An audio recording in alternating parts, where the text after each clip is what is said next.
Hello, everyone. Sorry about that. Looks like the timer, the countdown rather, decided to not turn on for reasons. I couldn't really do anything about it there. Uh, but I hope everyone is having a good evening. I hope everyone has had a good day, of course. I said that the next time I streamed, I would be doing the next games in the Cosmo D series, and I meant it. And sure enough, here they are: Tales from Off Peak City Vol.1 and Betrayal at Club Low. Both of them are going to be just as unique as the last two games, and I hope that people will enjoy them. Hey Seth, I hope that you've had a good day. It's always wonderful to see you. Always brings a smile to my face to see you here with me. And but yes, just to kind of give a little background, and you have pizza, and that is somewhat appropriate because pizza plays an important part in these two games. Like, it kind of played a minor part in the first game, Off Peak City, just a very minor part, but now it plays an even bigger role in these next two games. Haha, I am making stealth puns and no one quite knows why just yet. But, so yeah, just to give a kind of recap of the setting at the very least. We've played two of the four Cosmo D games. The first one was a game called Off Peak, where we played as a person, an individual of some kind, who went to a train station in the city of Off Peak, and they would usually get tickets from a lap steel player by the name of Luke to board a train to Rowington.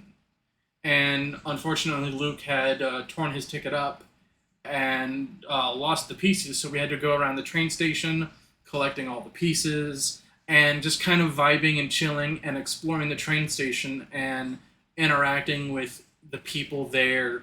And we essentially were about to be gang pressed into working our debt off over at the train station, one way or another. But before we could be gang pressed into working at the train station, instead we were hijacked by a mysterious person who went by the name Muriel, who works for an organization or a faction within Off Peak City known as the Circus. And so that was Off Peak. And the second game we played was a game called the Norwood Suite, where we played as an agent of Muriel's as she drove us to the eponymous Norwood Hotel, where a famous pianist by the name of Norwood used to live and compose music, and mysteriously vanished at some point or another. So what we had to do was, our main objective was to give a CD to a DJ that was in the basement of the Hotel Norwood. And we learned a lot about what was going on. We learned that there was a company that was trying to buy out the hotel called the Medulo. We also learned of a company that made an energy drink called Blue Moose. We didn't necessarily hear too much about the circus in this one, but we did learn a lot about Norwood, and like Norwood became like a weird recluse and was extremely fussy about his music, and he disappeared around the time that he first interacted with Muriel. That's another thing that we learned, is that around the time that Muriel first got in touch with him, Norwood vanished. And so, in order to get into this club in the hotel, we had to get a party costume. And we interacted with a whole bunch of people in the hotel, learned about the history of Norwood. Peter Norwood was his name. And that's what our costume turned out to be, was we were dressed up as Peter Norwood. And so we learn that the manager of the hotel is a shrewd, almost predatory, litigious manager of sorts, and pretty much was going to make sure that Modulo did not have their way, and that they were trying to keep a hold of this DJ. And we gave the DJ this CD, and the DJ turned out to be a robot of some kind and pretty much self-destructed. And that's when an old friend of Norwood's, who had been at the hotel to sign some of the paperwork there as a result of the meeting between Modulo and the hotel, ambushed us. And that was the end of the game. And those were the first two games. Music plays a big part of this series.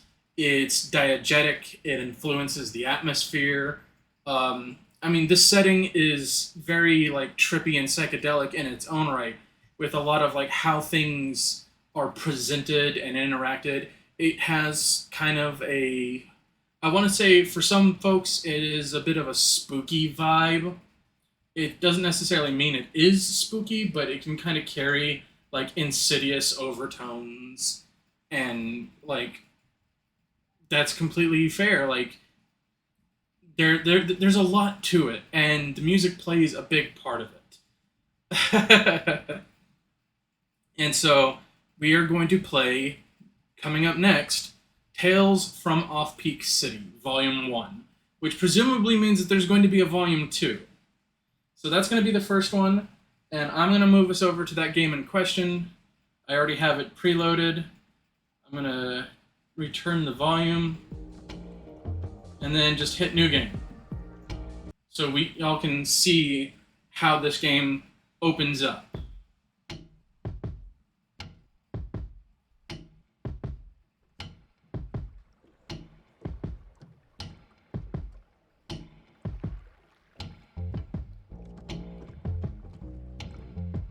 Hey, Itris! Nice to meet you. Welcome to the stream.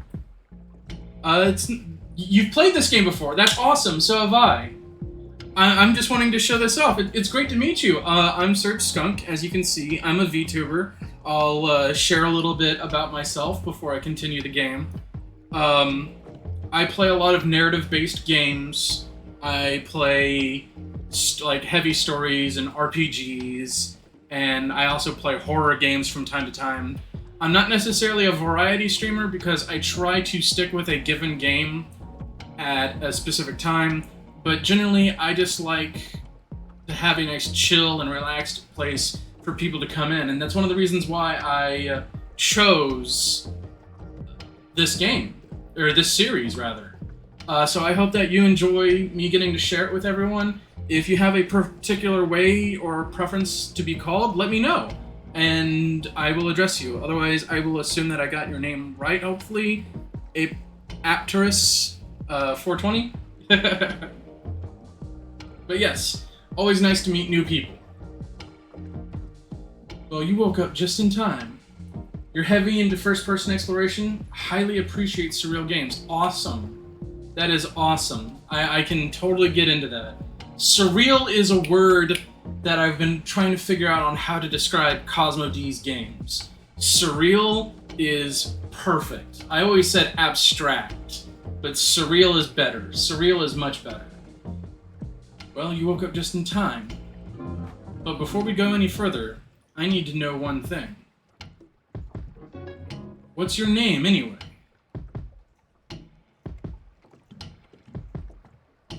My name is Serge. Now we can actually assign a name to our characters for the first time. You won't find this place on any map, Serge.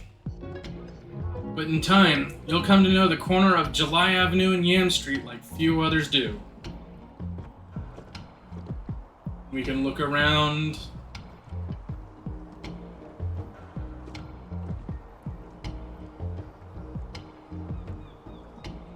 We're heading back into the eponymous Off-Peak City, but this time we're not going to be at the train station. We're going to be at a little specific intersection. I'll have many assignments for you, Serge. For this first one, I require you to steal a valuable music instrument. An old saxophone, the prized possession of Caetano Grosso, former musician and current owner of the pizza restaurant on the corner up ahead. Caetano needs an assistant, so I thought, hey, here's the perfect opportunity to prove your worth to us, Serge. And there's the title of Volume 1, Caetano's Slice. That there letter of recommendation will make Caetano think you're overqualified to work at his restaurant. Caetano was an incredible sax player in his day, world class. He even played with the great Peter Norwood for a while. But nowadays, Caetano just holds up in his pizza shop making his pies all day.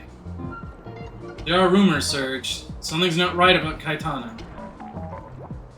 Something's not right about him. You say something, Pops? Anyway, here's a picture of the sax, for reference. Do whatever it takes to get it. At the very least, working for Caetano will give you an inside angle on his operation. Once you retrieve the sax, we'll find you. We need the money, and that sax is worth a small fortune in this market. Besides, Pop's medical bills aren't going to pay themselves, eh? Here's some cash. You'll probably want to buy a few things while you're here. And one last thing. Good luck. We believe in you. This time they've got little repeat markers on them. So that lets us know that we're done. And here we are. $2 whole. This game is, and just like before, we can eavesdrop on conversations as well. So, Big Mo, should I call the towing service? Yeah, this car has been here for years. No one will miss it. And the owner? Wheeled off last week. That's the third extraction this month, Big Mo. This neighborhood's really thinning out. That's what I like to hear. What about Building 9? Aren't they over capacity there? Building 9's problems are not my own. I still got nosy tints and the boss breathing down there. Well, whatever you need, we're here to serve, Big Mo. Here to serve. Oh, fellas. So, if you recall, this individual was the one who punched us out at the end of the Norwood suite. Do I know you? Who's this? A new face. Should I give this stranger here a proper newcomer's welcome? Perhaps a trip to the factory for a little meet and greet? Save it. We got other priorities to deal with at the moment. I know why you're here. I saw the help wanted sign in Caetano's window. But even if Caetano does take you on, that doesn't mean you get to stick your face in places it doesn't belong. Come on, let me welcome the stranger, Big Mo. Yeah, let's do this the easy way. Not so fast, boys. I've worked hard to keep this neighborhood under the radar. Don't cause a stir and we'll all get along just fine. Big Mo's watching. Better listen to Big Mo. You're in my part of town now. So yeah, this was the person who punched us out on the dance floor. This is why when I replayed the Norwood Suite, I was like, hey, I know that guy!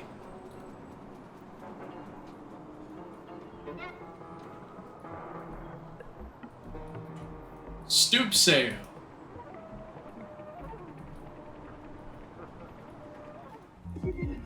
Stoop sale, stoop sale.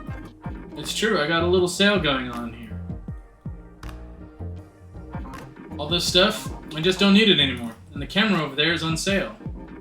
You can buy anything here if you have the cash. Got the cash? Oh, don't you mind building number 35. He always gets excited when visitors come around. Visitors. Pizza. Thing is, we don't get as many visitors since the flooding. But Caetano's a local celebrity. Caetano, pizza, saxophone. That's right, number 35. You and I have both been here long enough to remember Caetano before he made pizza. Before Norwood discovered him, even. Norwood. Noisy. We'd see Caetano down at Zucchini's bar every Thursday. The place was packed, dancing in the aisles. No wonder he was Norwood's favorite. Supreme sound. But these days, I hear something else coming from Norwood's apartment above the pizzeria. What do you hear? Can't put my finger on it, number 35. Always late at night. A real ruckus. I asked Caetano about it not long ago. Just the mild concerns of a neighbor, that's all. What did he say? Well, he just stared into distance and told me, learning is a spiral staircase. The higher you go, the more you come around to the same problems. Where you're at a higher level with them. I asked him if he was referring to his music, his pizza making, or something else. He just smiled and told me to get some earplugs when things got loud. Just like old days, he said. Like the old days. Yep. So if we had the money, we could buy some of this stuff.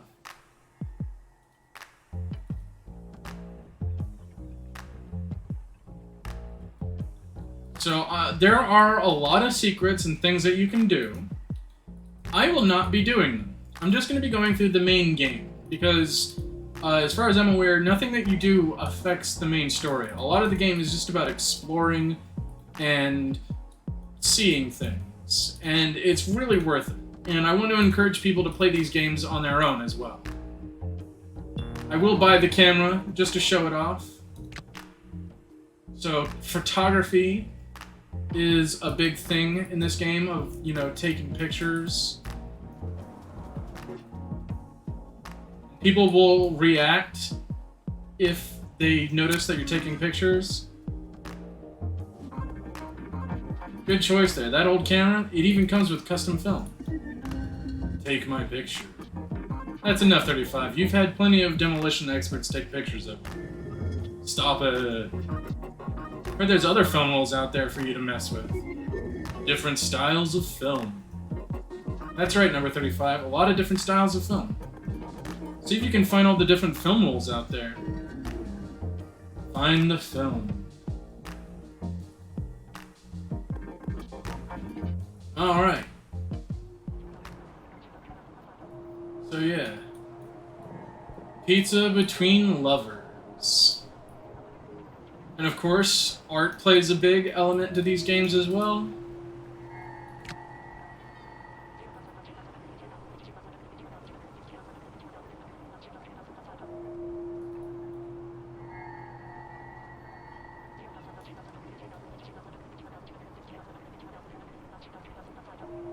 Ah, okay.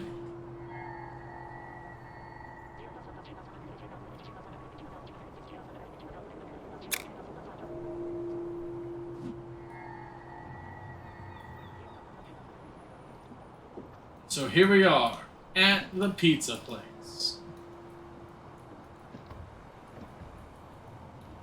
I'm telling you for the 15th time, no. And no, forget it. But Caetano, you know I'm ready. I've watched you for years, Caetano. Ain't gonna happen, Maxine, and you know it. So maybe I didn't get a master builder to make. The oven's besides the point, Maxine. Your father, he tells me, you're difficult. My dad doesn't know a thing about me. How do I know you're not gonna be difficult behind the counter?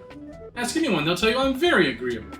You know you'd need to wear a hairnet, right? Health inspector's orders. What? This is my look, Caetano. Get used to it. If a single person were to find a hair in my pizza, it's not your time, Maxine. Oh, come on. Is the camera a mini-game? Like on the meter at the left is supposed to be where you click it? Or if you don't? No, it's not a mini-game at all. It's literally just something for you to mess around with and enjoy. 16-inch pizza, made to order, $40. Blue Moose energy drink, $5. Today's ingredients, pepperoni, mushroom, basil, and sliced mods. Caetano's slice menu.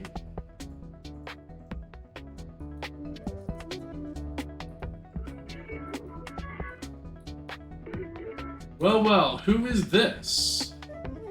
As you can see, we serve a variety of slices for all appetites and tastes. We? I'd like to think I've earned the right to say we, given how much I come around here. Fat chance, kid. There's no we at this place. Only me. Here we go again.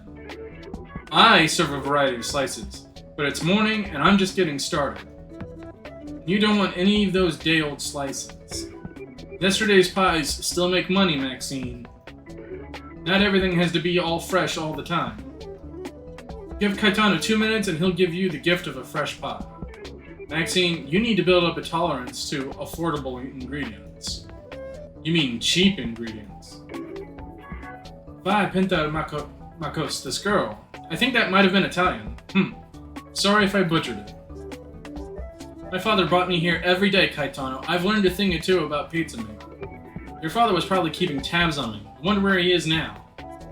Hey, how about Francis and his band last night? Weren't they good? Noise. They were late picking up their equipment, as usual. Francis really gave it his all last night. You better not forget to pay him. Well, and not with pizza. Cash this time. They brought in a real crowd this time. My usual Saturday evening rush. No excuses, Caetano. You were a musician once. You must know how it is for them. All too well, Maxine. Tell you what, I'll pay everyone in cash and pizza. How's that sound? Francis only eats gluten-free. Got anything gluten-free? The garlic knots. Oh, please. How about that help wanted sign outside? You gonna hire me or what? We both know you just aren't ready, Maxine. What about those pizza crust samples I gave you? Those were fine. But your father... Okay, so now they're just gonna have the conversation, even if I'm there. So let's look at our recommendation letter. Great handshake, easy disposition, punctual, no known vices, curious, team player, even-handed, open-minded, and baseline cooking ability. A letter of recommendation? Let's see that. Whom it may concern. Blah blah blah, consummate professional, easy disposition, strong handshake, willing to work late, whatever. This reads like any old boilerplate letter. Nice proper text, nice paper texture though. That letter's bogus, Serge, or whatever your name is. So you're finally gonna hire me, Caetano? Serge here's a big phony. No, you, Serge, you're perfect. For everything. Yes, it's all crystal clear. Huh? To start, my supply of sauce needs to be refilled. There's a jar of it in the basement. If you could bring up a jar of sauce from down there, that'll get us started. This could be me, Caetano, hauling sauce jars, chopping onions. For all we know, Serge is up to something. You want to be an assistant, Maxine? If Serge needs any help, you'll provide it, right? But, fine. You'll be helping me by helping Serge, Maxine. This work is better suited for someone with no personal ties to the neighborhood. You'll understand soon enough, Serge. Patience, Maxine. Give me a break. You love how nostalgic the tractor paper makes you feel?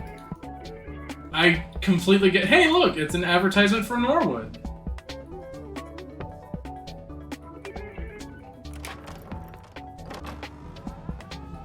Same as controls as before.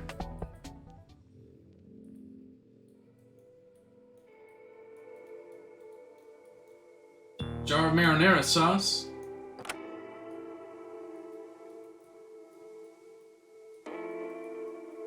There's the saxophone that we're here to steal.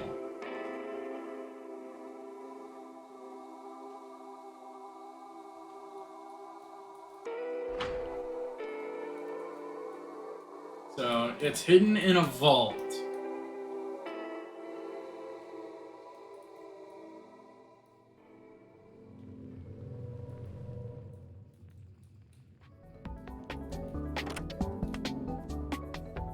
Nowhere to go but forward.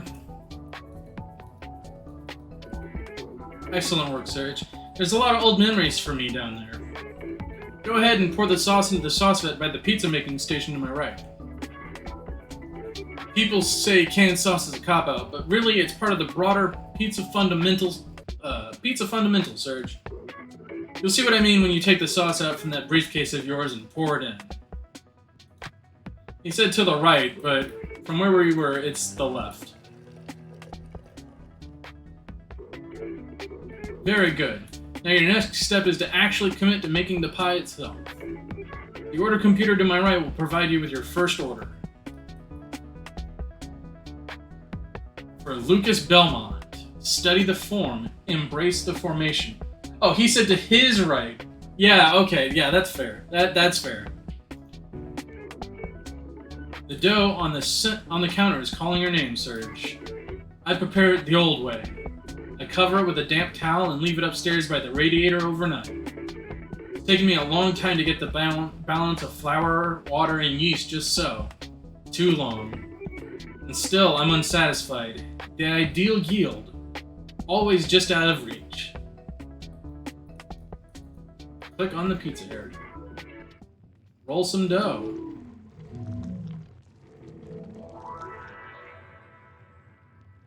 Study the form, embrace the formation. Sprinkle ingredients until you're satisfied. Then press and hold the green button for 1 second. So, we can make our own pizzas.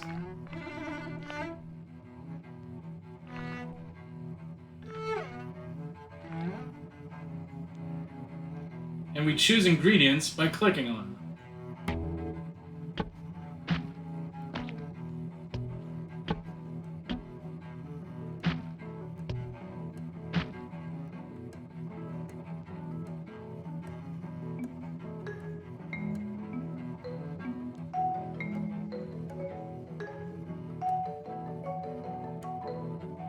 Now you may notice that the music changes depending on the ingredients that we put on a pizza. Just a study the form, embrace the formation. Sounds like a classic pepperoni pizza to me.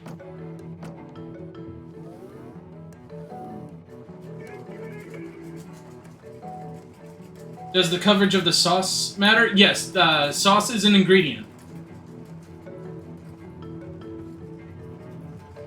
Goes into the oven.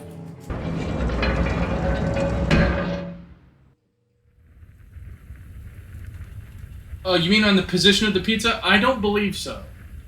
I could be wrong.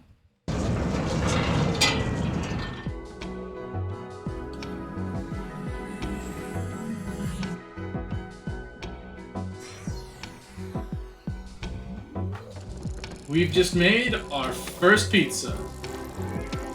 This will good that pizza go, Serge. An impressive pie, I must say. Just the right amount of cheese, Serge. Luke will be pleased. I see you've poured practically the entire sauce vat on there, but Luke says he needs more tomatoes in his diet. Anyway, about this automation system. I had the great Conrad Beelzebub install it himself. Worth every penny. Luke Belmont's Pizza. Believe it's time for your first delivery. Yeah, they were counting the amount of sauce I used. 47 Yam Street, top floor. Old Professor Lucas Belmont, a real steady. He prefers his pizza for breakfast, and it looks like you made him a proper breakfast pie. And, you didn't put any mushroom on the pizza, so I don't know what to say. Whatever, he'll tip you real good, with or without the mushroom. Presumably, the amount of money you get might matter if you make a pizza that is exactly what they want, but you can't fail. There's no fail for this. Like, he just said that I didn't add any mushrooms, and I didn't know that he wanted, no do-overs. If you're ever unsure whether you're delivering the pizza to, the pizza box itself will tell you. Just don't dawdle. Big day ahead. Oh, and try not to stay too long at the apartment. There are certain things Lucas probably doesn't want you to see. Good luck.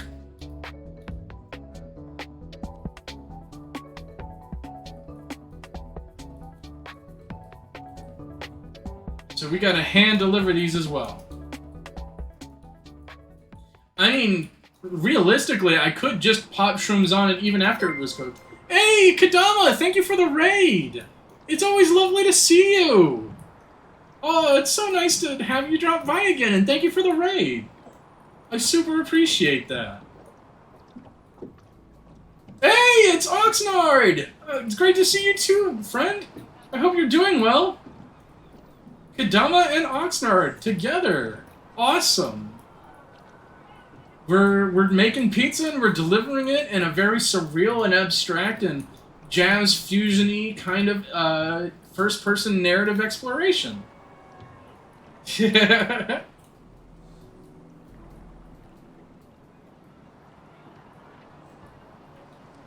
Aw. It's always great to see friends stop by. I'm super happy y'all could make it. I hope that y'all have been having a good day. I hope that y'all's evening has been treating you well.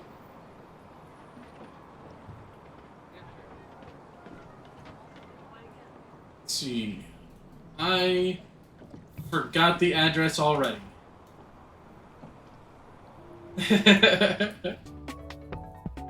I immediately forgot that y'all were playing. You were playing Beat Saber? Nice. 47 Yam Street. Okay.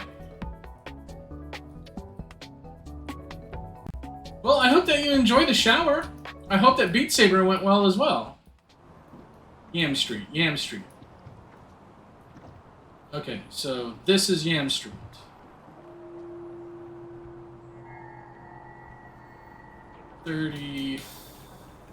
47.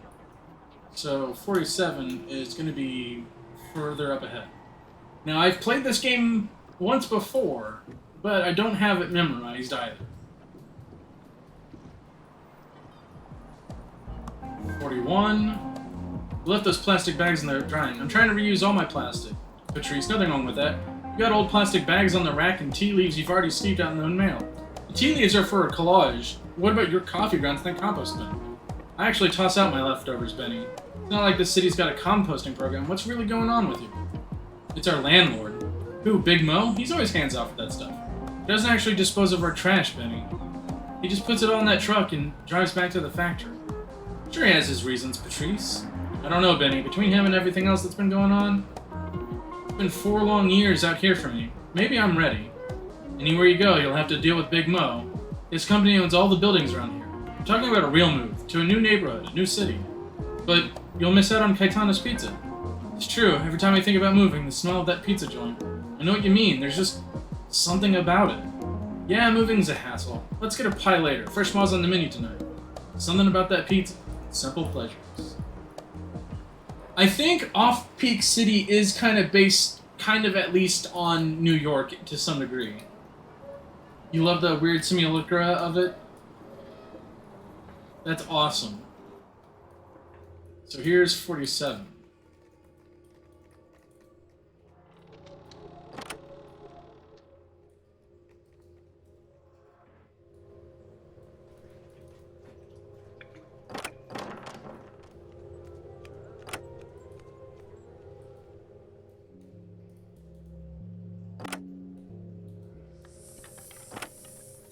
Now we just gotta find out the right place to go. Which turns out to be the one at the very tippity top. Delivery. It's finally here, Barkley. Serge, is it? Caetano said you'd be coming with a delivery. Usually he sends that girl Maxine, but her father and I...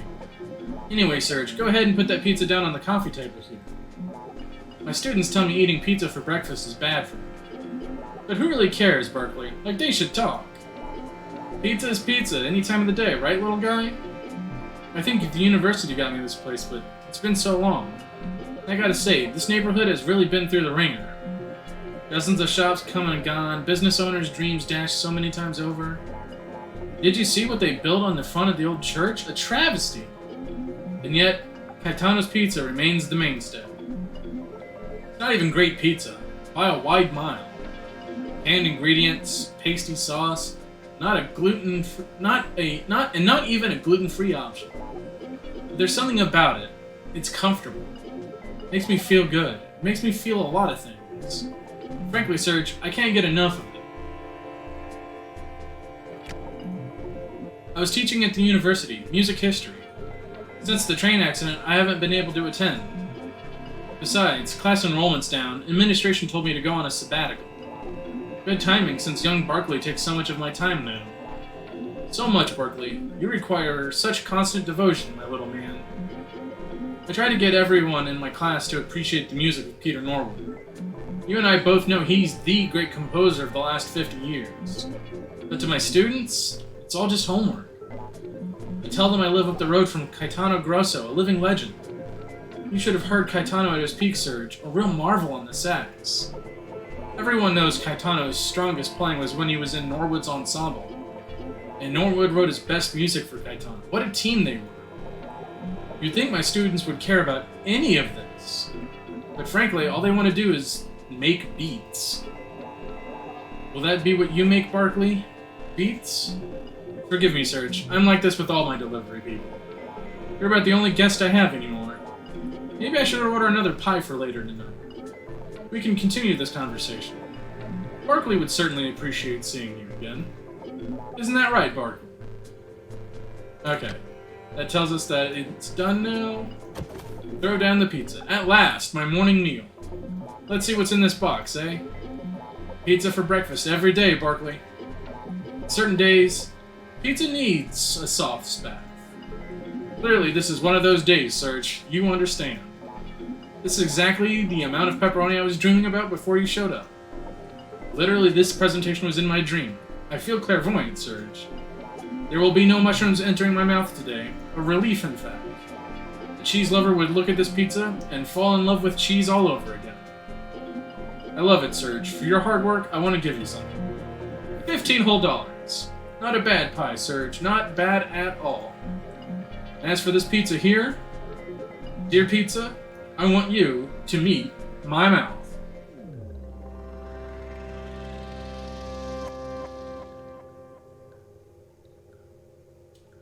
And like that, they're gone. Dun dun dun.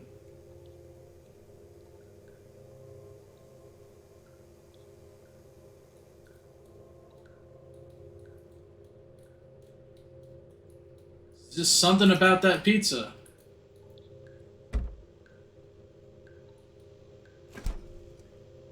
A tin of chocolate chips.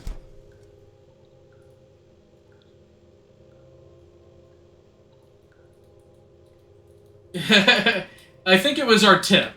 We got a $15 tip. Are they ghosts? Maybe not quite. Okay, let's see. Lucas Belmont. Let's see. He got a ticket from what amounts to the police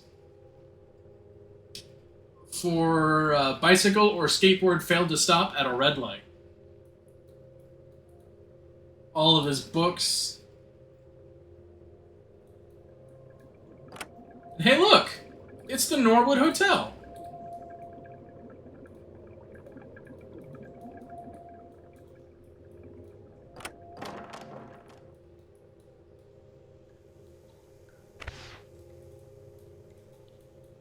I'm curious about what that button pressing did.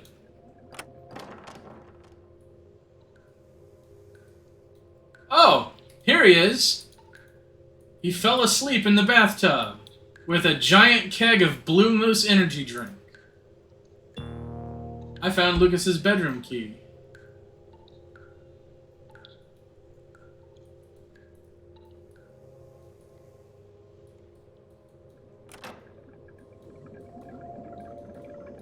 Now, look at this. Do these tanks look familiar? We saw something like this in the Hotel Norwood. And here's a picture of Norwood himself.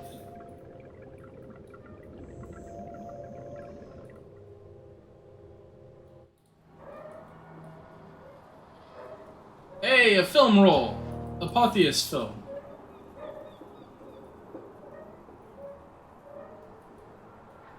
Now, that logo right here on this building is on those tanks. I'm just going to take the quick exit down, which is a slide.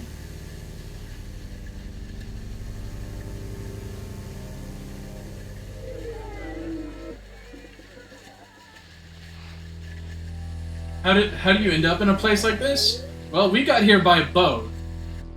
You can get here by train too, but apparently the trains aren't running right now. Wonder if that has anything to do with the last game we played. Hey, we found another film. Very nice.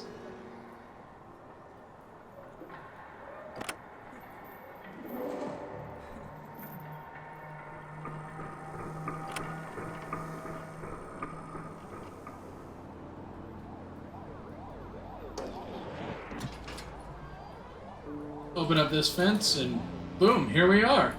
We're back out onto the streets.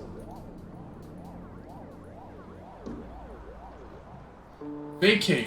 Do not enter. The Department of Buildings has determined that conditions in this premises are imminently perilous to life. The premises has been vacated and re-entry is prohibited until such conditions have been eliminated to the satisfaction of the department. Violators of this commissioner's vacate order are subject to arrest.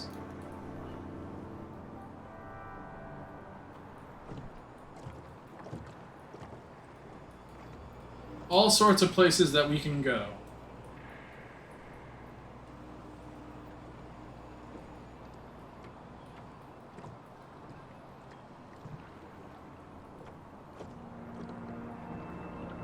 Like I said, I'm not going to go secret hunting, so I will just basically to incentivize people to play this game in their own time, for sure. Because I want people to experience these games. These games are so good. Hey! It's her from the Hotel Norwood. I forgot her name. I've been living in this neighborhood since '87. I worked at the big Human Resource Horizons Research and Manufacturing Center across the street. Horizons Research and Manufacturing. That's the company that is right here. Some people just call it the factory. Mainly just security at one of its 3 hidden gates, punching people in and out. For a while it seemed like HRH employed this entire neighborhood. Never saw what they did inside. No one ever told me, and I never asked. They did seem proud of their work, though. Then one day, we all got a memo that we were being retired with full benefits. I had 10 years left before I could claim those kinds of benefits. But hey, couldn't say no to an easy life of retirement. Call me lazy. And from my comfy perch, I've seen what this neighborhood has become. Something has to be done about it. There's a lot of unfinished business here. A lot of secrets well kept. Dots still unconnected. We have plans for you, Serge. Well, that's certainly ominous.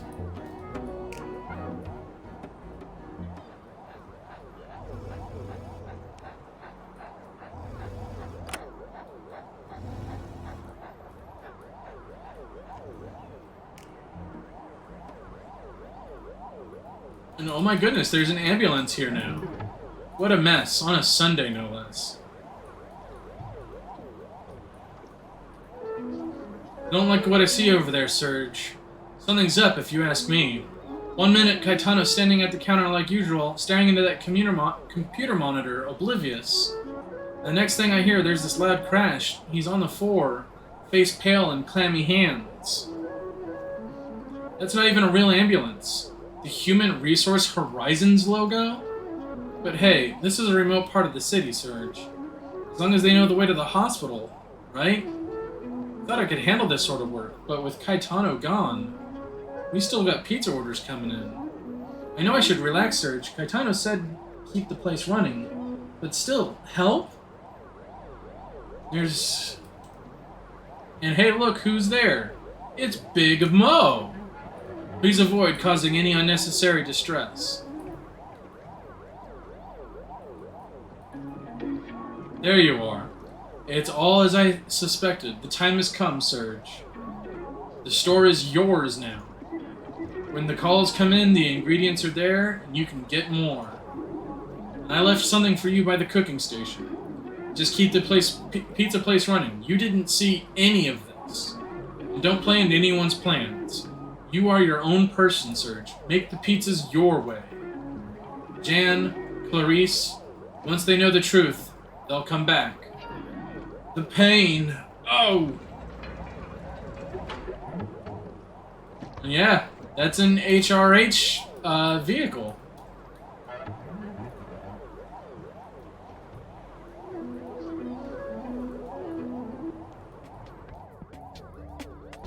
So yeah, we just now inherited Caetano's business for some reason. He just gave it to us. Gave us a cryptic warning too. Kaitano's upstairs key.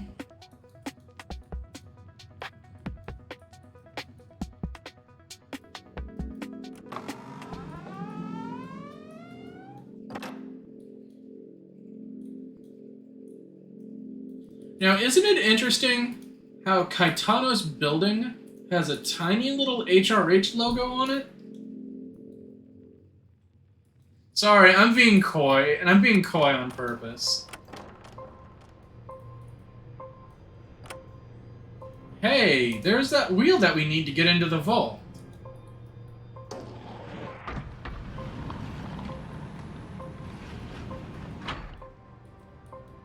Hey, look! The dioramas that were a part of Norwood's hotel are here too.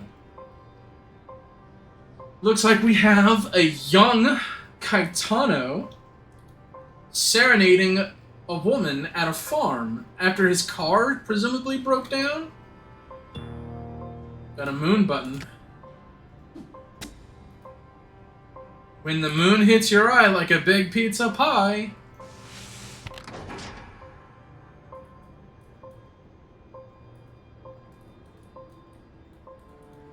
Oh look! The diorama continues. Peter seems to have gotten involved with the woman, and they had a child. And if you look closely, that contract is for the Norwood Ensemble. There's a little clock button. Gonna press that. Opens up a little secret.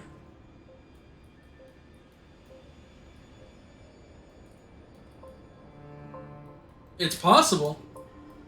There are brains. Tin of synthetic gray matter. Lots of computers up here. Another roll of film. And a letter written on the menu. Kaitano, while I'm pleased to hear that our latest flavor had such a promising effect on number 104B, I don't have as much leeway to keep sending you cases.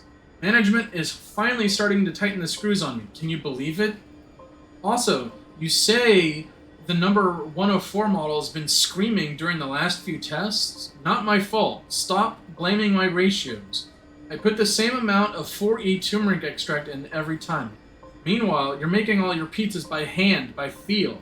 Our mixing vats have a 0.001% chance of error. Think about that. I can send you 4 more cases by next Tuesday. After that, you need to order Blue Moose through a certified distributor, Murga.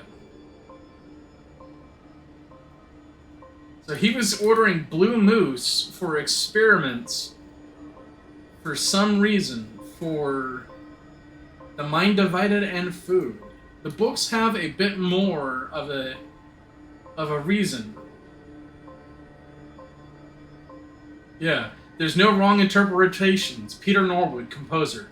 Easy for you to say. Caetano Grosso, saxophone. Rain Sonatas, written by Peter Norwood and Caetano Grosso. 1. View chesting chamber. 2. Raise head statue safety barrier. 3. Begin test. Testing chamber. There are robots in there, presumably connected to what looks like a can of Blue Moose from that refrigerator over there. Lots of pizzas. There's a photograph of Peter Norwood and his family. What does it mean?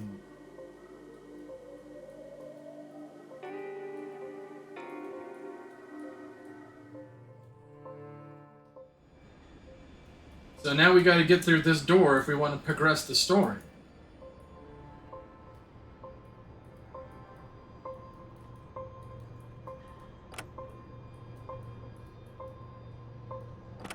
Because we need to get that somehow. Isn't that just wild?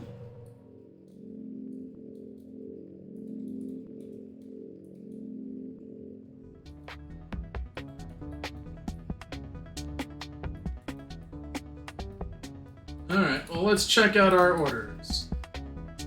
Hey, Hey, look, it's Murga! And Jeremy Grinsley. Jeremy, his order is, we must, as always, consider the source. So, let's make a da pizza. We must always consider the source.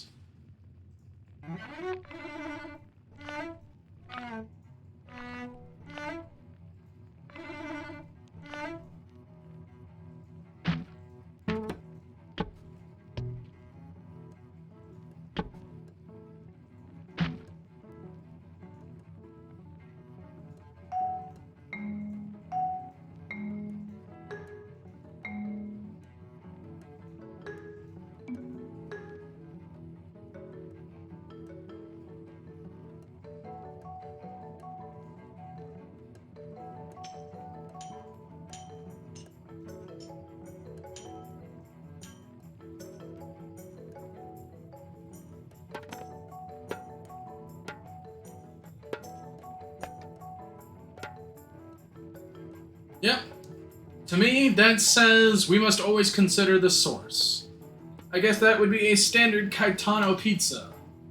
From the source. We also have gray matter, chocolate chips, and beluga caviar as new ingredients.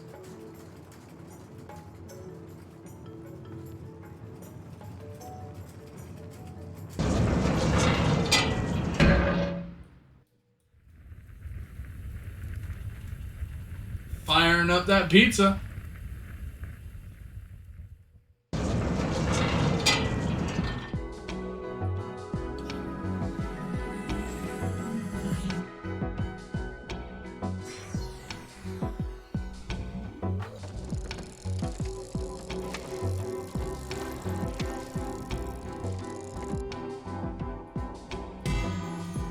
Bing, bang, boom. Take that pizza. He lives at 26th July Avenue.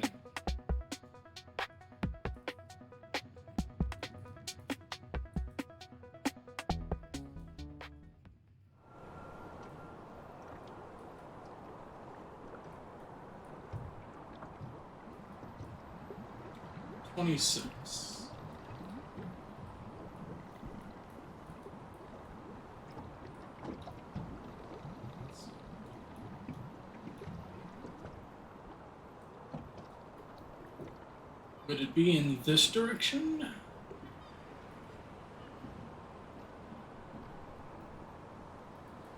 (22) 21. 26 is the Paulo's Pawn Shop.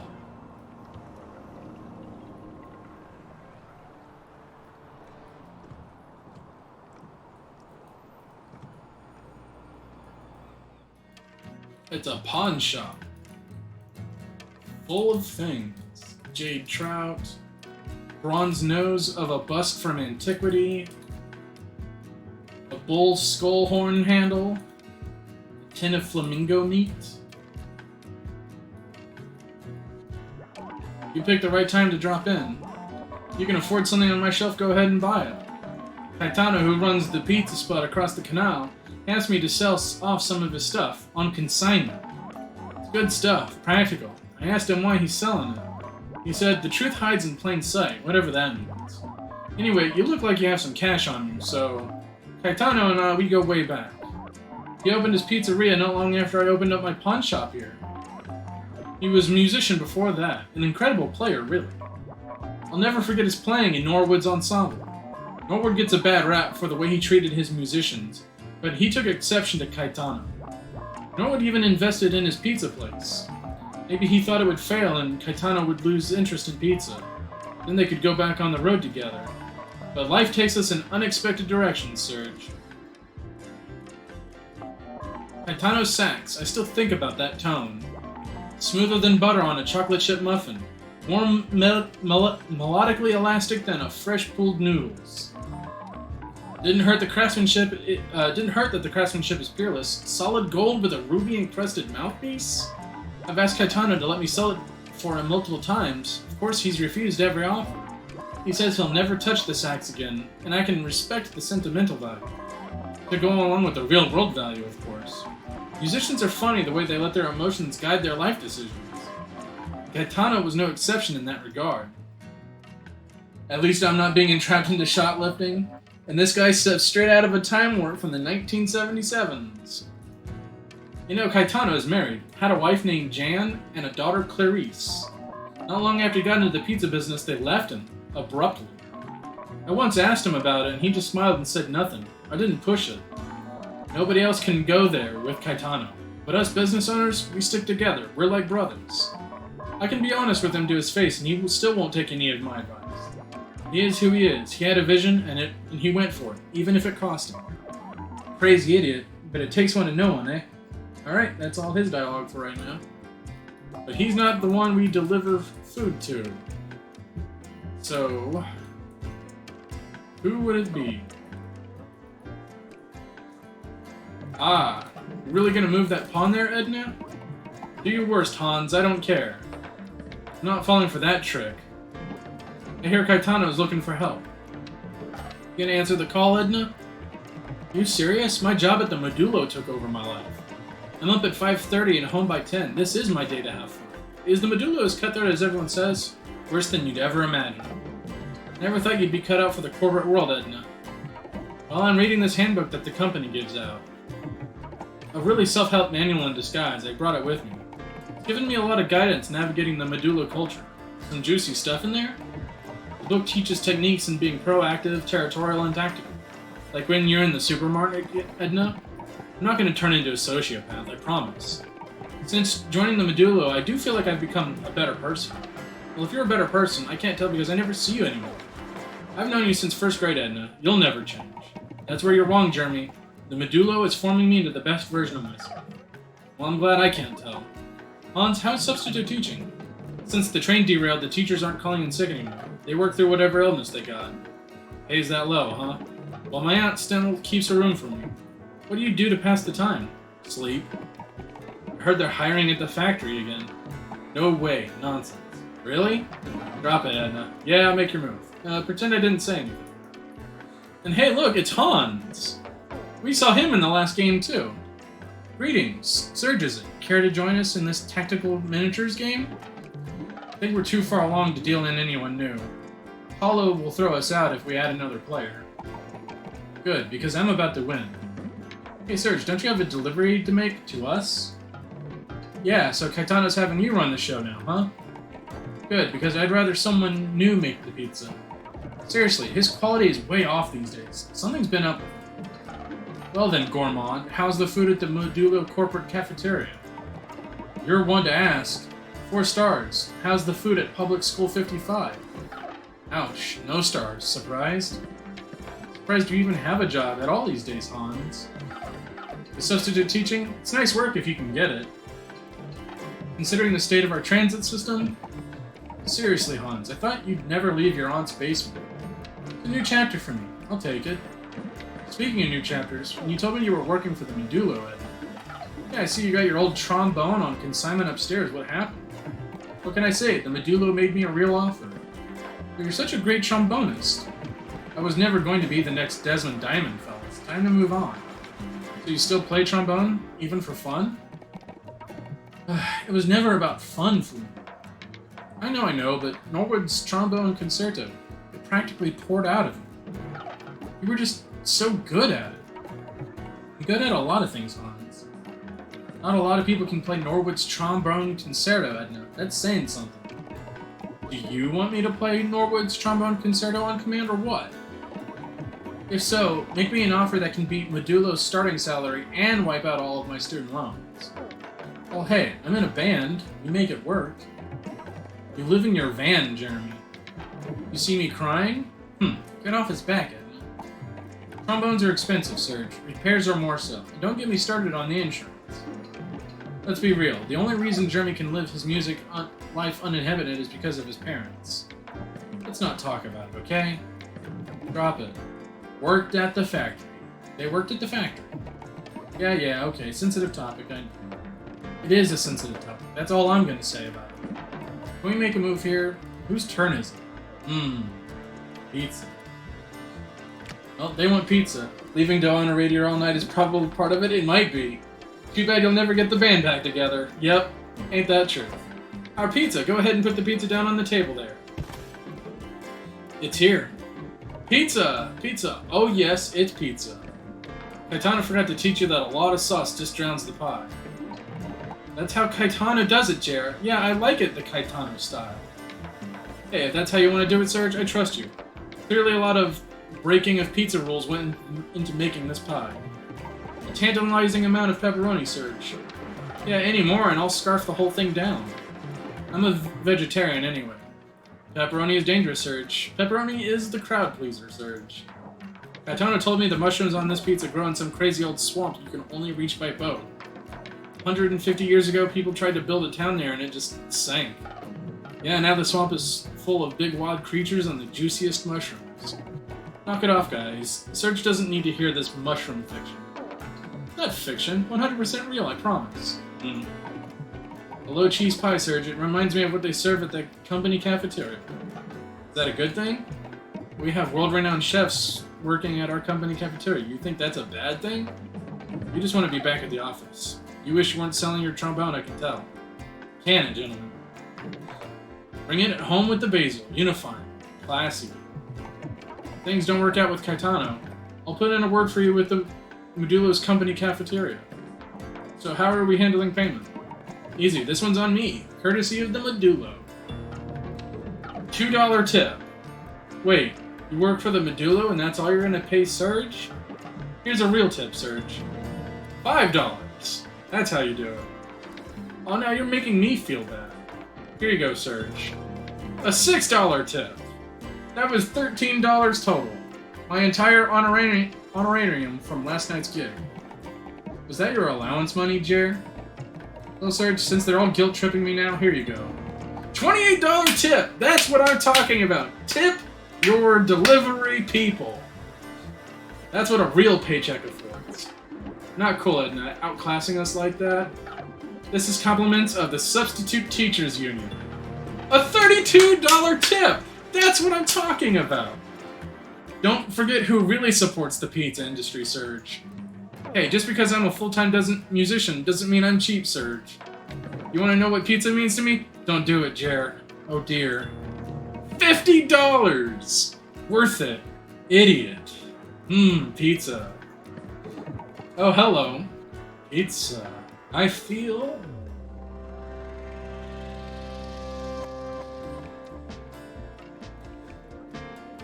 They ate the pizza, and then they shrunk down and were replaced by their pieces on the board.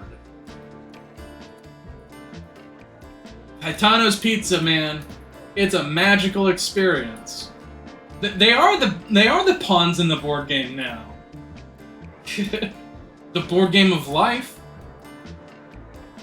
Hey, I see that roll. Oh, hey.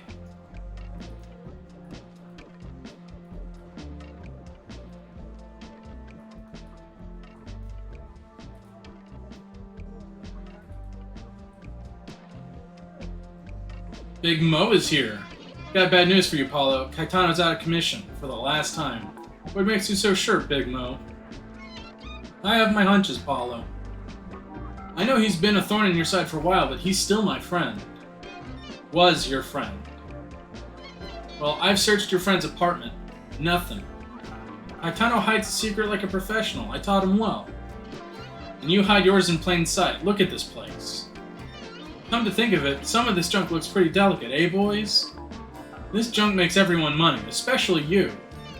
Sometimes I think you need a reminder of who your landlord is. Sometimes I think you need a reminder of your company's financial situation. I need a reminder of how I can get into Caetano's apartment now. Good luck with that, and if you break anything, you're buying.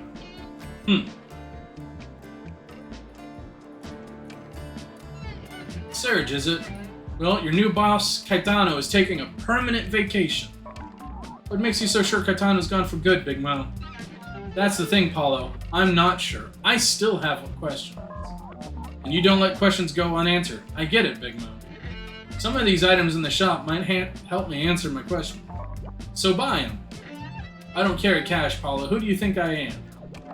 I'll bet Serge here might want to buy some stuff. This stuff is worth a lot more than you're spending on it, Serge. Anything you buy will be useful, both to you and to me. You always treat new people to the neighborhood this way? Only people I like. You're deep in this, Serge. See what you got yourself into? But maybe not deep enough.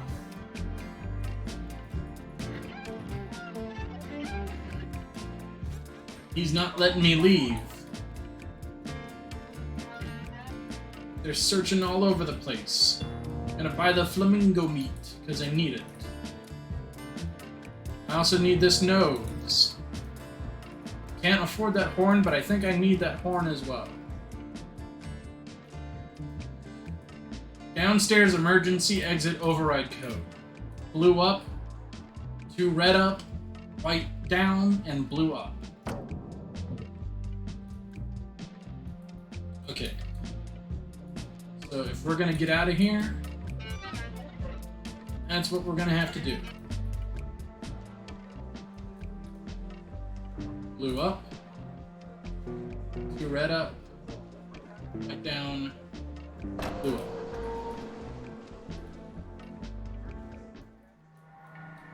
So now, we're going to be a slippery little snake.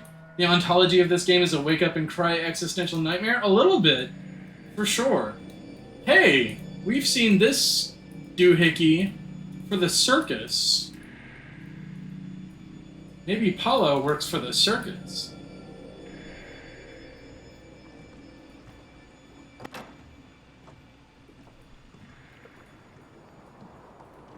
And we're back out on the streets.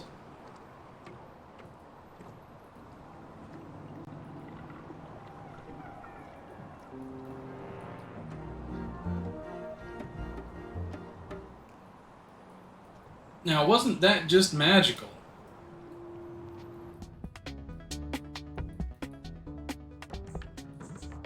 We got the nose, which is what we needed.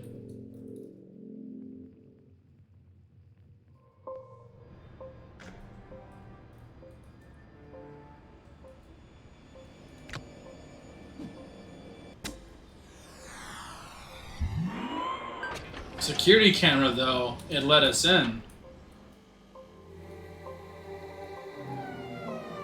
Eyeball of the space line. Picture of Caetano, his wife and daughter. She was wearing that necklace as well. These are robots of them. Another photo. Brains and sauce, and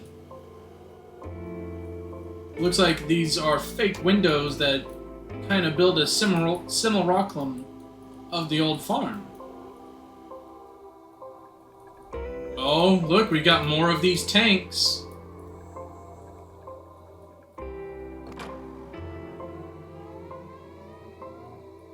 Oh, and here's a letter. Caetano, agreement to resupply you with legacy models 104B and 104C, as all as their replacement parts must be terminated effective immediately.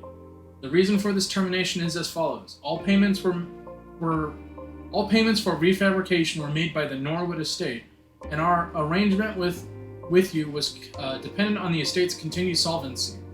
The payments stopped coming last fall. We learned that the Norwood estate, including its hotel and archives, had recently been acquired by a business entity known as the Modulo. We contacted representatives from the Norwood estate and the Modulo, inquiring about their continuing an ongoing financial relationship. We haven't heard back from either party.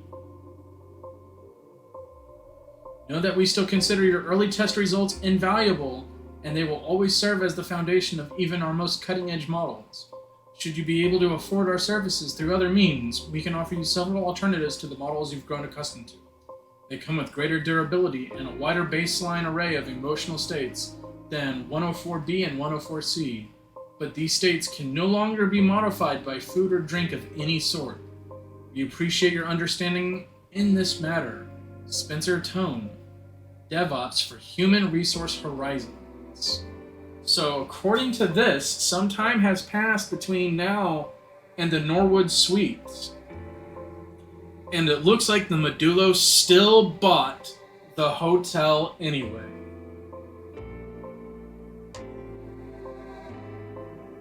And it seems like 104B and 104C are referring to these model of robots. And that these robots can have their emotional states changed by what they eat and drink. And that Caetano was experimenting with them for some reason.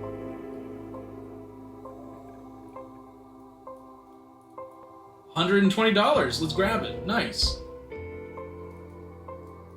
Some robot arms. Some robot legs.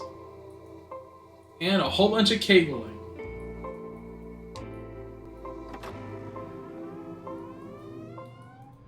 And now we've gone full circle.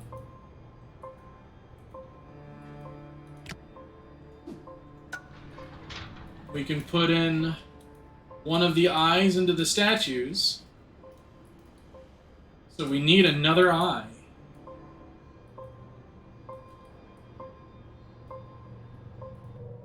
How wild.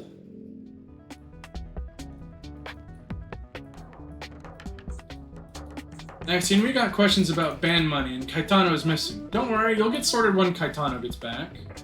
Jeremy handles the money right now, but he's across the street playing a board game. I think we need to give Jeremy the boot. He's a mess. You need a new bassist? I'll learn. Are you gonna learn to play bass like you learned to make pizza? Caetano would have hired me if Serge hadn't shown up. I need a new focus. Hydrate and a stretch? I can do that. Stretch out. For sure. And I'm gonna take a drink.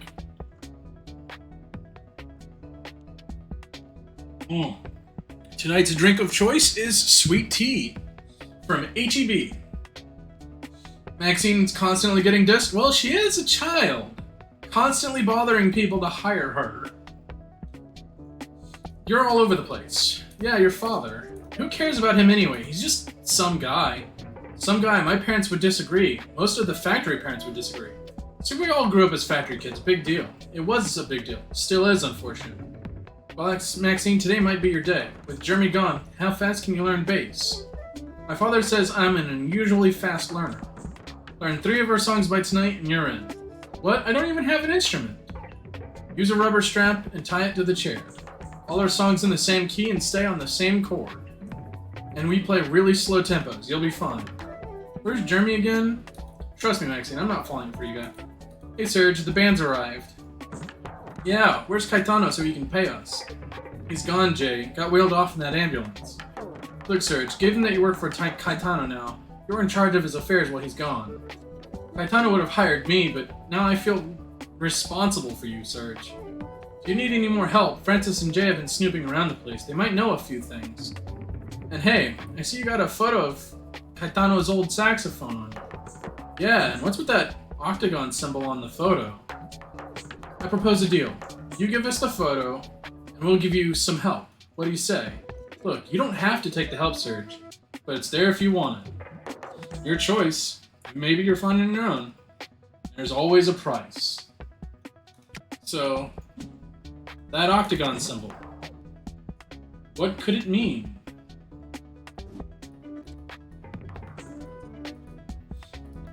Let's do another delivery. To Murga. Let's find out more about what's going on. Right in the chest. That's her order. Right in the chest. You know what right in the chest tells me? That tells me heartburn.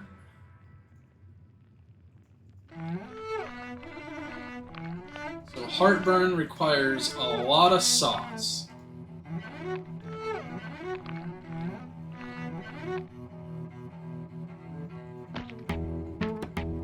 And a lot of cheese.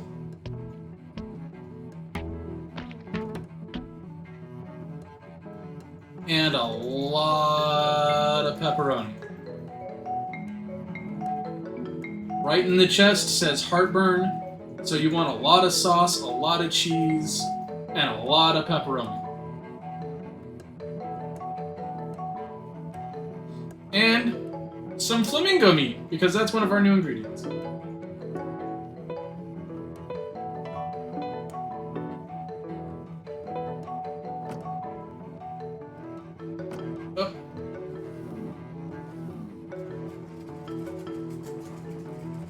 Oh yeah, musical pizza.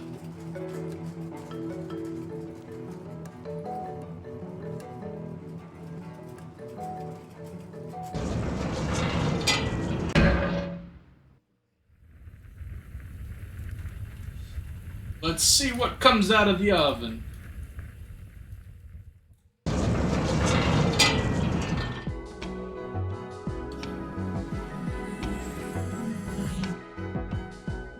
This is what I dub the flying heart attack pizza.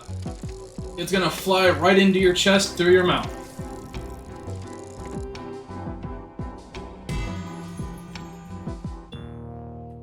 Murga. 14 July Avenue, Suite number 4.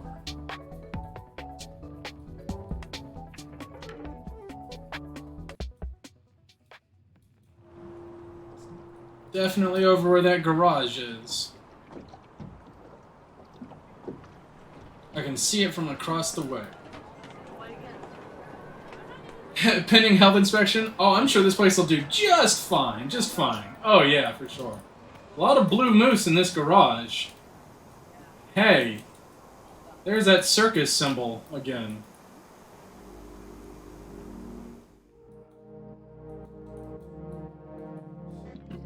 How long did she say she was gonna take, Curtis? You know how she operates, we just gotta sit here and wait. It's been 2 hours. Trust me, she'll make it worth your while. Does she treat all her new recruits this way? Don't say the word recruits, Eric. You never know who's listening. I don't think we can just go upstairs and knock on her door. Especially not you. She knows who your mother is. There's gotta be an easier way to get in with her crew, Curtis. This mask is so uncomfortable. Blue Moose Energy Drinks mixes all their flavors in the building. The amount of chemicals flying around here, you're lucky I can spare a mask. I think I've earned the right to knock on Muriel's door. Do that, and she'll have to move her safe house again. I don't want another scare. You said she's onto something big out here. Very big. This street corner is right at the center of it. That factory. Whatever. I'll wait as long as it takes. Then we can get pizza? Patience, Eric. Cover your mouth, stranger. The Blue Moose Energy Drinks Company mixes their experimental flavors here. Yeah, a lot of freaky chemicals just floating around. Don't mind us. We're just enjoying our morning in this, lobby. Curtis, maybe we should go get some pizza after our meeting. What meeting? Right, no meetings, nothing like that. Just pizza, in an hour. Give yourself 2, Eric. 2 hours. 2 more hours we gotta wait for? Yep, 2 hours. Then we can get pizza.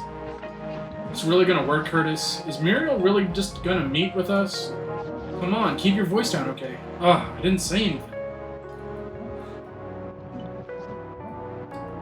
So, that's confirmation that Muriel, who works for the circus, also works for the Blue Moose Energy Drink Company. Now, how about that? Muriel, who hijacked the player character in Off-Peak, and who was the boss of the agent in the Norwood Suite. Now, if we remember, she sent that CD to DJ Bogart. And DJ Bogart turned out to be a robot. And hey, look. There's Muriel right there. And there's Luke's son. And she just closed the door right in our faces. Lab coats must be worn.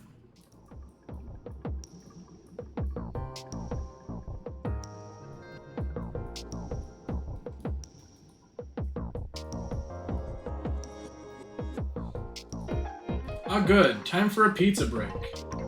Are you Caetano's esteemed new lackey? Welcome to the Blue Moose Flavor Laboratory. Here we go again. Surprised to see the multinational beverage company Blue Moose hold up in such an unassuming office suite? It's all part of our sterling strategy of keeping our flavor experiments in a controlled environment. More of a controlling environment, if you ask me. That is precisely the approach for far-flung flavor flex stations such as these. Though, my monthly sojourn out here grows more and more tedious every time you come up with a new flavor idea, Murga. If you want to stop compromising my ideas in the lab, Xavier, go back to Midtown and stay there.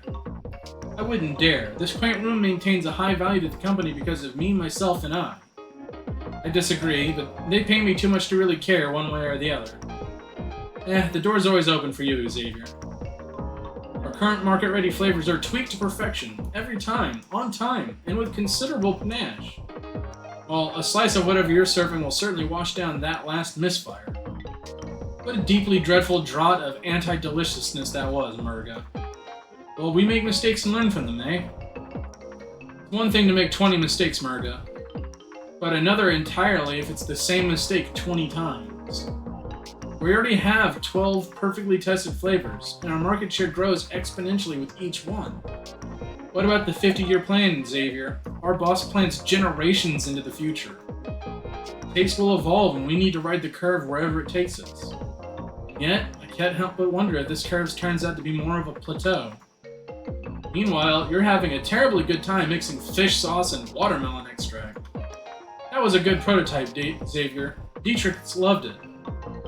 Dietrich Matt is our visionary, pioneering, world-conquering CEO. Somehow Murga has impressed him yet again. Utterly baffling. We met the CEO in the Norwood Suite. He wanted to go swimming in the pool, so we got him a bathing suit. It's simple. I've got ideas, and Dietrich has bigger ideas. All you have is doubts, Xavier. If Dietrich were to roll this place up, I'd break out the caviar. Look, last month we hit on that lemon lobster zest flavor. It's testing well. It's superfluous novelty, and everyone at HQ was holding their noses during the tasting. It'll get approved by the FDA in 2 years, hit the market in 3, and give us another 2% share just in time for your yearly bonus. You can tell your friends you met the team responsible for the next Blue Moose flavor sensation. I'm not retiring until we revisit that apple smoked wood chip marshmallow flat soda experiment from last month. They sent it back to us again. I had to suffer the indignity of pouring out the cans in the street on my half day. I'll admit, I don't think people are ready for intentionally flat soda yet. If it weren't for me, you'd be back in your apartment with your homebrew kit in the bathtub. Well, that's how Dietrich Matt did it. Don't underestimate the homebrew kit. Anyway, it's the weekend. We have to figure out this new flavor today. Are you referring to the cinnamon bacon with cocoa and actual bits of garlic syrup? Quality takes time. Mineral-based mouthwash, please. They come up with some wacky flavors at Blue Moose, don't they? Why don't you place that pizza down on the table between us? Finally, some real food in this joint. After a month spent dining out in 4-star restaurants every night, my tongue longs for variety. Let's see. That's more sauce than I've had on my past 5 pizzas combined. Clearly, Caetano has taught you something. A real pepperoni appreciation party in this suite this morning. So much pepperoni, I'm feeling faint. That's 2 pizzas worth of cheese on 1 pizza. I wouldn't have it any other way, Murga. I'm sure you wouldn't. Bring on the cheese fantasia. So, I've never had flamingo meat pizza before. Flamingo meat is some of the most tender, juicy, complex bird meat around. Seriously, I can't believe you were able to get all this flamingo meat on a single pizza, whatever your name is. It's Serge. Serge, you have a pizza concept, I'll give you that. Well, Serge, I think a tip is in order. Hold on, Blue Moose enforces a no tipping policy. Our books are balanced perfectly, after all. Oh please, Xavier, I was a waitress once. $45! Bingo! That's what I'm talking about. That is a terribly generous tip, Murga, for a very intriguing pizza. You used to earn way more as a maitre d', Xavier. Enough! Past chapters of my life shall remain in the past, Ah, Xavier, just count your money and be served. Let's see. Oh, pizza, I surrender to you! And we hop into the pizza portal once more. And they're gone. Nope, Murga's passed out with a can of Blue Moose. There's a letter here. Murga, last night, 104B actually told me she loves me, and 104 A or C held my hand for 7 minutes uninterrupted. Less cheese, more of your kava berry blend next time. Mushroom shortens 104A's lifespan considerably. Ordering new unit again, learning something new with every new pizza flavor combination, Caetano. Muriel might be a robot. I'm not necessarily certain. Aged shoji film. We found that.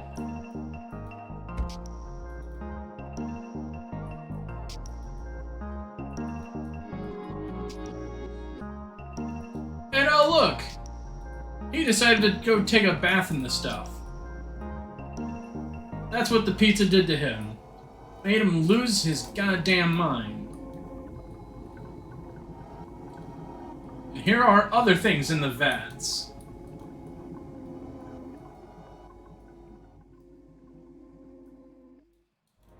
Uh-oh.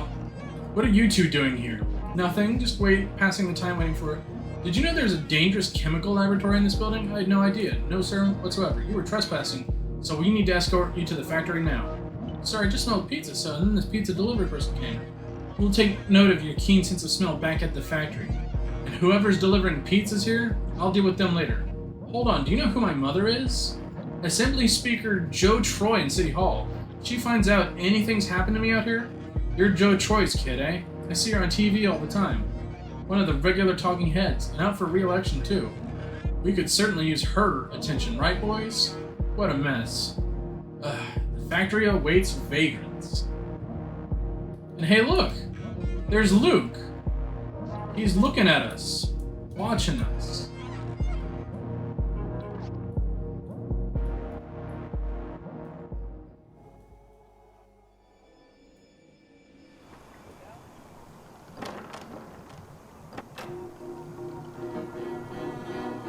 Hey, the saxophone.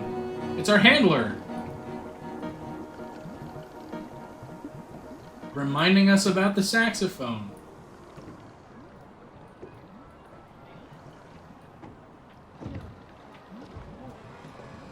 I see that pizza ingredient down there. Gonna just nip on down there and grab it.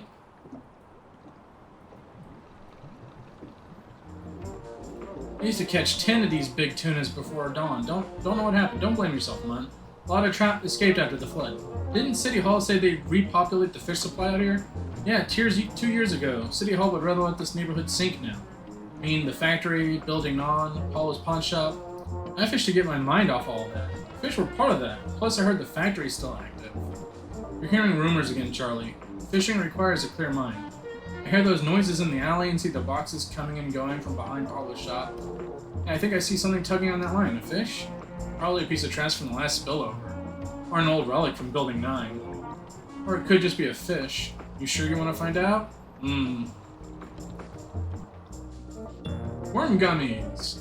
Hey, are you here from City Hall, by chance? Have you come by for the stoop sale? Stoop sales always attract outsiders. I saw Dave set up this morning, right up the stairs and down the street towards the flooding. Say, City Hall was going to do something about that flooding, yeah? My buddy here thinks City Hall can solve all of his fishing problems. Assemblywoman Joe Troy promised a trout repopulation. Where is it, After the last flood, hundreds of our trout spilled out onto Yam Street. Joe Troy made a promise 2 years ago, Mun. She sent the inspectors over here, but now the radio's silence. Maybe they finally had the pleasure of meeting Big Mo. You don't want to cross Big Mo, stranger. Maybe he should repopulate the trout himself. Yeah, but for what price? I learned long ago to steer clear from anything to do with him or human resource horizons. Shh, keep your voice down. Big Mo might be listening to us right now. I'll assume the risk. Big Mo's watching, stranger. Nice day to fish. So yeah, pizza ingredients in this open sewer? Yeah.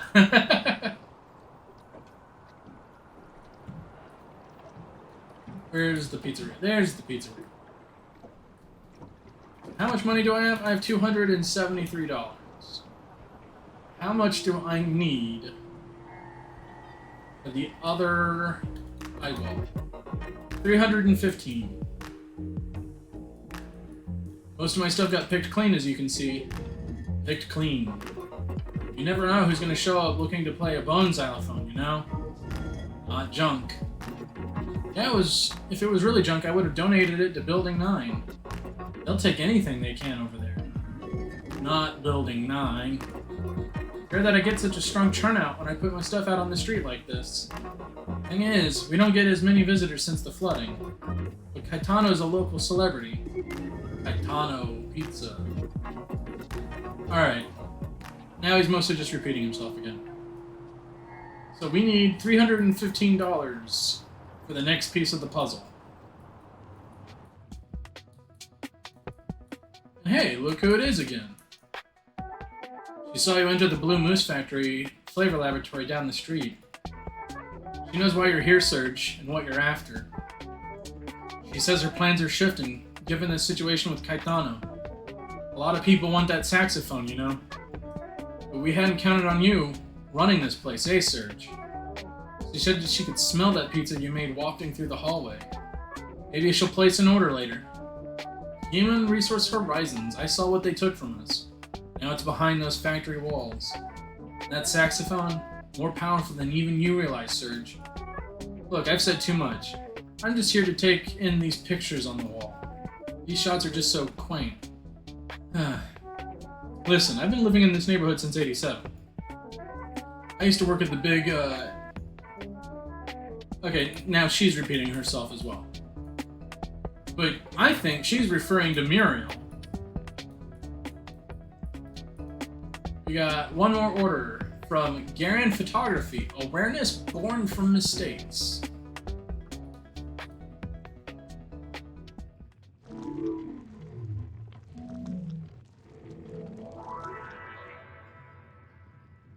Which to me screams dessert pizza.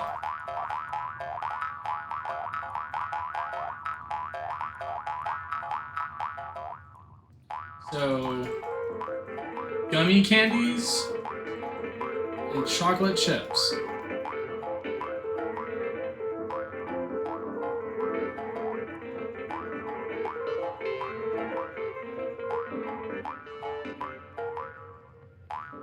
And synthetic brain matter.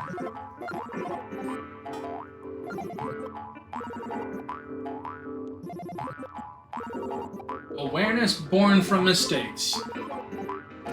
That sounds like what they want to me. Makes me miss the dessert pizza from Godfather's Pizza. I've never had Godfather's Pizza. But it's great to see you, Looney. I hope that you're having a good evening. I've had dessert pizza, but it was from Cece's Pizza. I've not been to a Cece's Pizza in such a long time.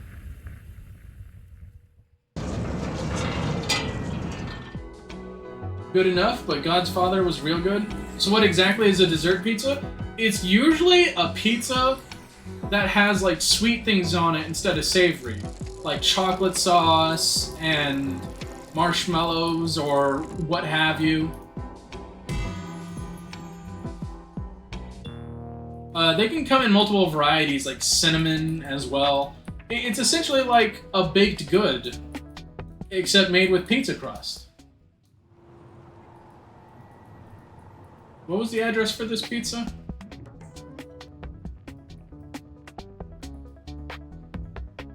Uh, 26 Yam Street. Godfather's was cinnamon with like mini M&Ms on it. That does sound kind of good. Yam Street, 26.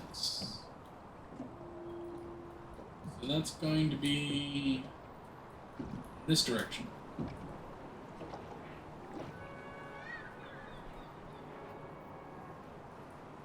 No, 26 is going to be down. What am I thinking? There's a place that does fried dough in a pizza format like that? Interesting!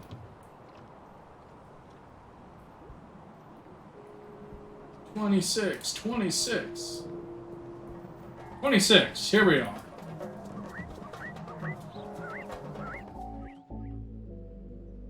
I would love to try it, Seth. Garlean Photography Studio, by appointment only. Let's explore this place before we go where we need to deliver the za. Another film roll right here. Zoyland film. Another vacated apartment. This definitely looks like they'd have a murder basement.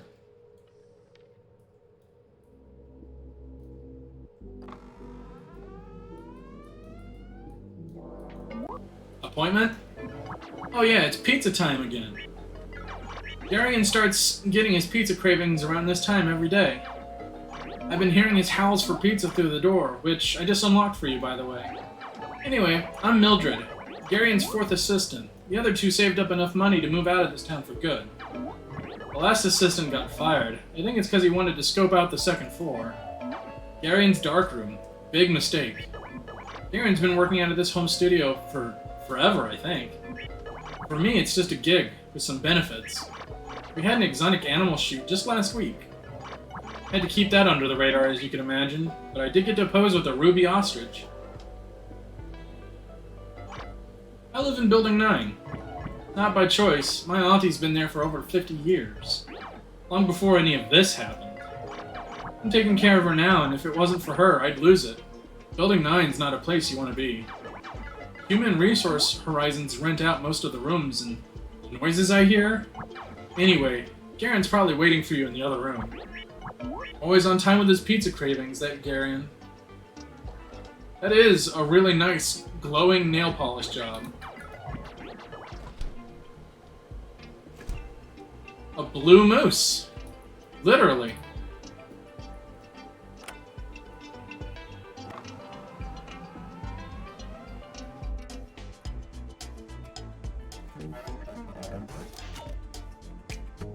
It's my day off. Cut me some slack.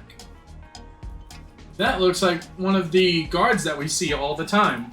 Same text box and everything. Garion looks like he might be the same type. He's not wearing the glasses. Ah, you finally arrived with my pizza, Serge. Photo sessions like these always run long, so I embrace a serious pizza nourishment. I've been taking pictures of people in this neighborhood for over 40 years, Serge. They let me blow up their visages full detail. I capture who they really are. At one point, galleries were interested in me. I got to travel the world a bit. But no galleries in delivery distance from Caetano's Slice. Now I just stick to the private commissions. Weddings, corporate seminars, family portraits, food spreads, fashion shows, crime scenes, the works. My problem is that my camera captures more than the subject intends. Their eyes betray their posture and I'm documenting their unspoken emotions. Even a routine passport photo can reveal some repressed catharsis. Many of my clients don't want this, so I hide the negatives. Who doesn't love a lost photograph, eh, Serge? Business is slow right now. Natural calamities are wearing us down.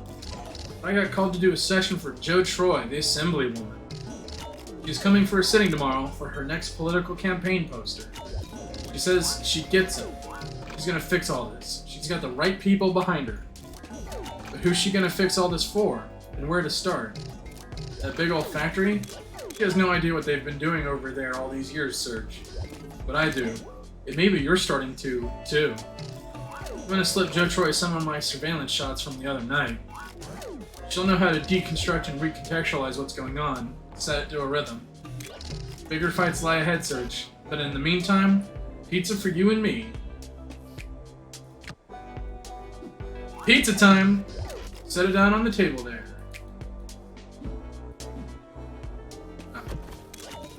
Time for a much-needed pie break. Let's see what Serge concocted for us, eh? Mildred, you gonna join in this? We got fresh pizza here ready for you. No response. Typical. She's still the best assistant I ever had, though. We'll get her a slice later. No sauce on the pie? Oh well. They say tomatoes are in short supply these days. I get it. This is an environmentally conscious pizza. I get it. No pepperoni? No problem. I'm trying to lay off the cured meats. Never did like mushrooms anyway. Wise call keeping them off. No cheese? What's the grand idea, Serge? Actually, don't tell me. I'll take a bite and find out for myself. Chocolate on pizza. They said it was impossible. And yet, here's this mountain of the stuff. Cocoa rumination. What a statement, Serge. Worm gummies, Serge. I love this stuff. I love the idea that this pizza's got a massive amount of kinetic energy.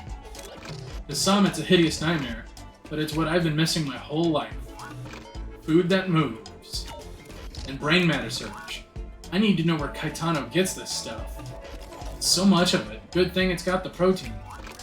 I don't think he feeds it to his regulars. No, he's got other recipients. I'm honored you put me in their category. I guess you'd say this pizza is balanced, in its own way. But would I take a picture of this pie? Depends on which film I'm using. There's a little monetary foam off the massive milkshake that is my booming business. $45! Nice. I know it's not what you're worth, Serge, so here. A little something extra, straight from my darkroom. Carry On LTD film. This is a rare film, and I only give it to folks who document truth. Don't disappoint me, Serge. I know this pizza certainly won't.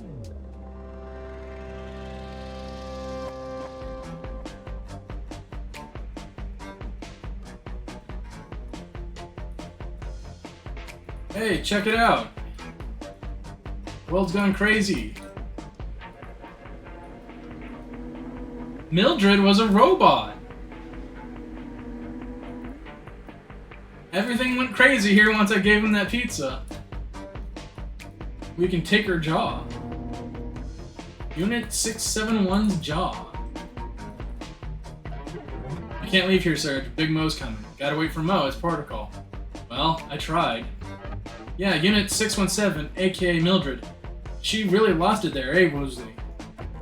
Yeah, this is gonna be a mess. On my day off, no less. Getting yourself a new headshot, Woosley? Still got dreams for auditioning in Salamambo in space. Hey, Kiki! How's it going? I hope you're doing well. We are reaching the end of Tales from Off-Peak City. Come on, guys. There does happen to be a citywide casting audition this week. I need to be ready, Serge. Gotta look good for my big break. No time to look good, Woosley. Mo's putting you in charge of Unit 671. What's happening with all these old units anyway? Yeah, what did you see? I was too busy posing to notice. But it's gotta be the pizza. Something about it. What kind of pies are you making, Serge? A new flavor combination? Mo's gonna have questions for you. I'm glad that you could show up. It's always nice to see you, Kiki. You're having a bit of a bad brain day, but alright others? Well, I'm sorry to hear that, but hopefully just chilling and helping out here can help you relax, and I can provide you with a good place to vibe as we play these surreal and abstract narrative exploration jazz fusion games. And for you, Woosley, getting headshots, look at what's happening around us. Big No would never let you take up an acting career on the side. You may think that, Tono, but Mo has never heard me recite the Dark Sonnets. Dark what now? Am I supposed to know what that is, Serge? Every time I get my hopes up for an audition, my colleagues lay into me like this, Serge. But I'm gonna make that big leap soon. Woosley, in lights. Woosley's been on this head trip for years, actually. Yeah, how come that last audition didn't work out? I got an acute hay fever attack during my monologue warm-up.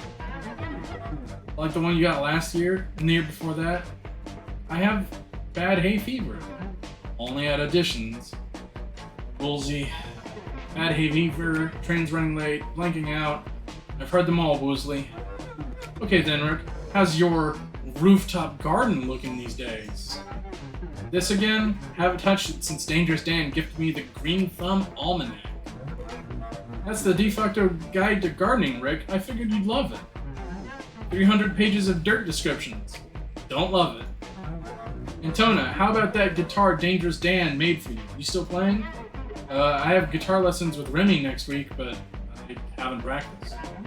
I only play the songs I like, and now I have to play some of old Norwood tune. It's too difficult. See, at least I follow through. Even during emergencies like this, I persist. Keep telling yourself that, Woosley. Don't blow that money. Why don't you? Auditions, headshot, acting classes, online videos. You're moonlighting in the middle of a crisis. Focus. Sure, I may have spent my entire last week's paycheck on this photo shoot, Serge, but here we are. And Unit 671 in there? Big deal. Well, you're back on the clock till Big Mo says so. He's definitely going to want to deal with you, Serge. Big Mo's never seen me in this hat. He's going to make fun of me. Your problem, not mine. You asked for it, Woolsey. Salamambo in space. I'll get on that stage someday.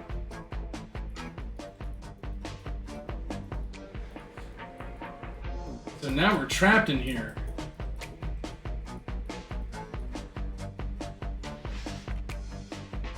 Press that button. What does that button do? Supposedly, it takes a picture. But look at the pictures that he has. Caetano, Norwood, and Muriel. And it looks like Muriel played the bone xylophone.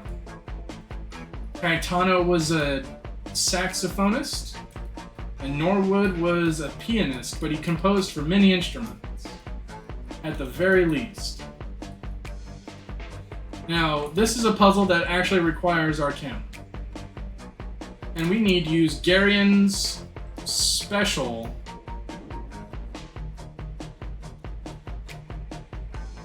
film in order to do this.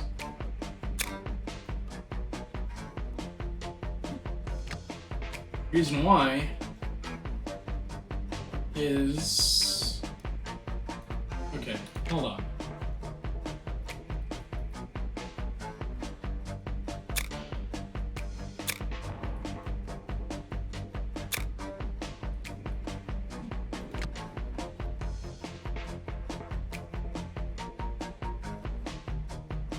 Okay, what was the secret to this again?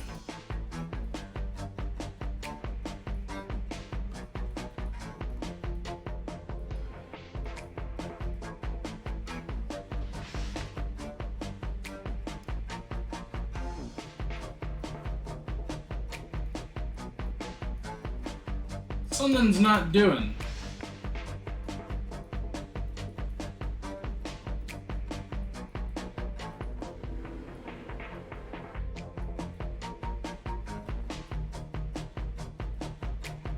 Oh, I need to get up there. That's what I need to do. Okay. Because this needs the jaw.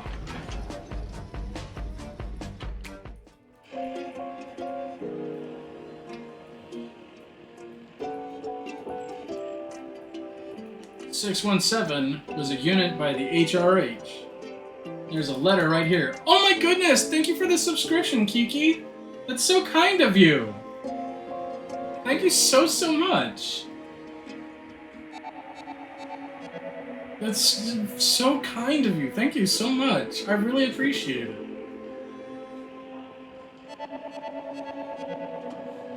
Alright, so... I'm a little flustered. I'm trying to recenter myself as I read this. Joe, I'm honored to learn that you've chosen me as your portrait taker and personal photographer for your upcoming campaign. I haven't done a political job in over 20 years, but don't let that give you pause. My photographic technique transcends the fleeting trends of our moment, and a timeless portrait still makes quite an impact. Besides, given the way the winds are currently blowing, I trust that my alignment with you will reap rewards for both of us in the long run. With that in mind, troubling rumors coming from Caetano Slush require your attention. Specifically, your son, Eric Troy, has been loitering around the neighborhood with folks connected to Muriel and her circus.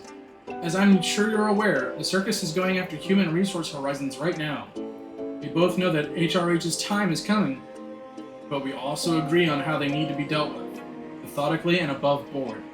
Your platform really gives us an opening to finally put an end to their operation along a fail-safe, inevitable timeline. But Muriel and her circus, They just want to push the envelope and hasten HRH's fall, regardless of the legality of their methods. I imagine if the circus makes a mistake, HRH will countermaneuver, strengthening their hand against all of us. Given the fragile state of this neighborhood, this serves no one here. We cannot have this. Eric getting himself entangled with that circus lot is way too risky. It will cause headaches for your campaign and you personally. I know this neighborhood and I know what HRH is capable of. I recommend handling this situation with both decisive action and extreme discretion. Rein in your son for your own sake, for his own sake and yours. Regards, G. Garion. And if we look on the back, there's that octagon again. Octagon that was also present on this saxophone that we got. Or saxophone picture, rather. It looks like Garion was spying on the residents of this neighborhood. And Muriel. And 617 we know is a robot. And all these little HRA symbols? Why, I would say that those are robots.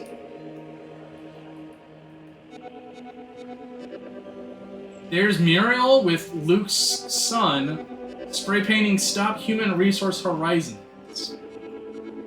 Caetano putting away a robot leg in a crate. Caetano getting Blue Moose from Murga. And Muriel's van parked in the garage being spied on by one of the guards from Human Resource, the HRH.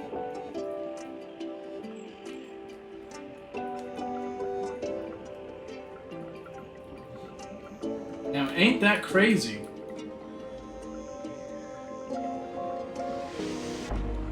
We need to turn that on. And it changes things down here. Would you look at that? There are now skulls where Caetano and Norwood's heads would be, but Muriel is missing. And if we pose for a picture,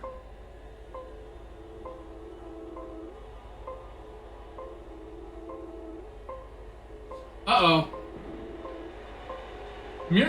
The robot's gonna take our picture.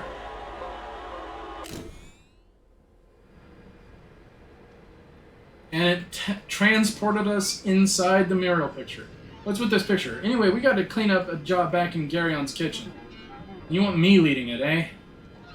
Aye, Woosley, I do. You always have me doing these big, slow hauls, Big Mo. Too many faulty units right now. Ah, but Woosley, you're so good at the heavy lifting, and Unit 671 Mildred, this unit. You'll be paid accordingly, believe me. It's not about that, Mo. It's just... What, you don't like getting overtime pay? You know Human Resource Horizons provides the best overtime pay. No, the pay is fair. Just what? Well, I have an audition on Tuesday afternoon for Salamambo in Space. Salamambo in Space? Now that's a good show, Woosley. What part are you trying out for? Zaraxus, Lord of Mercenaries, Keeper of the Green Flame, Agitator of the Apocalyptic Coast. Okay, well, you'll have to give me a ticket to your debut. Really, Big Mo? You don't have any issues with me doing that sort of work? I've been aware of your theatrical pursuits for a while now, Woosley. I trust you know what you're doing here. That's the thing, Mo. This part is big. If I get it, I won't be as available as I am. Well, given the way all our units have been malfunctioning recently, yeah, I know. You think I can't perform on stage and do the HR cleanup jobs. But it's just a matter of scheduling. Scheduling? We can't really schedule for when the units are going to break down, Woosley.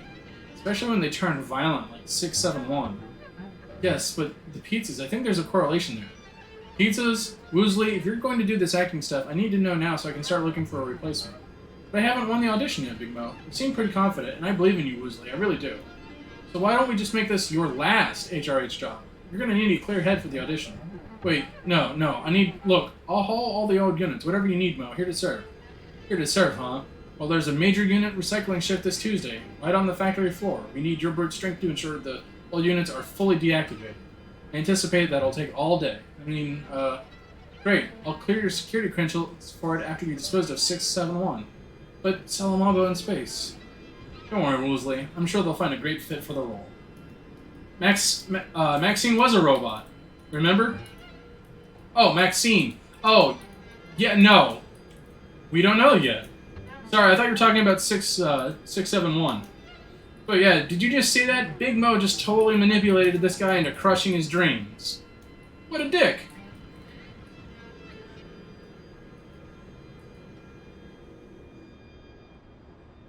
Just absolute garbage.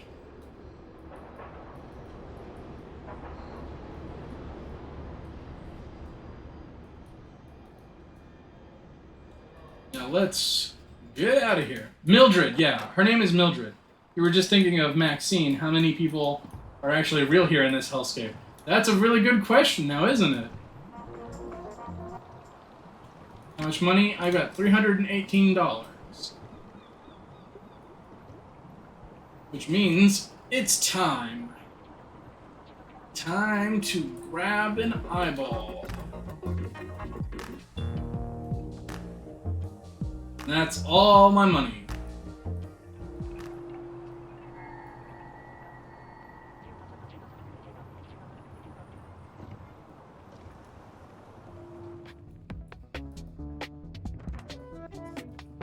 So we have 2 other jobs, but we can't do them, but we can see who they're for. Mark Akano and Meso Plug 2. So we're definitely approaching the end of the game.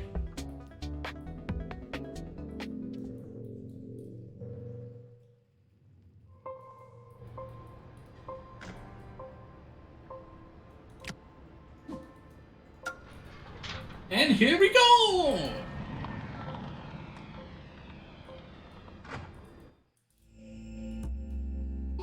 $500. Which we were gonna need anyway. In person, Peter Norwood, now ensemble featuring Caetano, one night only. Caetano and his family again. Human Resource Horizons. Letters to Clarice Grosso. They were all returned to sender. They never got delivered to where she was. And hey, look. This necklace.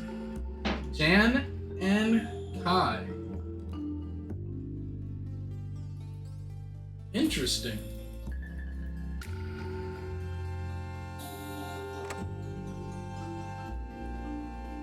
Bathtub full of blue mousse. The Norwood Etudes for piano solo. The most complicated piano solo compiled and presented by Peter Norwood. So famous that it would cause people to physically harm themselves attempting to play it. Please stay out. Yep, a missing horn. That's what I need to get. That should be the last piece of this particular puzzle.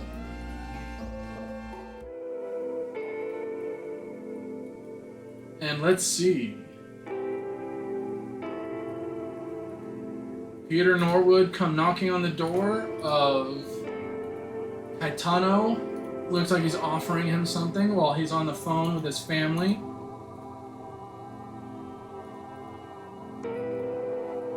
And Peter helped them get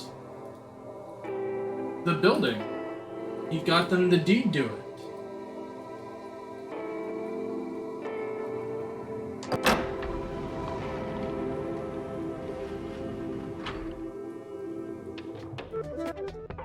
Whoa, backstage pass holder. So this place has a backstage? How'd you appear from the backstage? Strange, Caetano never told me about that. Doesn't seem like Caetano told you about a lot of things, Maxine. My parents worked in the factory. I thought I'd seen it all. Anyway. Alright. So, yeah. We've got one more big purchase to make.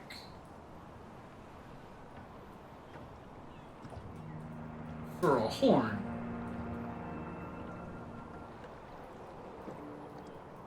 I wonder who makes these dioramas. This is so freaky. I think Peter Norwood made his dioramas and Caetano made his dioramas. I think they made their own dioramas each. 540. What? Big Mo's a real piece of work, eh? Particulars of his company owning my building won't stop me from running the shop my way. Though it's possible the shop stays open for reasons I'm not aware of, Serge. But I don't ask too many questions. I let the merchandise do its thing. I am short $37. You know, a lot of people want a business to grow and grow, but me, I just want to ride Commerce's smooth, steady wave till I retire. Is that too much to ask, Serge? If I keep my selection varied and my prices low, shouldn't that be enough? Plus some game tables in my basement to sweeten the deal. Between the gamers, the flow of pizza across the street, and the collectors, get a real treasure about once a month. An unassuming trinket that keeps me in business for another year. The best part, my landlord is the company running the big factory behind this place. Good old human resource for Horizon, Serge. Believe it or not, they need me more than I need them, so I'm not going to suffer the fate of my neighbors have. Bottom line, I'm in it for the long haul. Short-term prospectors finagling business insurance loopholes? Please, try selling a good product for a change.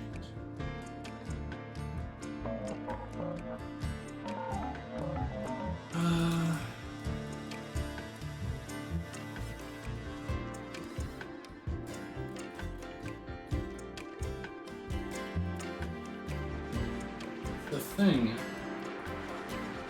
I am short $37. And I don't remember how to get it. That is a concern.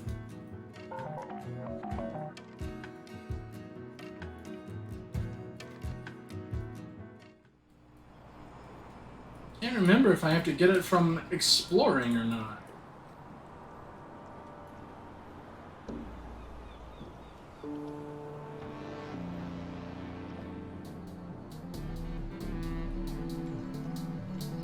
Yeah, because unfortunately I can't make any deliveries.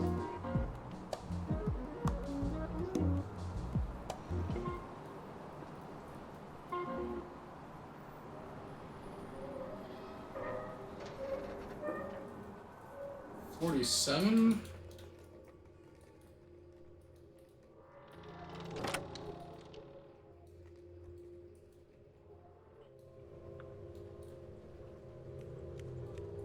This is where Luke was.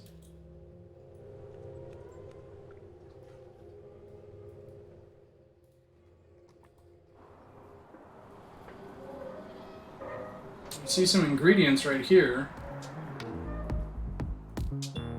Blue sardines.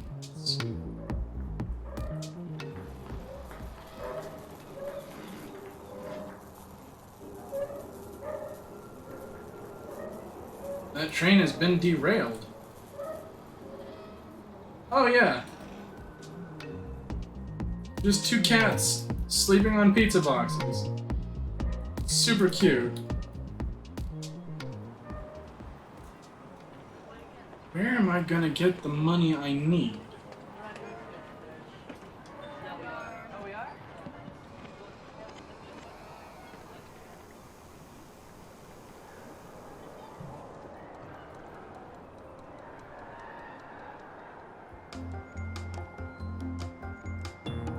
Well, there's the other ingredients.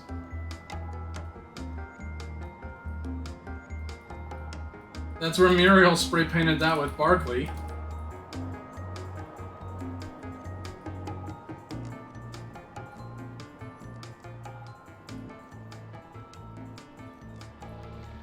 No, I don't think we can actually play roulette. Toon film.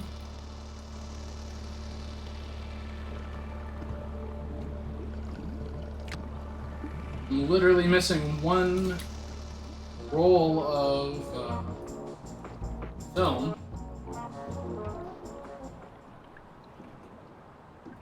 Let's see. There are people swimming in this river, of course. Hey, there's a circus van just right down in the water, along with a whole bunch of Blue Moose stuff.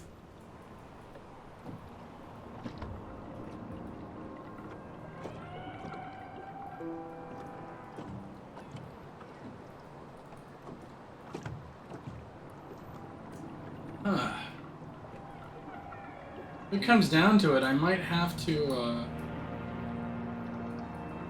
I don't know. I don't remember where any free money is just laying around.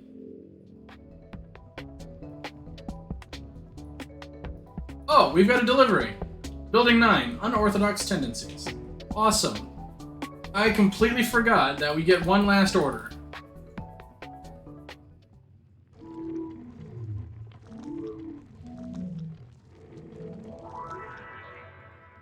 Building 9 wants unorthodox tendencies.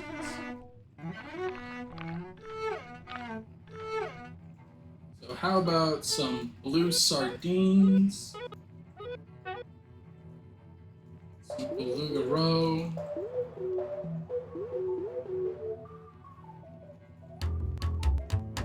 Some martini olives. And some fresh mods. That's a really jazzy pizza.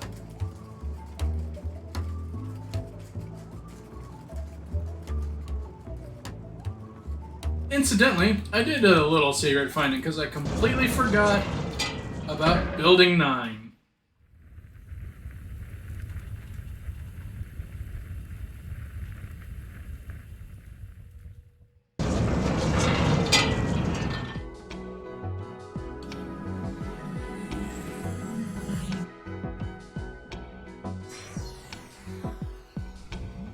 Very, fishy pizza, if you ask me.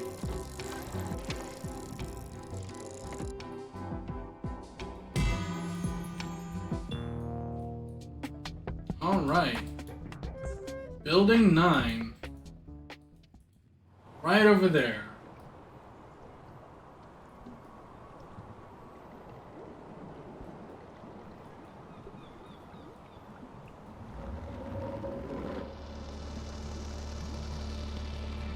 No dialogue. Just put the pizza in its mouth.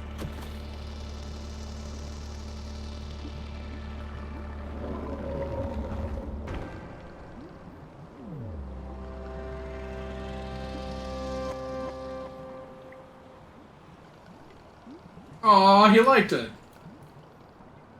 $40. That puts us right at where we need to be, for sure.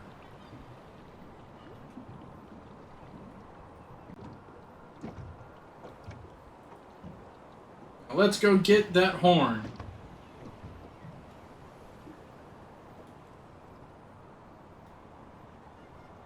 Just blue moose all over the place.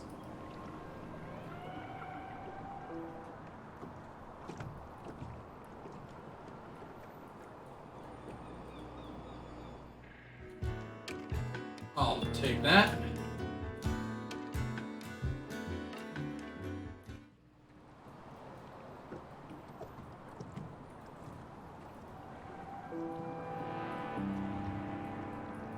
And hey, look! It's Carry-On! Serge, about that situation back at my studio. My business insurance is going through the roof thanks to you. And your pizza. Caetano never made a pizza like that. Something about that pizza really sent Mildred over the edge. To top it off, she lived in Building 9, taking care of her auntie. Auntie's been there who knows how long, and it's not going to be easy dealing with her. I can't be seen in Building 9, very few people can. Look, you got my film, and I'm not going to put you on the hook for the mess in my studio. But rummaging around my darkroom? Yeah, you owe me. Mildred auntie? That's on you, Serge. Building 9 likes you now. They're not done with you. Oh no. Better be wary, Serge.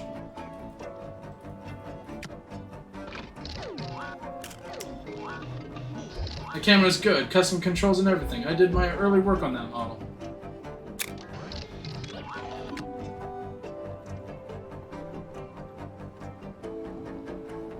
So... Yep. Here we are. Let's get to the end of this. But Dad, you know Serge, Dad? Oh, Maxine. Serge, I think it's time to call in one of your pizza orders to my office. Don't listen to him, Serge. Maxine, your priorities are your studies, not these flights of fancy with pizza makers and wannabe musicians. Remember who you are. This again. We're counting on you. We're counting on you. Have you studied for tomorrow's class on emotional brainwave response statistics? I memorized that entire textbook last Thursday. Took me an hour. Boring. Huh. Then it's all coming together, and Serge is doing me a great service. Huh? Which goes way beyond pizza. I don't want to know. Get to the truth upstairs, Serge. So, Maxine is the daughter of Big Mo.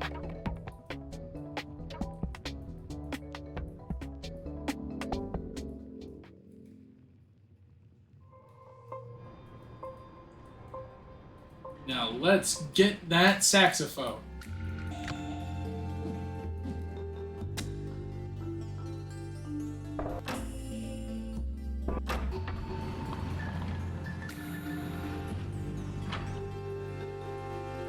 And here we are. More tanks. And hey, look. Caetano himself is in one of the tanks, and the tank is still running. And uh-oh. Big Mo and the guards have blocked us out. Well, Serge, you just saved me a lot of trouble getting into Caetano's sanctum.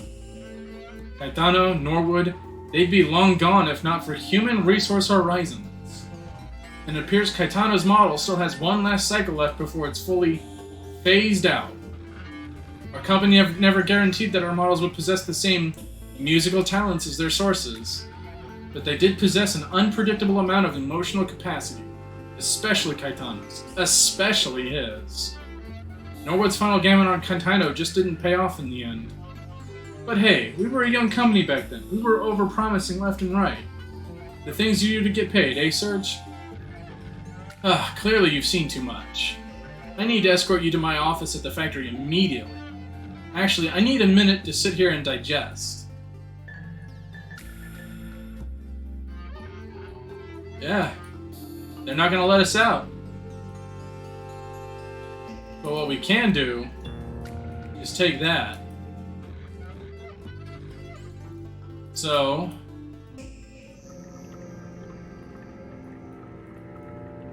we put it on here.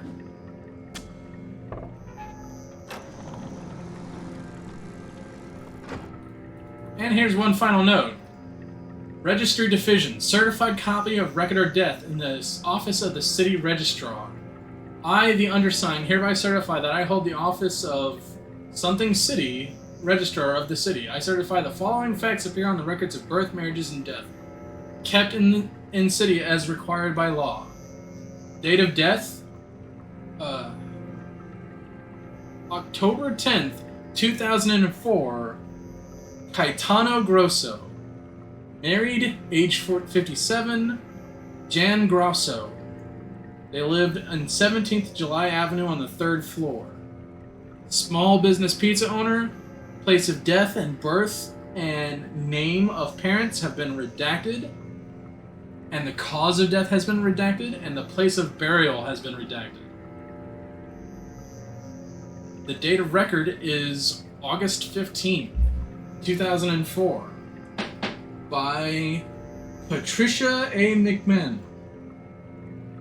And it's scribbled no obituary.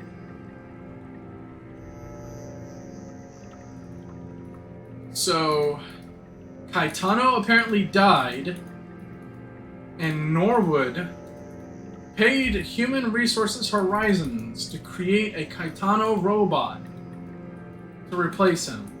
But he died in 2004, but Norwood himself disappeared in 83. So is this the real Norwood, or is this a robotic Norwood?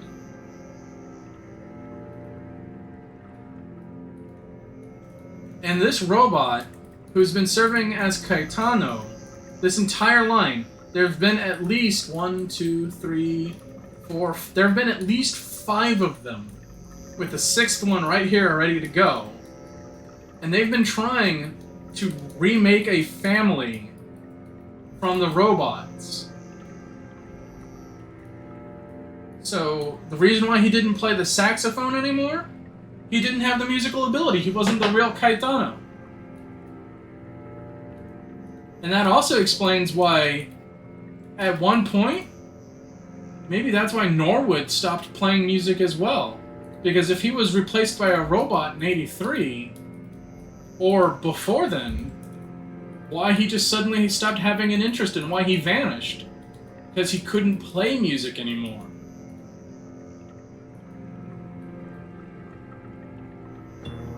Gonna get that, and we did that, and it locks him out.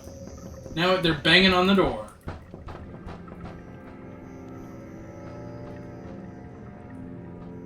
But we get a little fire escape action going on here.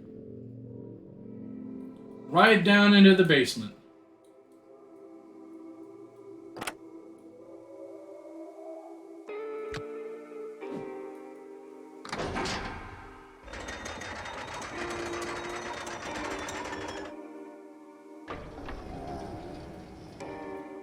Was this Norwood's piano now? Did Norwood send it here and it got trashed? There's a picture of the real Caetano.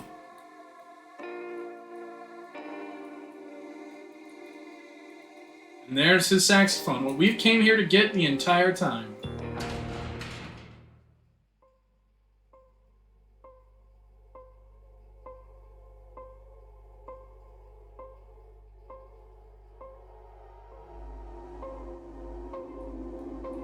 It's the robots. And the Mildred robot.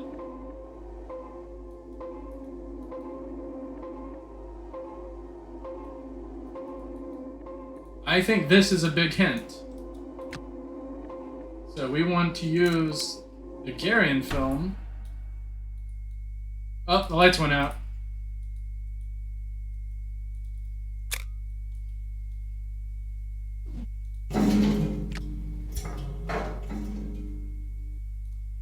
Nope, okay. And Barkley is here. And Barkley's telling us to push the pizza.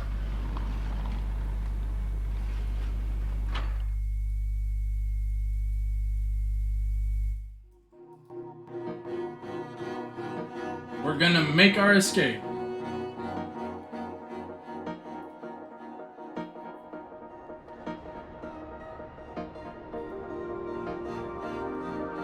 I don't know what Barkley is. He's like a little mini-me for Luke.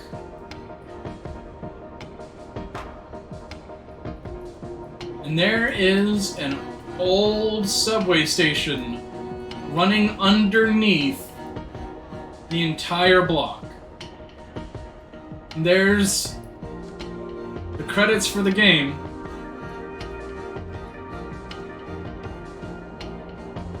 Hey, look! It's our handler and Pops again. Serge, you got the sax, as I knew you would. This train takes us right to the underground entrance of the factory. Human Resources Horizons. That sax will get us past security and into their inner chambers. A lot of people want HRH gone, Serge, but we're actually going to bring them down. Us.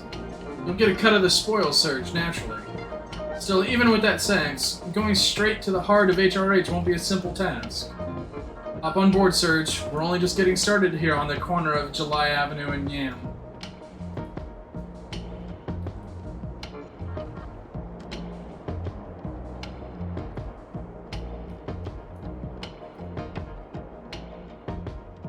And there we go.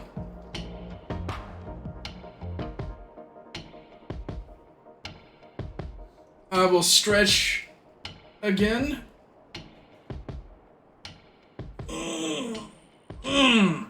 Nice.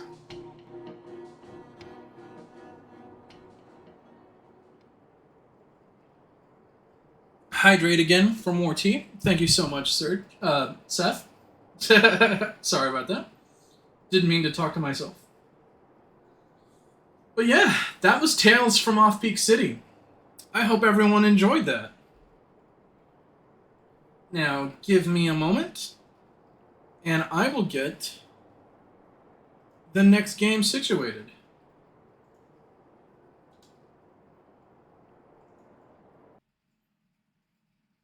I'm gonna just load that up.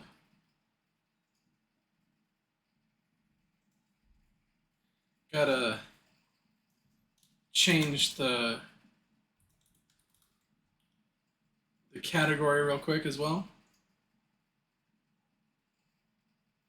Okay, category has been updated. Let's load this bad boy up.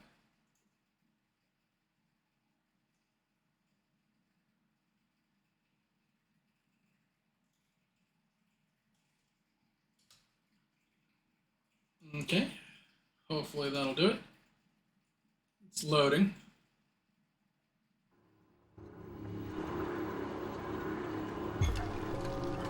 Here we are, Betrayal at Club Low.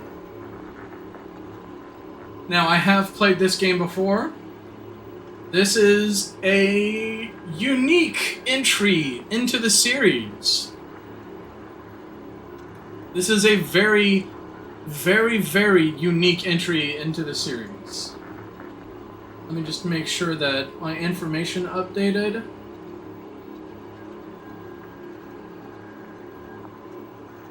Yes. Looks like everything updated.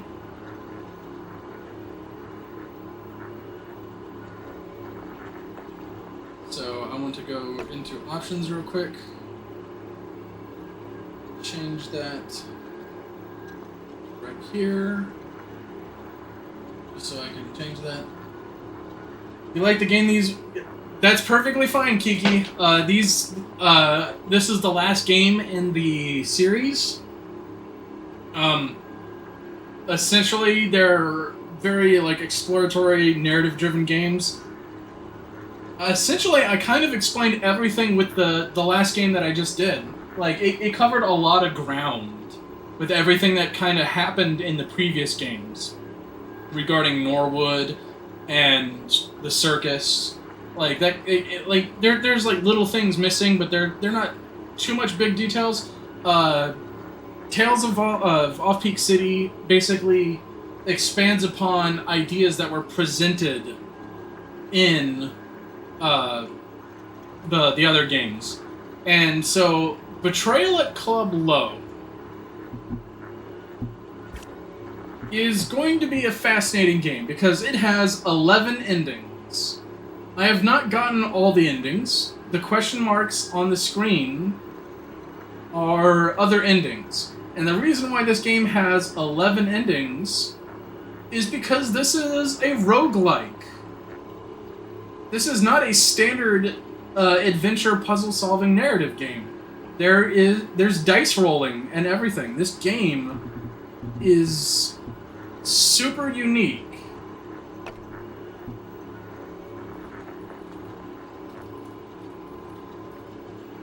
I'm gonna call myself Serge Skunk for the distinction. And now I'm going to set the difficulty to low. Change that. I don't need the tutorial active. And there are special modes. I can also do custom. Okay. Good to know. Still want to do Joyride. Because I want it on the easiest setting, so we can... I'm only going to go for one ending. There are special modes, laid back, making them easier. So I'm going to go ahead and activate that. I've unlocked special slave slots like Iron Pizza and 4 a.m., which drastically changed the game. But yeah, this is a very unique game.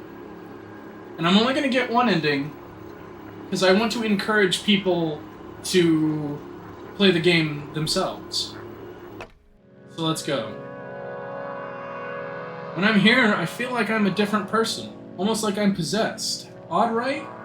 Club Low attendee.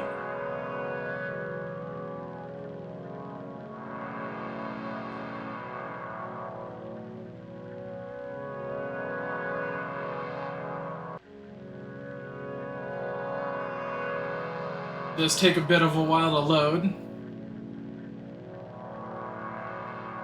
Hope everyone has been enjoying these games. Feels a little sad now that I'm playing the last one. Because if there were more of these games, I'd be all over them, but this is the last one. And I just truly hope that this has been an experience that people have enjoyed.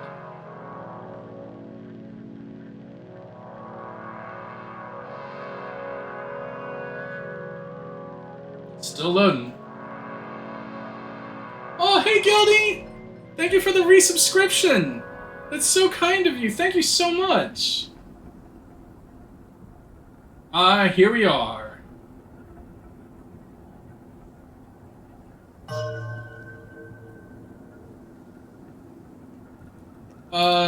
Say what?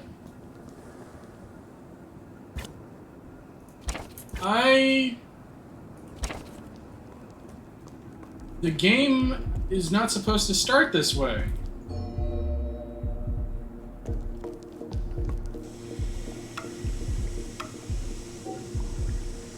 Oh no, it's all okay. Oh, I think it's because I chose laid back. Oh, and I took the tutorial off. Okay. No, it's not a bug. It's not a bug. I know what's going on. It's because I took the tutorial off.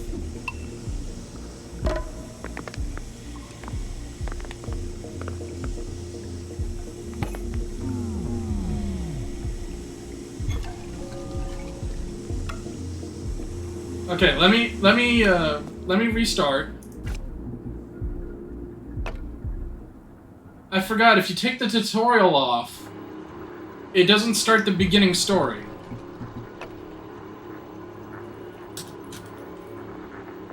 Because the tutorial teaches you how to play.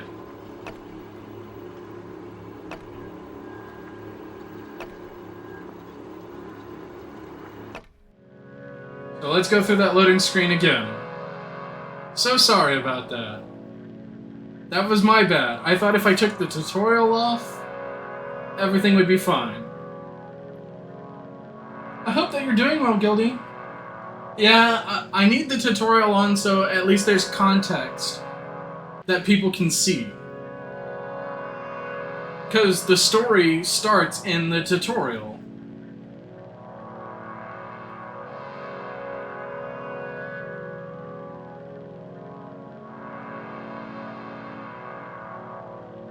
Wait, I thought I turned it on.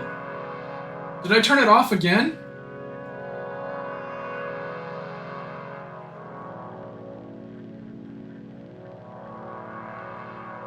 I swore I turned it on. Oh goodness, I'm going to be very cross with myself.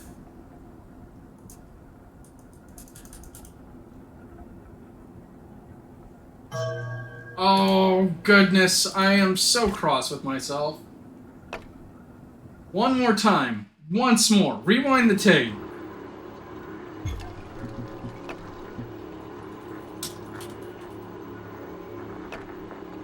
Tutorial active. Yes.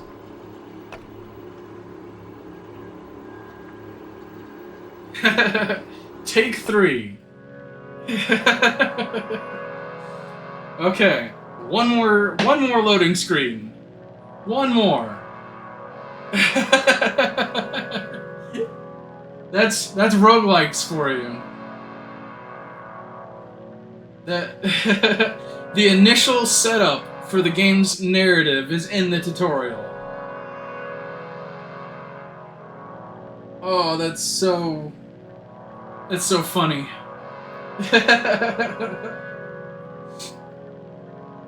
Oh goodness. Because there's some contextual information at the start of the game that helps set up the story and things that are going on. Which is why I felt like it's important to have that. Otherwise I just say, let's go. I've already made it super easy for myself.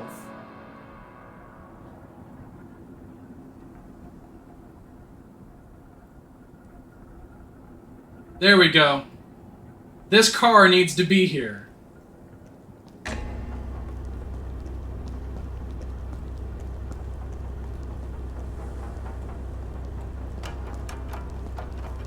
Okay. As you approach the car, Muriel your old mission handler interrupts at you. And now that's what I call a disguise, Serge. You've got the pizza delivery look down cold. But you're absurdly late to the mission as usual. Did you remember to bring your identification card? You definitely didn't. Blame it on the train, promise you'll do better next time, say nothing, and take the heat. We're going to blame it on the train. You attempt to blame your forgetfulness on the city's public transit system. A mad dash to the train makes the mind sloppy. Muriel's not having it. How long have you lived in this town, Serge? Factor in the train next time. Since I always come over prepared, I went through the trouble of getting your ID reissued. Muriel shows you a freshly penned ID card. You haven't seen something like that in a long time. Attempt to recognize Muriel's ID card.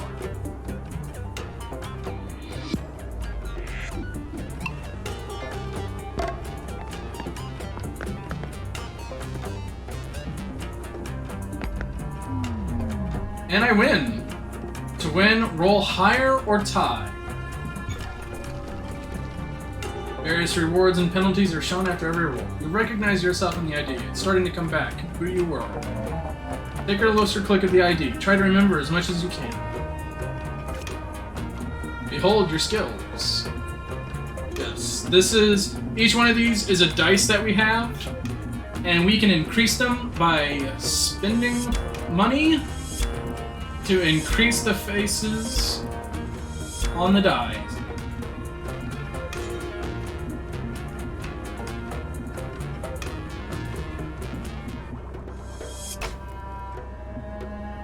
And I can do this whenever I want. Okay, now you know a bit more about your LinkedIn ability, so I'll ask you again. What made you late for the mission? Notice if Muriel's dashboard clock is running a little fast. Or deception. So I can tie pretty easily and win pretty easily. I'm going to craft an elaborate lie.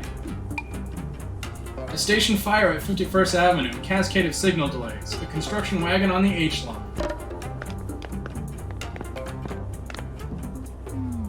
Alright, I win.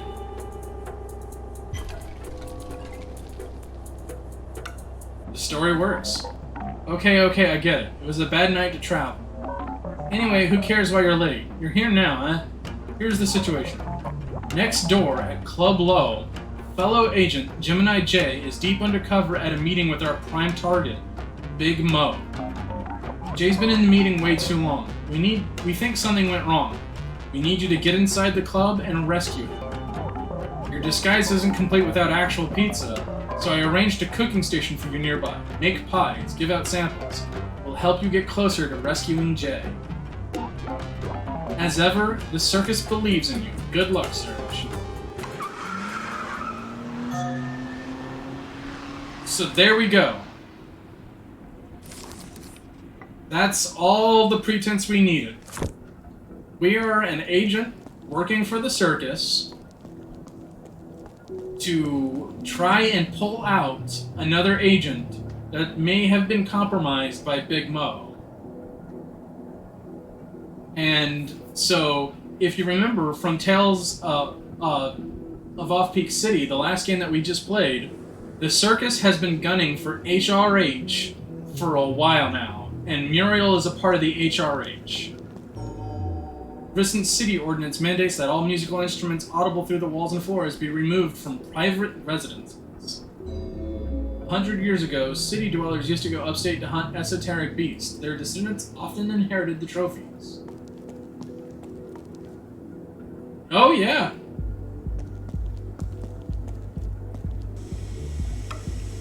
Just as you're crossing over the crevasse, a foul-smelling stream erupts from the canal. You can't avoid it. The smell might linger for a while. How do you react? I can accept the situation, hold my breath, or recognize familiar scents. Well, no matter what, I'm going to win because I've set this to laid back. Literally everything in this game is in my favor. I'm going to hold my breath. You close your eyes, hold your breath, and clench your fist, hoping to not ingest any of these foul vapors.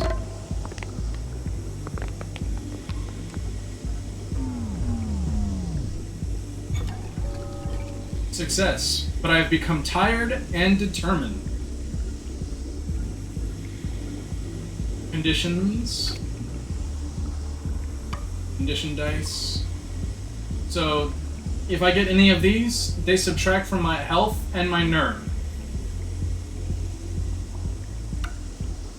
Not a whiff of the foul-smelling odors reach your lungs, but holding your breath for so long did make you slightly dizzy. See ya. Decided to show up. Serge, are you sure we shouldn't be taking that one guy's approach to cats with this? What approach was that? Douse it with fire?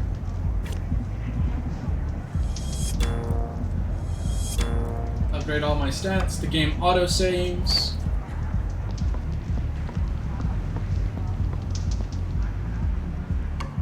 A reflection in the puddle calls to you, offering comfort.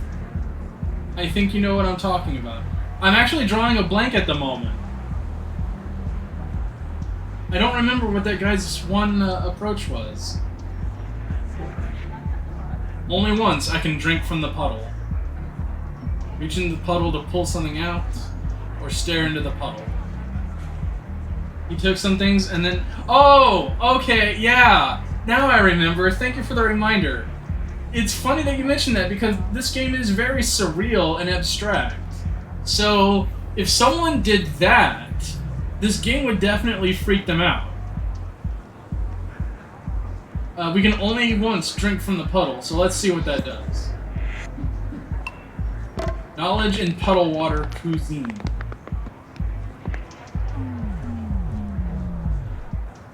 I'll accept that roll. I am refreshed. The nourishment from the rain-slicked puddle is real. The reflection in the puddle calls to you.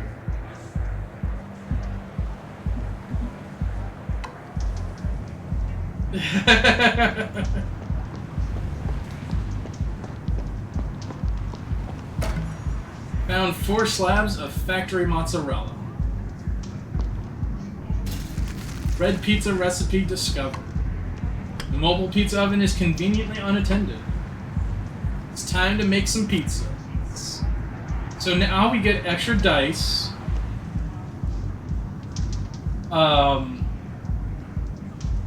And for each pizza station we get a new dice, and we can add this stuff to it. Drag and drop 6 of your toppings to fill up the pizza dice.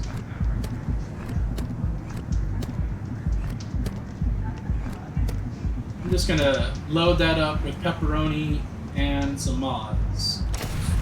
It's pizza time. That pizza strangely looks better than Caetano's. The alleyway to the side entrance keeps the staff and the dancers from commingling on a busy night.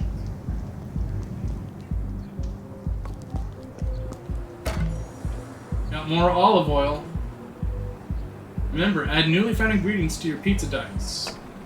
Don't need that constantly bothering me.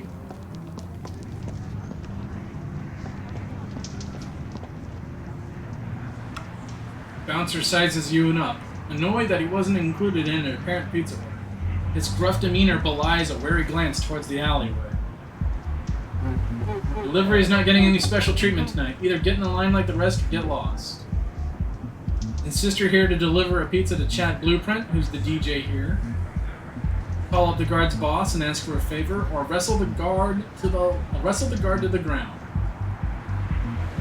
And so, we should probably not do that at this moment.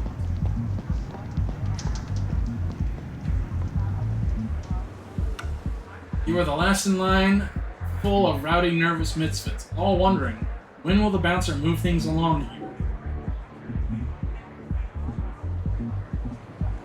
So, I'm going to try and distract the crowd with a timeless parable. You tell an old fable extolling the virtues of waiting in line. Will the crowd go for it? Weird-ass rectangular school pizza shape? Man, I miss rectangular pizza. Oddly enough. Accept the role. Target is distracted and I am inspired. The fable is told artfully. Several people in line discuss its virtues afterwards. Your place in line doesn't change, but your oratory has effectively distracted the crowd. Some pizzerias here still do the pizza rectangularly? Awesome. There was an article a guy wrote where he saw cats after eating a pizza topping. I know what pizza topping that is. Okay, let's try to inconspicuously attempt to cut the line. Taking advantage of the outside noise and shadow, you're slipping through the line undetected.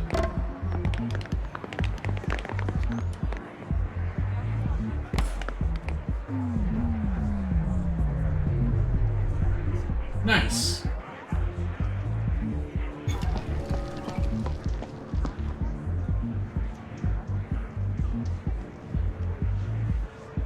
The things I do. You slip further up the line without a single person noticing. Very smooth. You find yourselves in the middle of the line. It's formless, and there's no real order. People are just swimming around in the human amoeba that is this nightclub line. Intimidate the crowd with wild dancing.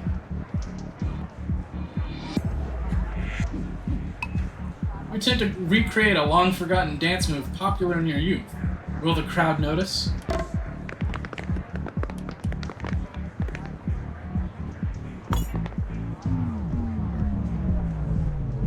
Ooh, I tied.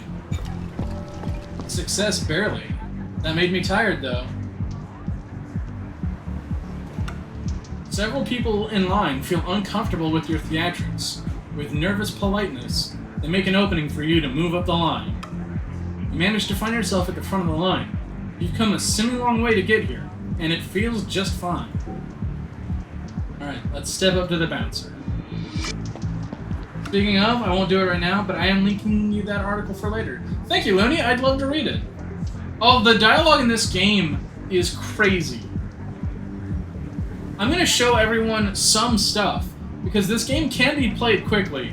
So I'm going to be like going around and doing specific things, just because of how easy the game is going to be for me. Because there is some wild stuff. But I am only going to get one ending. The bouncer's gruff demeanor belies a nervous glance around the corner. So you work the way up the line, pizza guy. Well, we're at capacity in there. You still gotta wait. I can insist that I'm here to deliver a pizza to Chad Blueprint, who's the DJ here. I can call up the guard's boss and ask for a favor. I can wrestle the guard to the ground. Or I can test my own patience by waiting for the guard to let me in. Let's do that. Sometimes the best thing to do is just wait.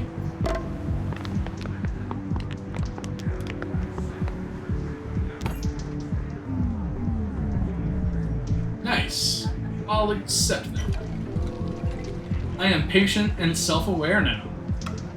You realize the guard will keep you here all night if he feels like it. He's toying with you now, but you're the one who is ultimately in control. Self-awareness and patience flow through you. The bouncer's gruff demeanor belies a nervous glance around the corner.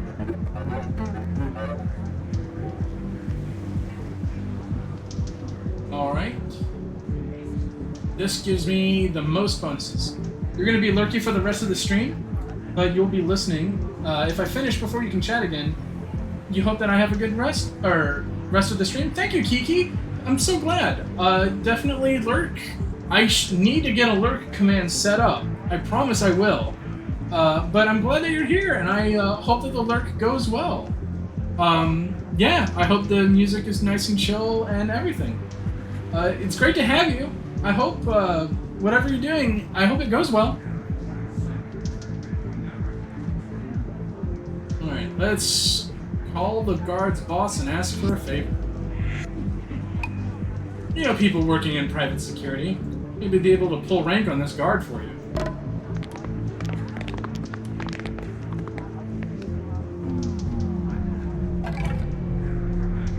Oh, I It took some damage. Let's go ahead and re-roll these dice. And this one, why not? So we might be able to get more money.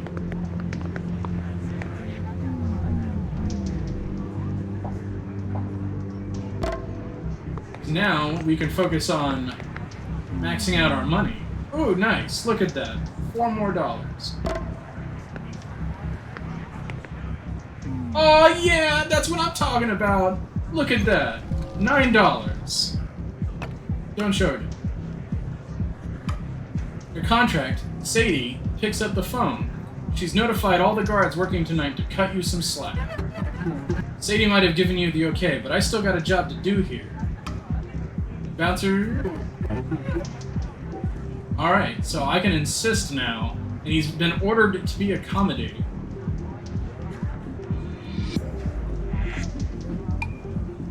Convincing explanation might fool the guard into thinking Chad Blueprint's waiting on the pizza order.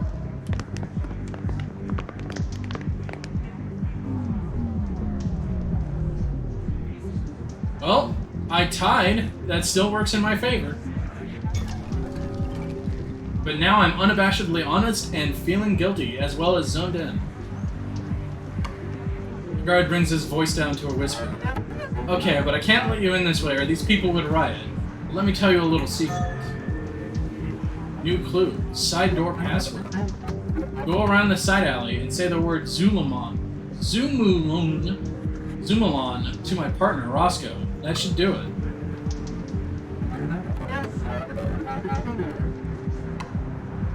Even though the guard already told you the side door password, you believe you can still get in through the front, if you really want to. Wink, wink.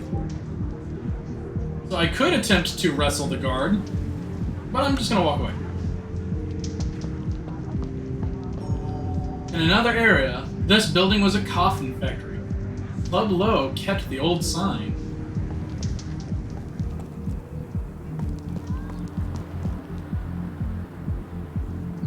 Find yourself at the bottom of a suspended fire escape ladder. I can try and ask, or observe, or make a jump for the ladder. Let's examine the ladder for any unusual details. Knowledge of ladders. The ladder itself seems sturdy, but there's something odd about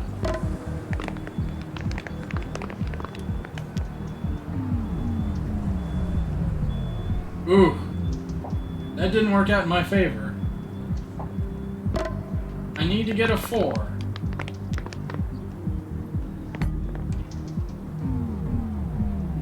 Got a 3. At least you don't have to push a series of boxes in a certain manner to get to the fire escape. I know, right? That would be just bad. Okay, I've got one more reroll, and I need to get a 2. And I actually failed. You just gained a condition with a locked dice. If you roll this face, you can no longer reroll this die. See, nothing unusual about the ladder. The realizing you've been staring at a ladder for several minutes makes you sad.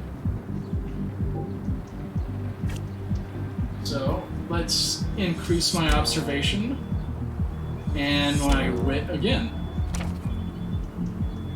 And let's try this one more time. Thrilling Indiana Jones adventures, pushing boxes. I mean, there's a lot of boxes, according to that one warehouse scene.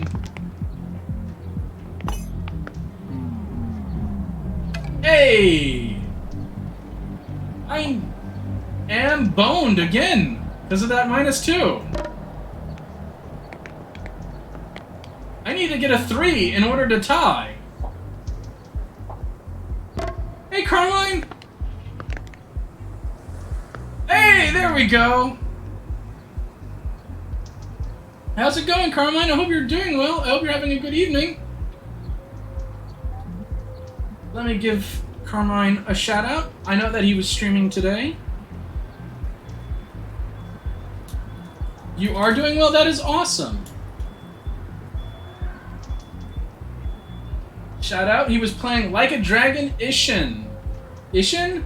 Ishin? Let me also do the other shout out.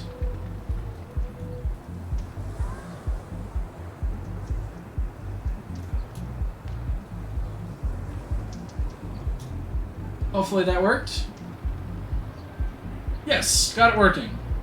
Not sure, and those boxes are being inspected by top men. Just standing there staring at a fire escape. For sure. You ended the stream on a nude fight in a bathhouse with tactical steam. What? That sounds wild. I am really concentrating. At the base of the ladder, you notice a little foot switch. I can just push the foot switch now. And with that, the ladder comes down. So now I can enter through the window if I want to. The fight was amazing. That sounds amazing. I'm not gonna lie. I'm gonna have to go back and watch that VOD just to see that. The knight ran away from this guard. He's half asleep. Make enough noise and you might disturb his slumber. Only once. Wrestle the guard to the ground while he's sleeping. I could totally do that. I've set this up to be really easy. Well, let's just wake it up. It's at the very end. Awesome. Okay, then I know what to look for. You realized you couldn't top that and ended the stream then? Oh, goodness. I really gotta see that now. It takes about 15 seconds for the guard to snap out of whatever pleasant thoughts he was having. I mean, tactical steam, hard to top. I mean, sure. I mean, I've really got to know what that's like now. I'm fascinated by that. The guard looks at you like you're from another planet. Who ordered pizza delivery tonight? Not me, that's for sure. Say the password. Zumulan. Had to be sure there was no bits exposed. I mean, it's not necessarily a Yakuza game, right? It's same dev company studio, but different like product. I don't recall them ever doing nudity, but it is a Yakuza game basically, yeah. I'm actually playing through Yakuza 2 Kiwami right now, on my own time. Believe it or not. I'm just trying to think if there was ever any nudity in all of the Yakuza games. There was raciness, for sure. Yeah, it's got the Steam covering all the nudity. Oh, okay. So, no slippage. No slippage in the Steam. There wasn't. There isn't any here either. Ah, okay. Nice. Okay, yeah. I get it. Yeah, my brain connected the pieces now.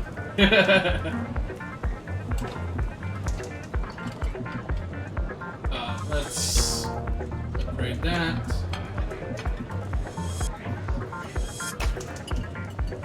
Like a Dragon is the name of the series in Japan. They're going back to that name from here on out, much how like it's no longer Dragon Warrior. Oh wait, was that the original name of the series? Was Like a Dragon? So the Yakuza was always Like a Dragon? And they used the last Yakuza Like a Dragon game to kind of make like the changeover? That's fascinating.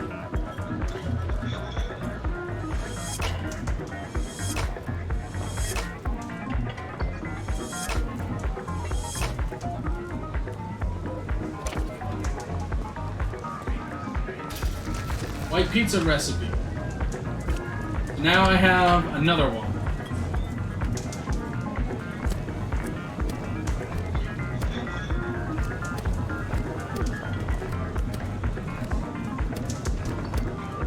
Now I have 2 pizza dice. Pizza time! Even though the stew's been dumped in the sink, it still looks kinda appetizing.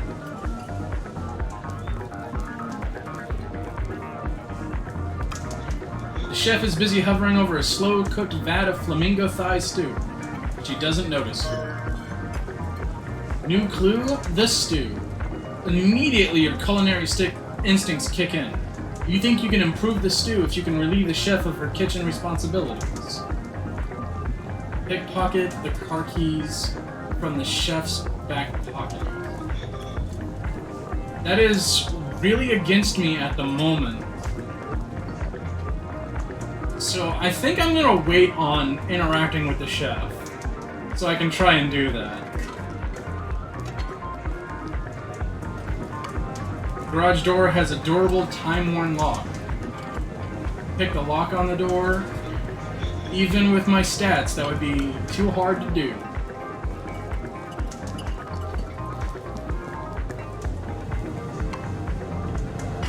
Coax entry by sliding a charming letter. This ornate-looking door separates the kitchen from the bar. It is securely locked. I can try picking the lock, or I can try coaxing entry with a charming letter, or I can just bash at the door. Let's try our luck to get rid of those negative stats. You handwrite a delightful note explaining your situation and why you should be let through. Someone or something is reading it.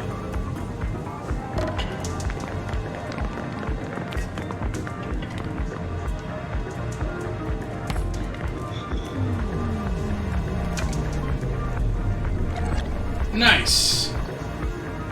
I just managed to tie it.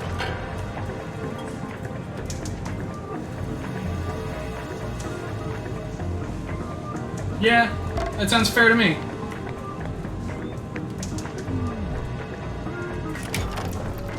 $5. I'm now clever, but I'm also unsure. The note was received by whatever entity received it. The door is open.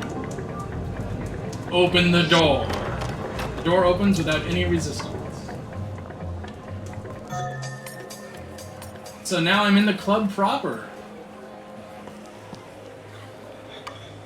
The bartender, baffled by your ability to get behind the bar so brazenly, acquiesces, and the best booze is definitely within reach. Real persistent getting back here. Just don't steal my thunder, okay? I can gain trust by discussing the art of bartending. I can entice the bartender to open up to me. I can buy all the dancers the best drink. You open a tab on the company card. Soon everyone in the club has a shot glass filled with Jimmy Palmer Green Label Goat Saliva Aged Blend Whiskey. Tip top. You're gonna go rock and stone, Looney? Okay, thank you so much. I'm definitely gonna have a good time. I hope that you have a good time rocking and stoning, brother. The dancers seem grateful you've enhanced their night. They'll be a bit more forgiving if you try to impress them. Bartender looks on as everyone on the dance floor sloppily gulps down the club's best booze. You just tapped me out of my personal stash of vintage goat saliva aged blend whiskey. Happy now? Well, let me gain your trust. You made a few drinks, at least.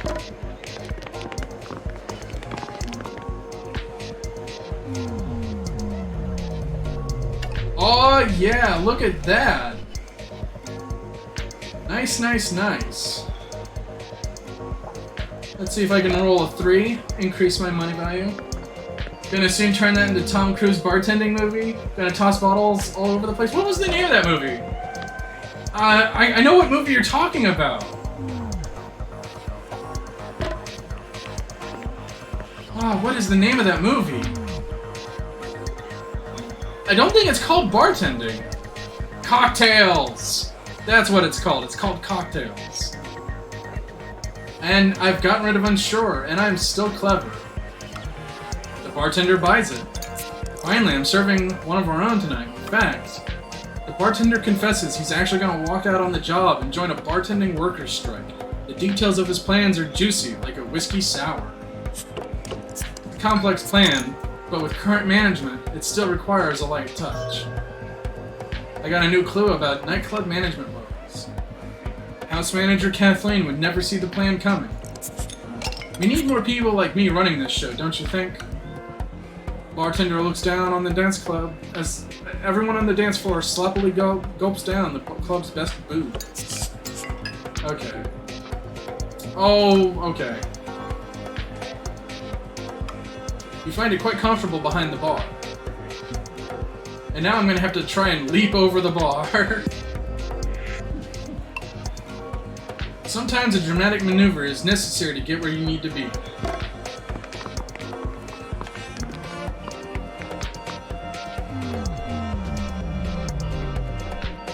Oh, I'm gonna lose no matter what.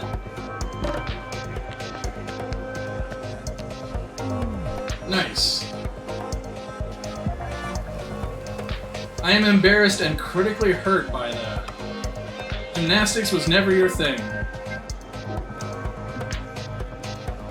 Oh goodness, I am gonna take some damage no matter what no matter what I do.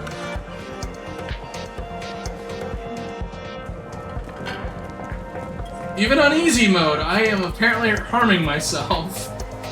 The laser looks positively dangerous, as if it's sizing up your knowledge of the music you're about to listen to. Can you handle it? Are you experienced?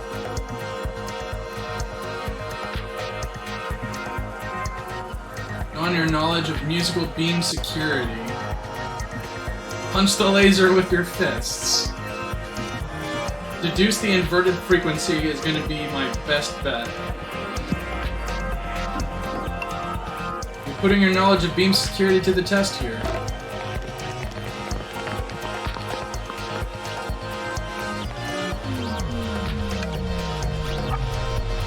Nice. And now I'm clever again. Based on past experience handling laser beam projectiles, take a step towards dismantling the laser beam system. The trap is now disabled. Pass through the laser without further incident.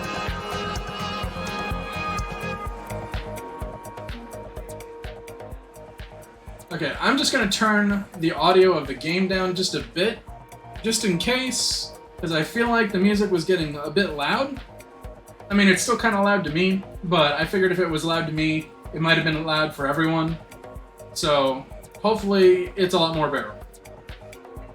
And hey, for those who were there when we played Off-Peak, it's the triplets from that game who work for the circus. The triplets are here, and they're wearing masks. There's a crowd, and there's a person from the Medulo in the crowd. All kinds of people here. Found 2 buffalo mozzarellas. Nice. House manager Kathleen surveys her space, perpetually wary. Hello there. It appears someone has ordered a pizza in my establishment, but I know better. I know you're trying to rescue Gemini J. I'll help you if you help me. See that? Bartender over there is completely incompetent. I can't even order a drink at my own establishment, and I could definitely use it. And my code attendant? I think she's up to something too. Look, you get me some intel on my staff, and I'll gladly help you out with Gemini J. Paranoia is a useful management tool in this place. Ask about Big Mo. Big Mo, more like big reputation, but he mostly just stays in his corner. The people he brings into his orbit, like Gemini J, that's what worries me. Listen, Serge, Big Mo comes to Club Low for 2 things. Good food and good music. Serve him right and you'll earn his trust. Simple. Kathleen hangs back just to make sure the club stays humming. Be sure to get that intel on my workers and I'll gladly return the favor.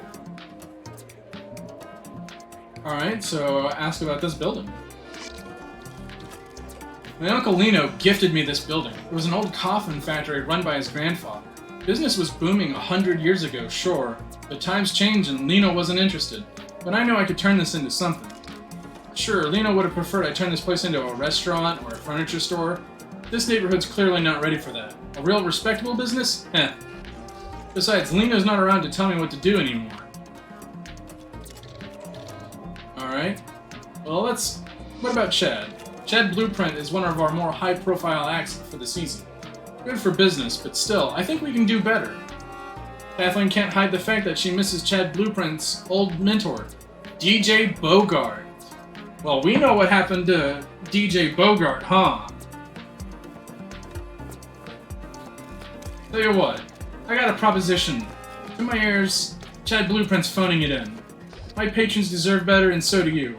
I challenge you to pull yourself out of your situation and take over the decks. Help these dancers believe in a better Sonic world.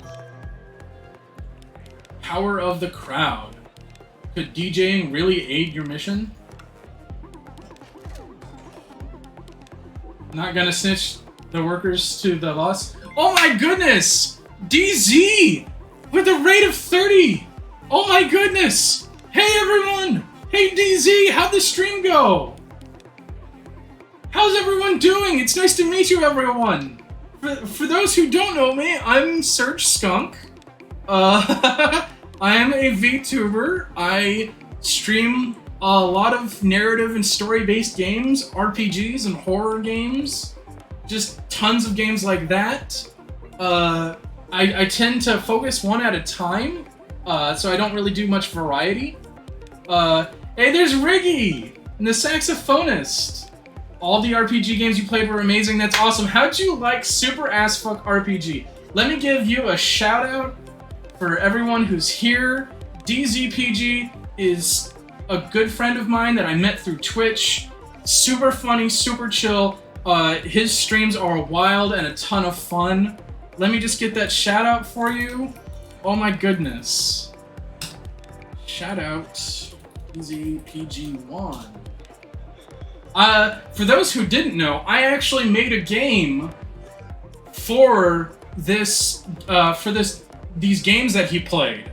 It was for a game jam that Riggy2K3 made, and Riggy's in the chat right now. Hey Riggy, I hope that you're doing well too. Super Ass Fuck RPG was so freaking good. This was a game jam hosted by Riggy, like another super wonderful person I met through Twitch. Super fun, super chill, super laid back and relaxed. These are all amazing people. In fact, I'm gonna shout you out too, Riggy. They were just it.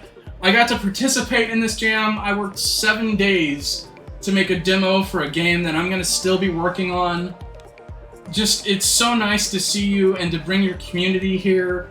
I am so glad. I hope that the stream went well, and I'm glad that you loved Super Ass Fuck RPG. That game was wild.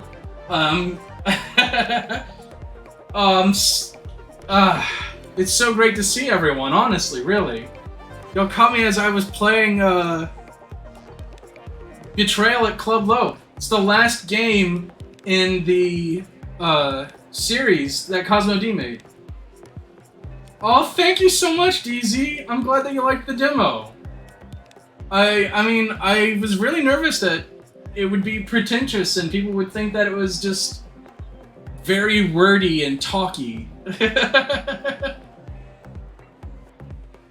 And there's Wrath of Wood. Wrath of Wood is here too. Let me shout you out, Wrath of Wood.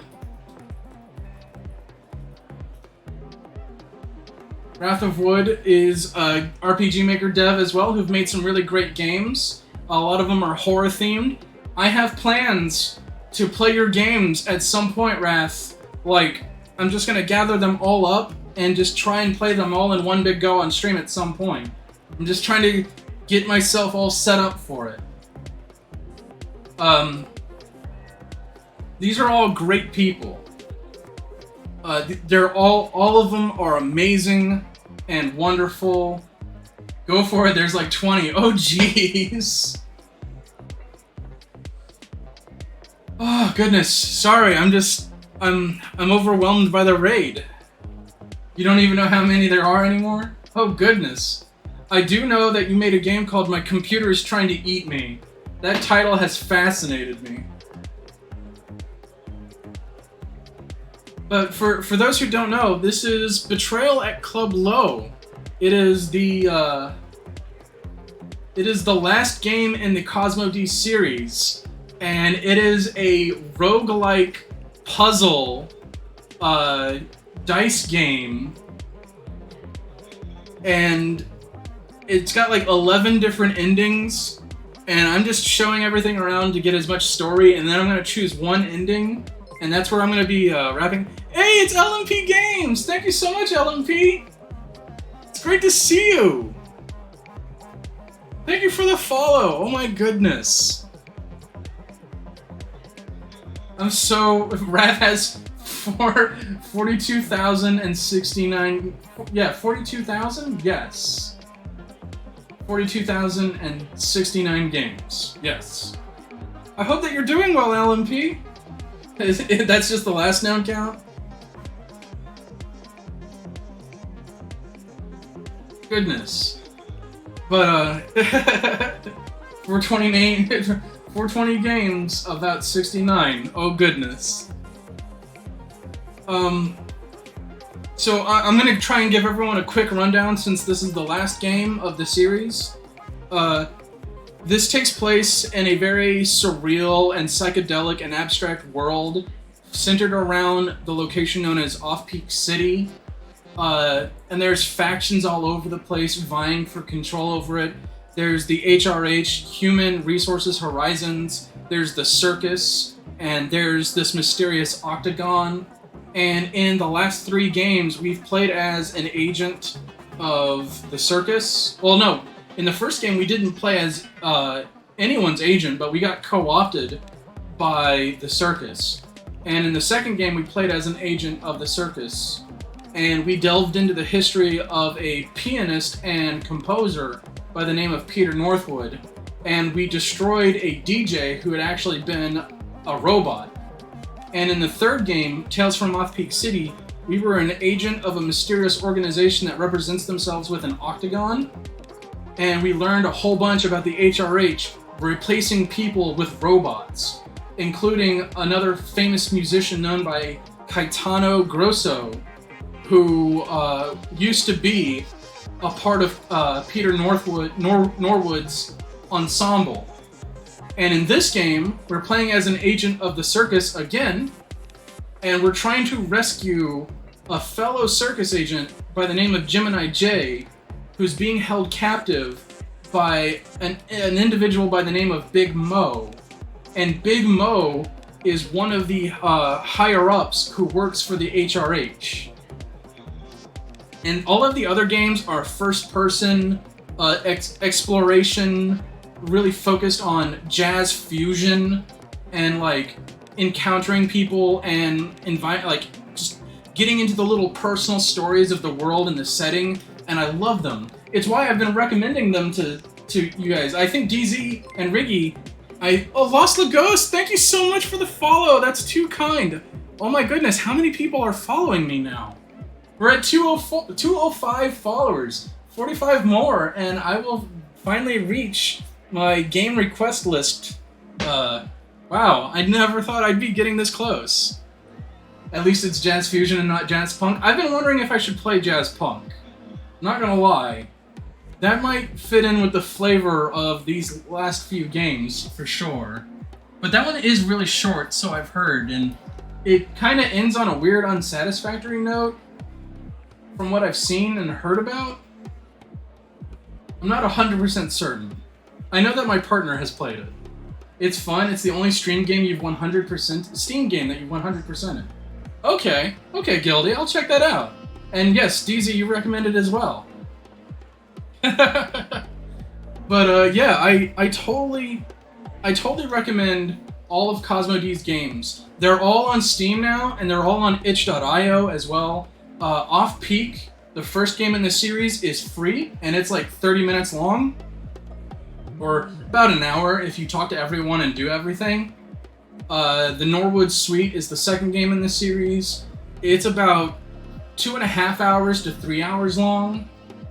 Only if the jazz weather is nice. Hey, I know that reference. That's Ricky2K3's music label, which is very good. I extremely recommend. In fact, shout out. Wait, that's not typing. Okay, shout out Jazz Weather. I don't know if you made a Twitch for Jazz Weather, but everyone should check out Ricky's music label. You can find them on Spotify. Super... Did I say jazz label? Music label. My brain is getting all twisted. I enjoy listening to that album on occasion. Yes, it's on Spotify. Definitely check out Jazz Weather. I would love to see jazz weather music in a Cosmo D game. I'm not gonna lie. That would be crazy awesome. I know that Cosmo D kind of makes their own music, so I don't know if they would do that, but I would still love to see it. Like, for sure. But yeah, I just did that really quick recap of the series. It's a lot more to it than that. They're very abstract and surreal and psychedelic. And so yeah, I'm just gonna be going through this game and getting one ending out of 11. Oh goodness, I hope everyone is having a good night, honestly. I hope everyone is having fun and enjoying themselves. I hope that this music treats everyone really well. I hope it's not too loud as well. I just turned it down a while ago. I already asked about Chad Blueprint, and let's ask about the alternate escape route. Yeah, my Uncle Lino's garage. Chef Lunar parks her car there. You try getting into the kitchen, or if the door's locked, there's some alternate ways in. Hunt around. You'll get there eventually. Garage access. You realize the garage has become a viable alternate escape route. Okay. So I can already reveal what that the bartender is planning to quit. But I'm gonna wait. I'm gonna sit on that for right now. Let's go here. The laser looks positively dangerous, as if it's sizing up your knowledge of the music you're about to listen. Can you handle it? Are you experienced? Nice. Let's see. I've got really good odds with observation again. So we're gonna do that.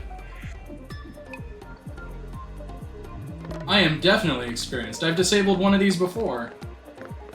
Oh yeah, this is totally in my favor. Look at that. Was that not a beautiful roll? Let's see if I can't restore some brains. I am dangerously low on nerve. Didn't mean to reroll that. I guess I'll just accept that. It made me clever again. The trap is now disabled. Pass through without further incident. Time to get Hendrixed? Oh goodness! Found one truth pepper. Nice.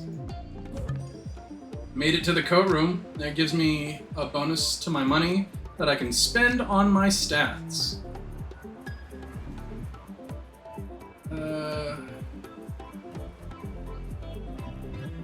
Let's increase deception and wisdom. And increase my base stats for these. Bing bada boom.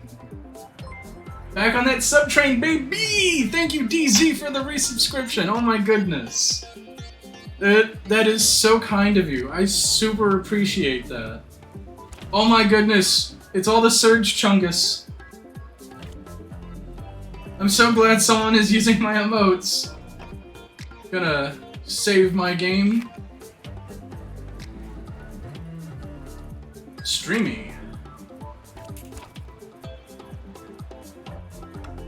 The coat check attendant looks engrossed in her book, completely oblivious to you. The sole jacket behind her looks like it belongs to someone important.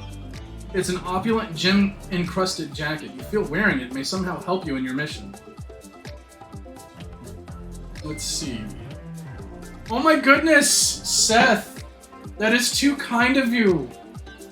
Thank you for giving a gift subs to Tom and Null Girl and Wrath of Wood and Mikey Blige and Shimmer Foxy. That is so kind of you, Seth. You're just too kind. Oh my goodness. Thank you so much. Everyone is so nice. Okay, let's see. Let's observe what the coat room attendant is hiding behind her book. No. Let's figure out what she's listening to. Just so I can get this out of my system. Almost got a hype train for sure. Oh, that hurt. But I needed to get rid of those dice.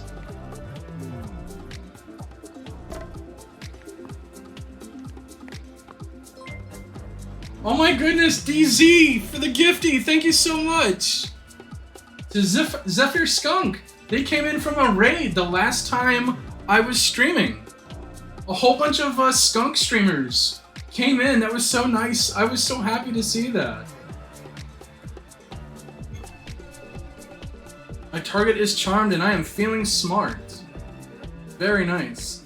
A hearty music discussion ensues. Oh my goodness, thank you for the bits! Seth, you spoil me too much. Skunk streamers, let's go. Oh yeah, apparently there's at least 3 to 4 other skunk streamers. If I get the opportunity, I'm gonna return the raid. Well yes, but it's actually their bootleg live album. Coach Check Attendant seems a bit more ease around me now. Pizza, no offense, but I don't touch this stuff. Okay. So let's observe what they're doing behind the book.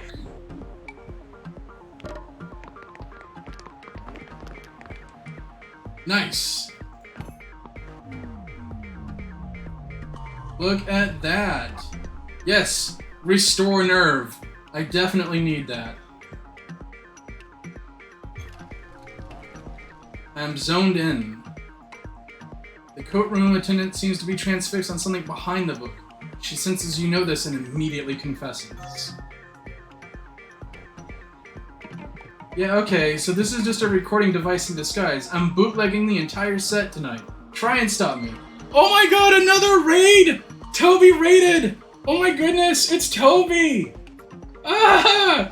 Thank you, Toby! How's it going? I get to introduce myself to everyone again! Hey everyone, I am Serge Skunk. I am a VTuber streamer on Twitch. I play a lot of narrative and story-based games, mostly RPGs and horror games. I am sadly not much of a variety streamer, but I do tend to focus on games that I think tell good stories that I want to share. Toby, I'm gonna give you a shout out. Oh my goodness, Toby, shout out. Toby Bento Box. Toby is a good friend of mine. He has done all of the pixel art assets that you see on this stream. He did that little animation that pops up every time someone follows or cheers or subscribes. He did the starting screen and the ending screens. Oh my, he's such a good friend of mine. You wouldn't show my stream? That's perfectly fine. Let me give you the other shout out as well.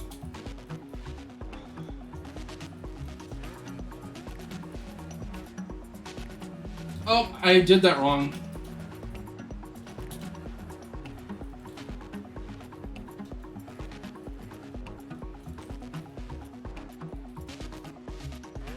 Did that work? Yes, it went through. I definitely recommend everyone follow Toby. He plays Strive, Guilty Gear Strive a lot, so if you like fighting games, he is one of your people for that. I have a few other people who play Strive as well, that are very good at it. I recommend giving Toby a follow. I believe Toby has already made affiliate, or is close to making affiliate, or is nearing 100 followers. It's been a while, and I have admittedly forgotten. But I still recommend giving him a follow. A whole 125! Look at that!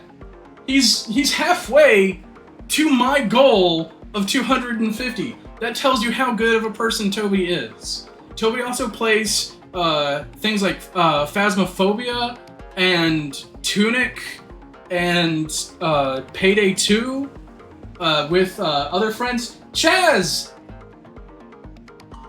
Chaz is here. Chaz is another friend. Chaz is super fun and smart. He often accompanies Toby where he goes. They're great friends. He is like the vinegar to Toby's chocolate syrup. How about that? Is that a good analogy? They have a great straight man and wacky man routine, even though they're both pretty calm individuals. Huh. It's unique, now that I think about it. But they're definitely people that you should follow and watch. For sure. And again, just y'all are definitely people, this is true. Oh my goodness, just so many raids. Oh, that was just so kind.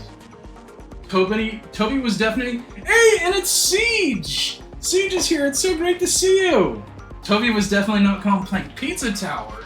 That's what you were playing? That is a great game. I love that game. I am thinking about streaming it myself if I ever pick it up.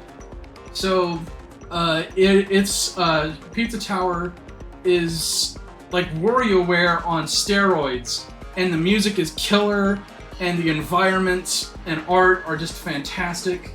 The panic suck was real. Siege versus Serge? Oh no, there's no versus. Siege is a very nice, sweet individual. There's no versus.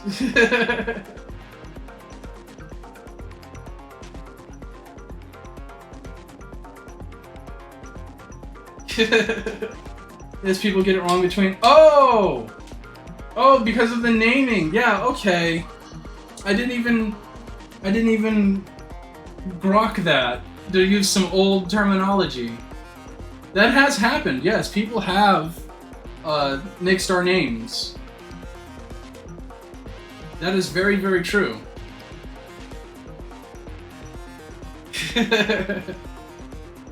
Oh, it's so great to see everyone. I hope y'all had a good time with Pizza Tower. I hope everyone is having a good evening. I'll go through the games that I've been playing the Cosmo D series, which focuses on a unique city, metropolitan city, called Off Peak. And there are 4 games in the series. Each one is very surreal and abstract, and has kind of like a jazz fusion soundtrack that's very diegetic to the environment and what people do in them. And there's this ongoing story of the factions vying for control over it. Music itself plays a big part of that. Man, I am truncated a lot since the last time I explained this.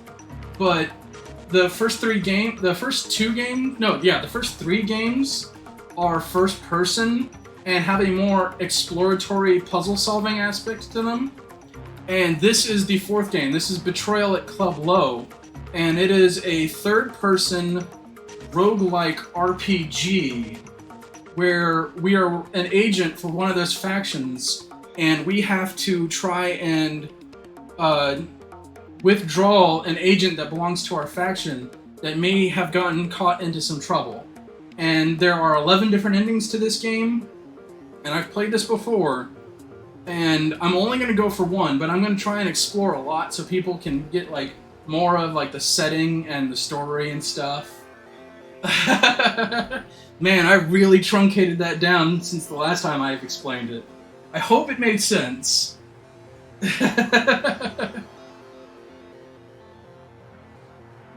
Oh goodness, it's so great to see everyone. It really is. Let's see, okay. So now we know what they're doing. Let's see if we can request that blue coat. The attendant probably gets this lie told to her all night, but you might actually pull it off.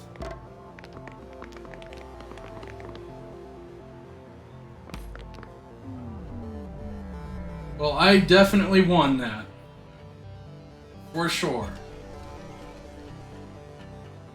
Target is double charmed. Your explanation is convincing enough that the attendant just barely believes you.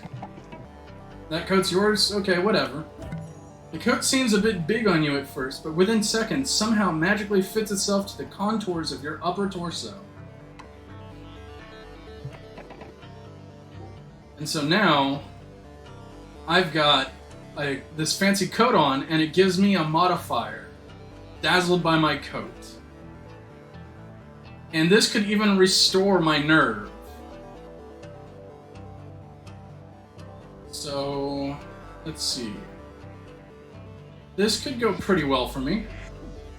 Let's try and dazzle. While making a scene at the coat check gets results, time to huff and puff. I'm glad that you like the roll mechanic. There's two different types of rolling for this game. Is it a Technicolor Dreamcoat? It's only one color. So, probably not. Yes, look at that! My nerve is climbing back up, baby! That's what I want to see. They're baffled. Why are you being like this? Save it for the dance floor. The coat check attendant is totally thrown off by you. You sense this could play to your advantage somehow. What is it with you? You're what my boss calls an erratic patron. What's your deal? Well, that's all I needed.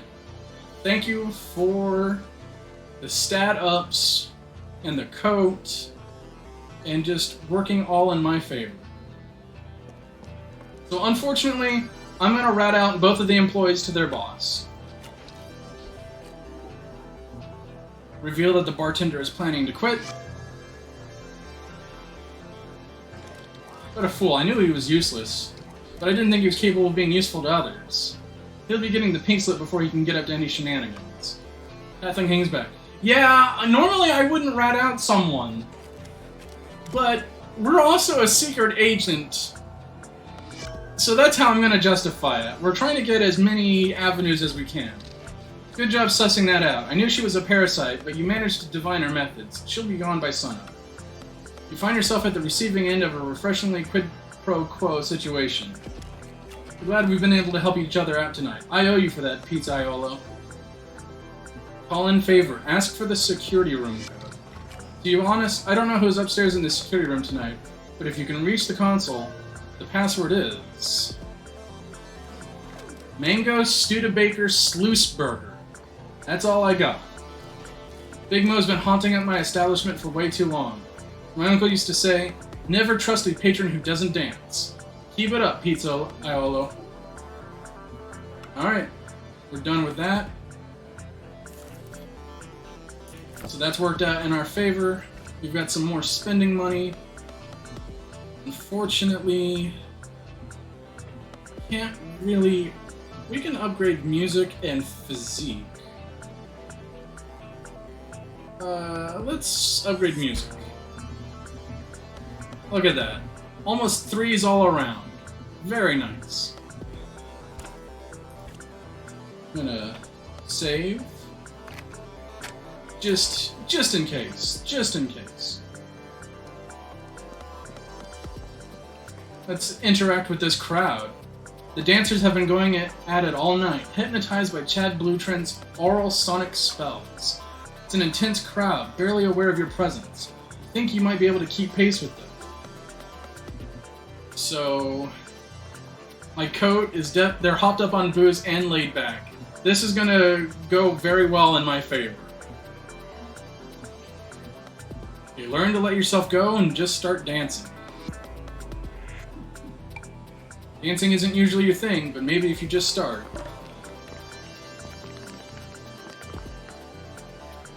Oh, I love that. Ooh, health up. I needed that. Let's see if I can't get a bit more money out of this situation. If I can get the $4. Yeah, that's what I'm talking about. Give me the money. Give me the money.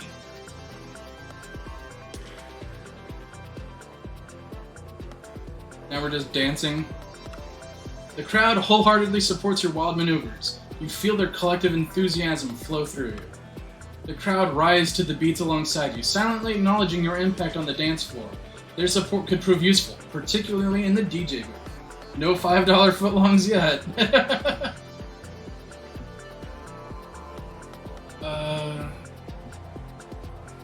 So, let's see. You think you heard this track before. Try to remember. If you know the track, you can follow its intricate grooves closely for dramatic effect.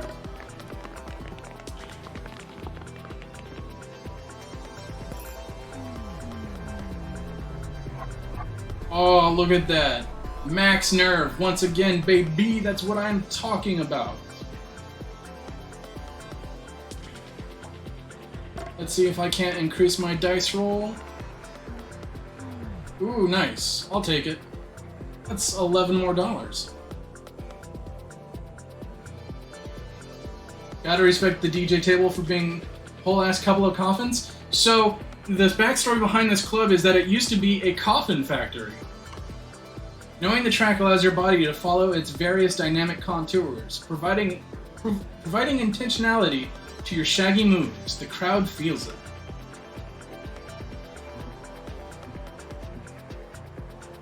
So I'm gonna try and... I think having Great Dancer is good enough. So I'm gonna try and pickpocket an item.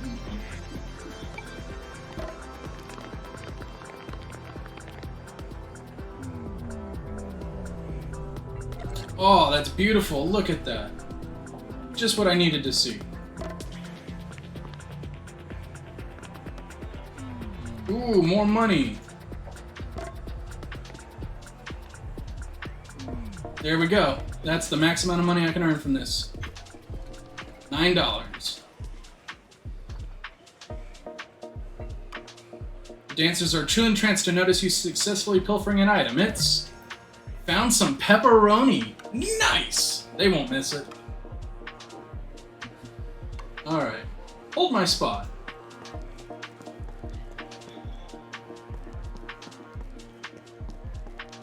Let's go up here.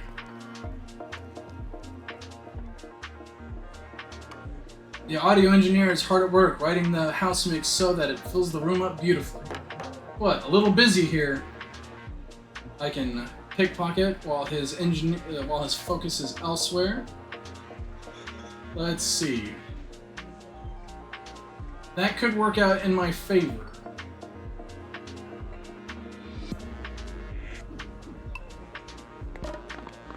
Seems like it will work out in my favor. Oh, thank goodness, it absolutely did.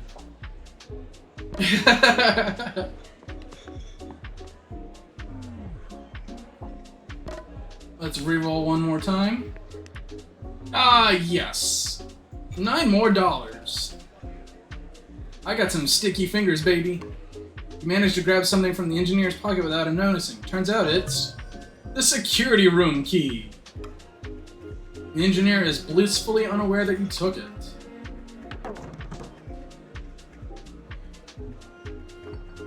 Okay, let's see. Let's say something amusing to get the engineer to warm up to us. Mind you, for folks, I am playing this on the easiest mode possible. This game can actually be quite hard depending on the settings that you play it on.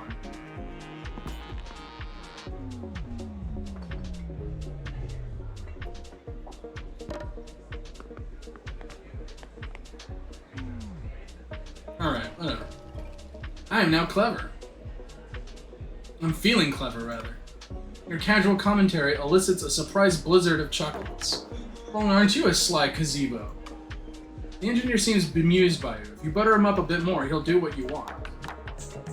You're really making a bit of a scene here, aren't you, buddy? Alright, let's impress him with our musical knowledge. The engineer's shirt has the name Salad Slosher printed on it. You might actually know the band.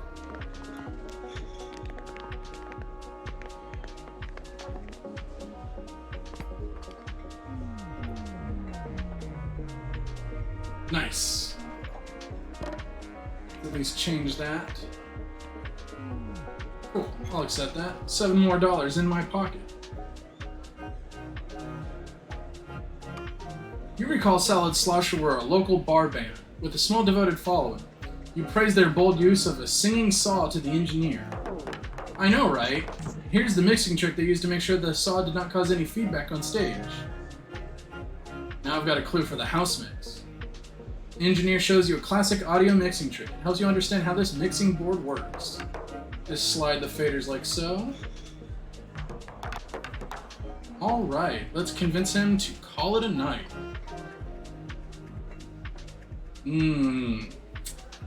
Maybe I should raise my stats first.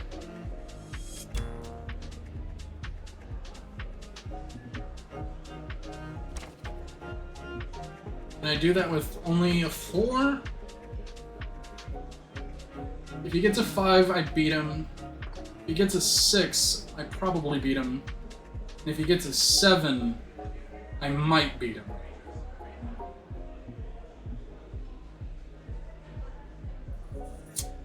Ooh, I'm gonna walk away from this at the moment.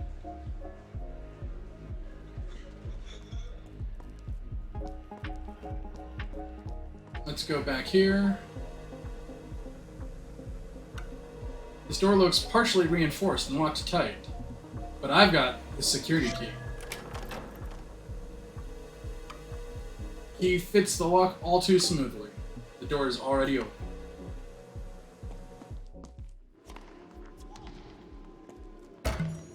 Another One Truth Pepper. Nice. Shovel logo by R. Struthers. He would later make his fortune illustrating factory-themed children's books.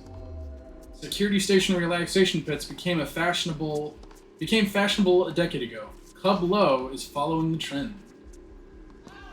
Here's a security guard. The guard is engrossed in a tennis match being played by in some other part of the world.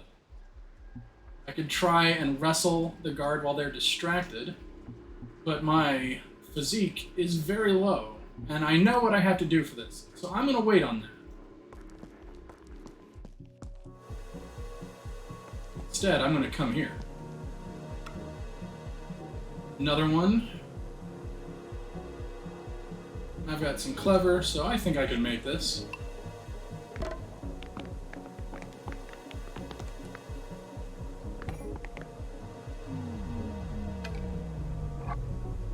Nice. That worked in my favor. Definitely don't want to lose any more nerve. Want to keep that up. I can get a 3. Come on, give me a 3. Or you can give me another 2. How about you give me a 3? I have a 50-50 chance to get a 3. Give me a 3. There we go. Much better. Nice. And I got the clever condition again.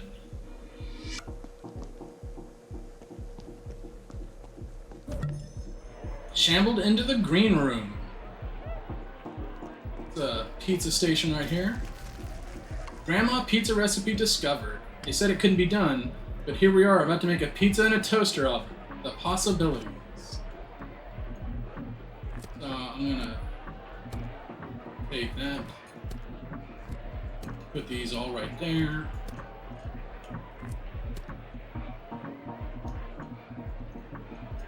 You may re-roll opponent's dice once every turn. Once per every truth pepper face rolled. Doesn't affect last roll.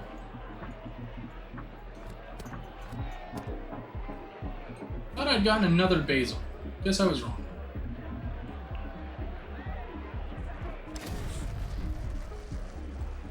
Forgot to check this. Oh, no, I found another basil.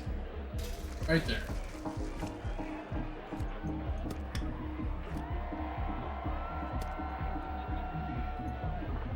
Alright. Chances of money are better. Pizza time.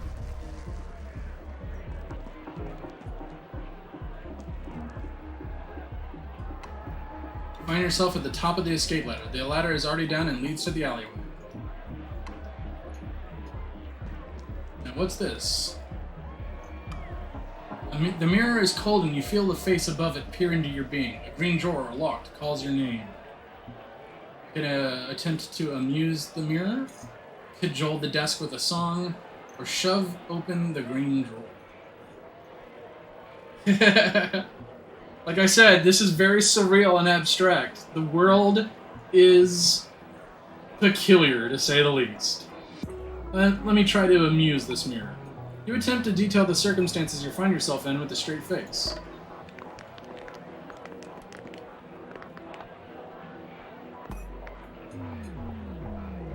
Oh yeah, that totally worked in my favor.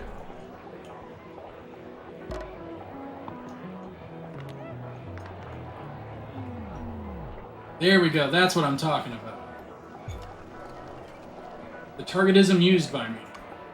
Machinery behind the head whirs to life. It likes what it hears. Alright, let's cajole it with a song.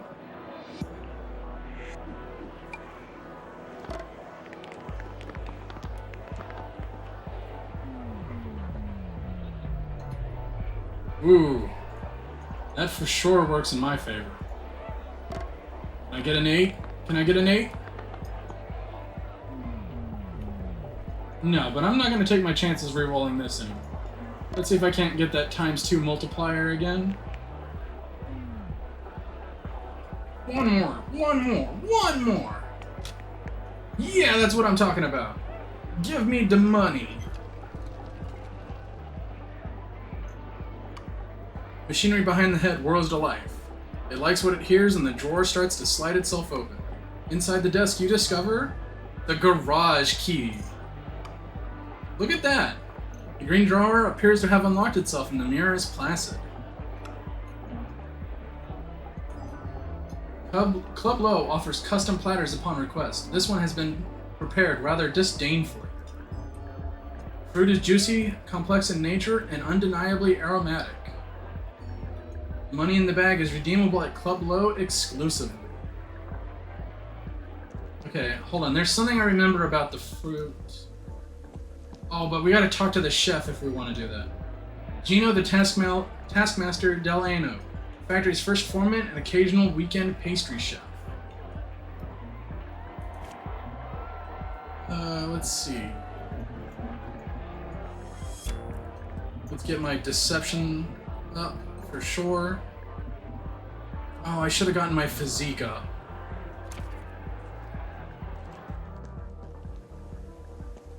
I think I'm running out of opportunities. No, I can get more money if I make it to the garage.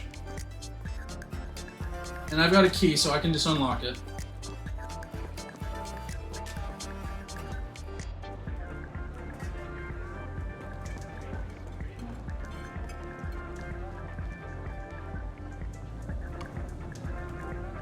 Unlock.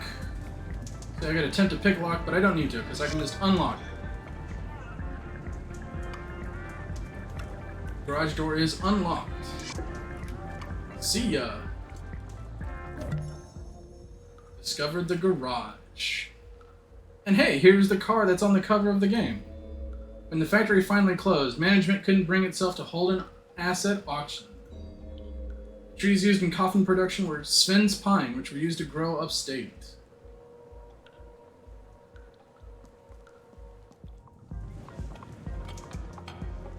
Alright, let's see.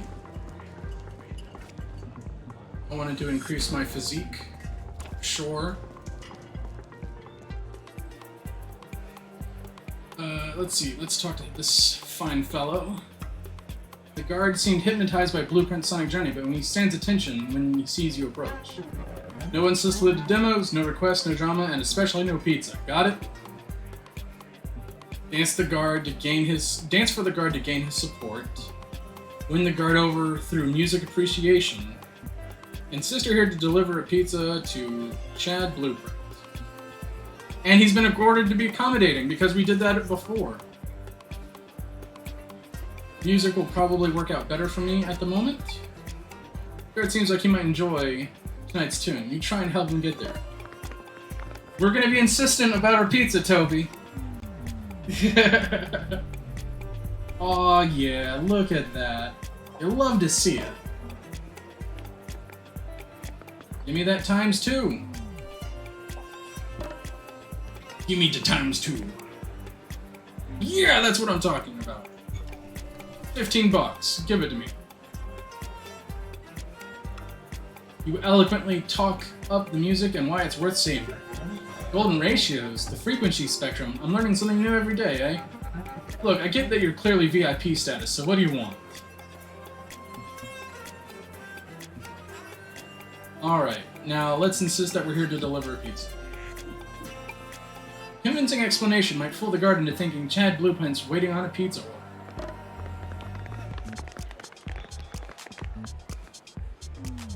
Oh, that's beautiful. Look at that. $24. Gimme the money. Guard seems baffled, but goes along with your story. I guess DJs get cravings at peak hour too, huh? Any friend of the DJ is a friend of mine, most of the time. Okay. Has to be led up to the DJ. Or I could... Yeah, why not? This will probably get me more money. Why not? Maybe this guard is into spontaneous dancing. How can this bite me in the ass? Answer? It doesn't.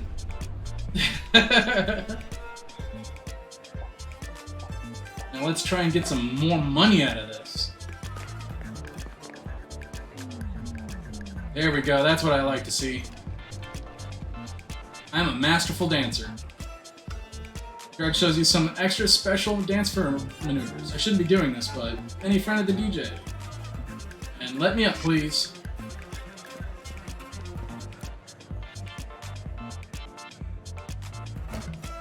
Found gray matter. Nice. Alright, let's see. Can't increase that.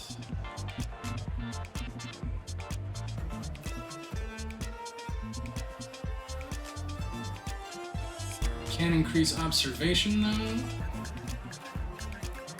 Ah, but I can't increase wit. Not yet. As policy to prevent DJ entourage from crossing the stage, the green room door stays locked during the performance. Coax entry by I can do another charming letter. Why not? I love writing charming notes underneath doors.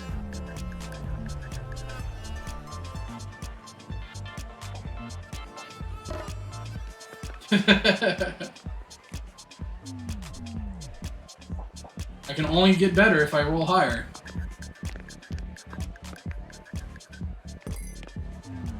Oh my goodness. Come on. Roll with me. Alright. $1 extra. You know, it was well received, and it opens. See ya! Actually, I think we can handle the cook now. So let's go ahead and do that. We've got some nice stats. We can take things from the cook. From the cook.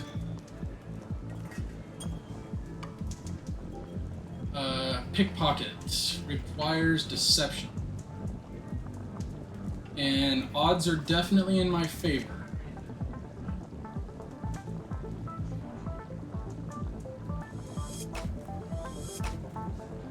So, gave myself a couple of 5s.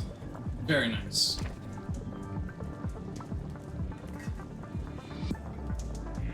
Gimme, gimme. There's a set of old car keys sticking out of the chef's back pocket. You feel you were meant to have those keys.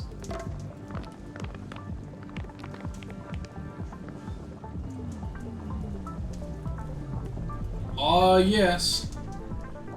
I can only roll higher.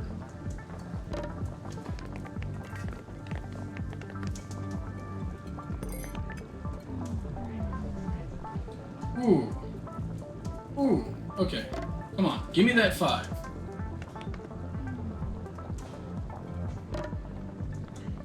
Give me that 5. No, damn. Alright, well, we still got a nice paycheck from that. $17. Nothing to sneeze at. The chef is completely oblivious to your pilfering maneuver. The car keys is yours.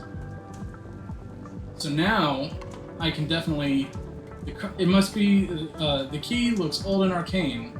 The card it's for must be parked in the garage next door. Okay, let's introduce ourselves. Someone ordered delivery here? Is my own pizza really that bad? No matter.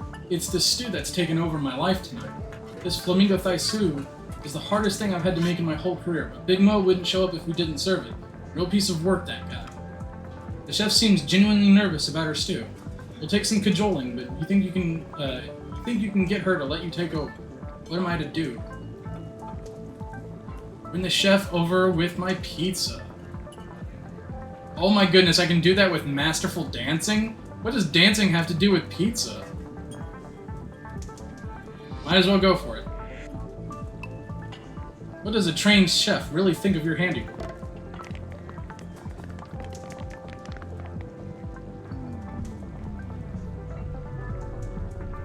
Ooh. Very nice.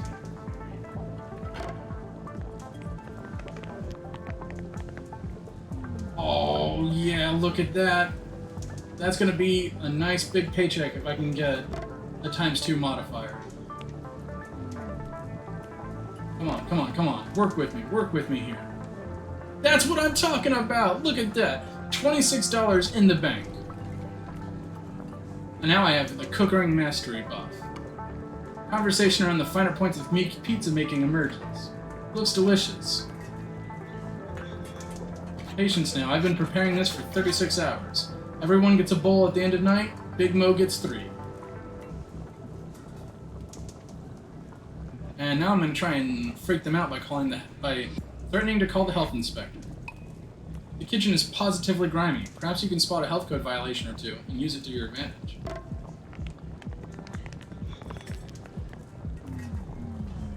Oh, look at that. It's a thing of beauty.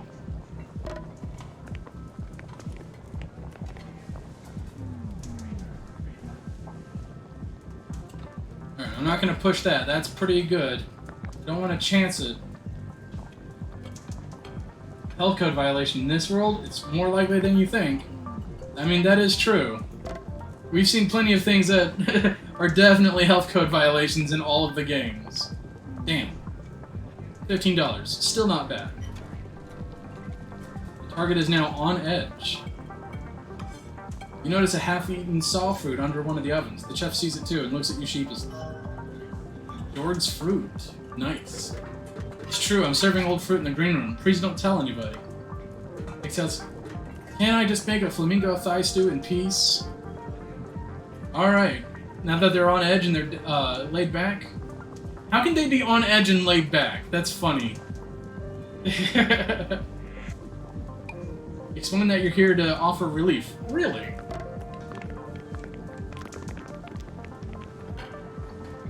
Kick the table.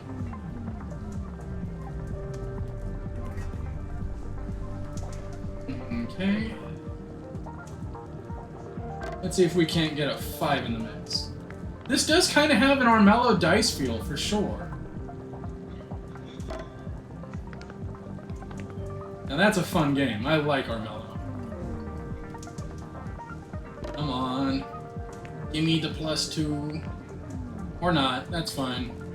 $17 is still better than nothing. She stops what she's doing, takes a look at you, and smiles. You've got a pizza background, so you're the real deal. I just need more time to finish up on seasoning. Flamingo thigh stew is specifically made for Big Mo. I want to make it sure it's just right before serving it. But for Mo, it'll never be right. Maybe I should just call it a night and let you take over? Yeah, let me take over. You're right, I can't take the pressure anymore. I'll be at the Twilight Diner down the road waiting this one out. Let's meet up later and talk Dutch ovens. To the Twilight Diner, and then she just rockets away.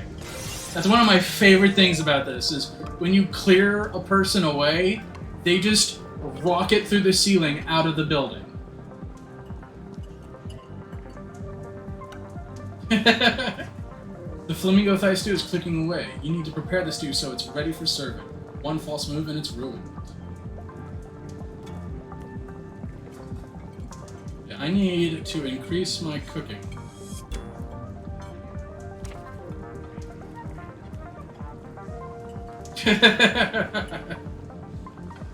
Elevate the stew. with my own garnish. A bit of cilantro here, a bit of basil there.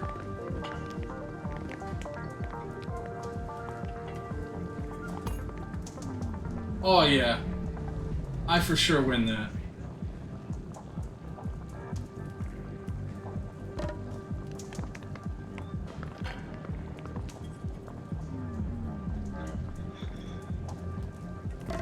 Come on, give me the big money. That's what I'm talking about.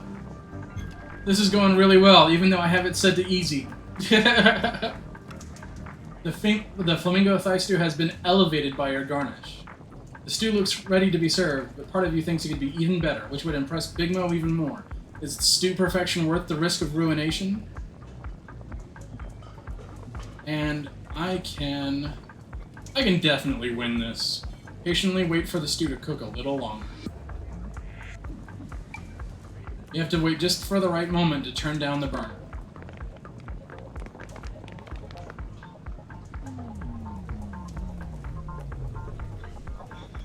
Come on, come on. My stats are good. I don't need restoration. I need money. Always money. That's what I'm talking about. Give me money. And now I am patient. You timed it just right. The vegetables maintain consistency and the flamingo thigh meat permeates the broth. The stew looks excellent. Big Mo is going to be very happy. Serve the exceptional stew. See ya. The stew is sent along to Big Mo. It'll probably be a big hit. Alright, that takes care of that.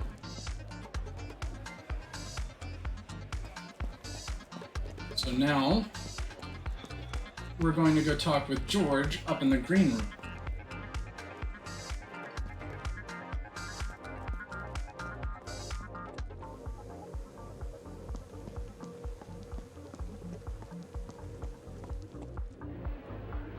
Hey, buddy.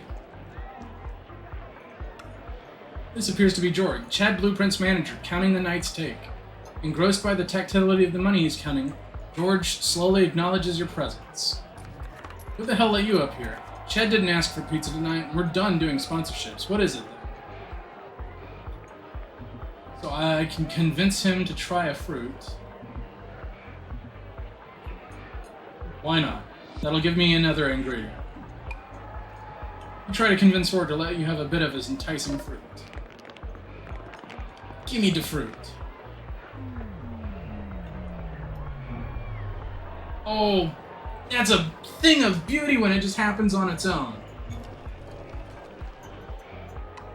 You articulate on why you'd enjoy the fruit, despite its aroma and its dubious freshness.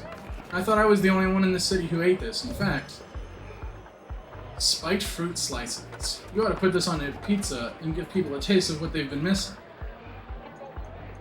George seems to see through your ruse, though he's nonchalant about it. Pizza, please, what do you really want?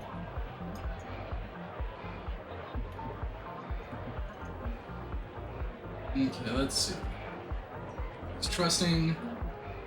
Let's impress him with our music knowledge. This is definitely going to work out in our favor.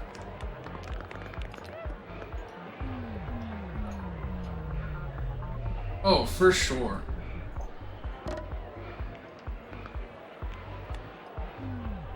We're gradually becoming more and more unstoppable as the night goes on. I knew this would happen. You converse about music production, veering towards mono mixes again. You have learned a professional music production technique. It could prove useful if you decide to engage with Chad Blueprint on music matters. Like, I tell all my clients to mix in mono. It's better for dance floors. Alright. Let's observe his handling of cash.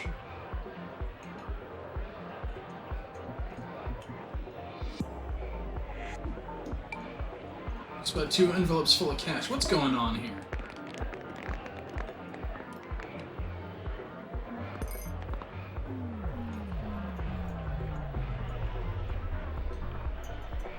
It's a thing of beauty when a plan comes together.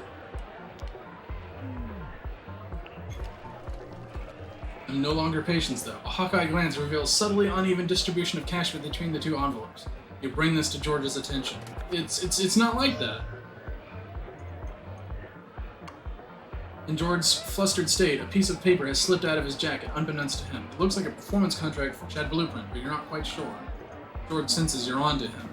What exactly do you want, stranger? I'm just trying to represent my client the best I can.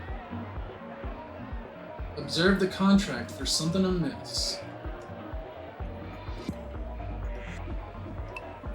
Your eyes are sharper than they look, but it'll take concentration to make out the contract.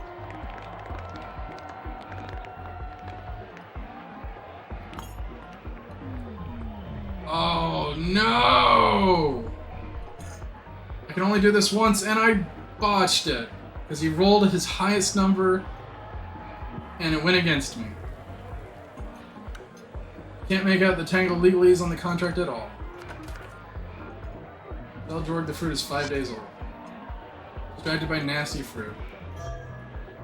I should have done that first. Why do we even ask for fruit at shows anymore? Ugh. Should have sent my intern tonight. Damn. Damn! It could have gone better for me. Could have gone better. But it didn't.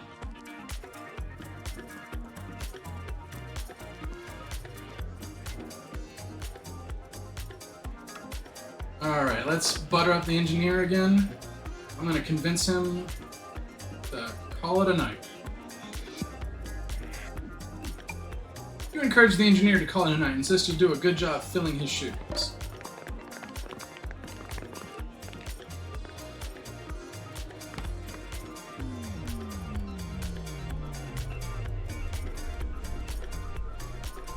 I'll have to take it. A look of relief comes over the engineer. Perfect, this gig sucks, but you'll do just fine. Keep winging it, and down he goes. Instead of rocketing, he sinks into the briny deep. The engineer has officially left the mixing board in your seemingly capable hands. Let's focus my attention on the console. With the engineer gone, the path to the mixing board is clear. Do you think you might actually understand what's going on with this mixing console? You aim to get a great mix for the room. Ooh, my music needs to go up. So does my physique.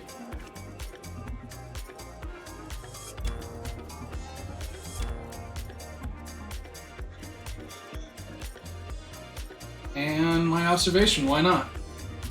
All my money gone.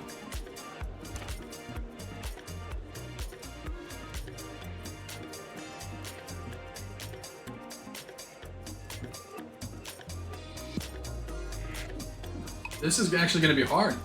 You close your eyes, lean into the mixing board, and really listen to the sound fill the room as your hands ride the faders.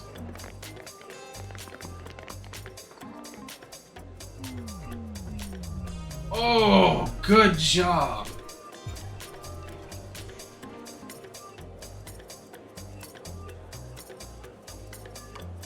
Your raw listening abilities serve you well. The mix is now beautifully balanced. People are dancing even more wildly than before because they feel the oomph of the bass and the nuance of the treble.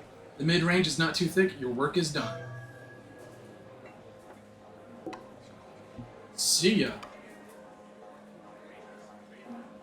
And so now it's time to ruin Chad Blueprint's career. This is gonna be the second DJ down. First it was DJ Bogart, and now it's DJ Chad Blueprint. I'm about to ruin this whole man's career. Chad Blueprint is busy rocking the crowd with his world-class DJ abilities. He's barely aware of your presence. What is it, mate? I don't remember asking for pizza up here in the booth. That's a problem. Take it up with George, my manager. He's next door in the green room. Get a closer look at his technique. Convince Chad to leave.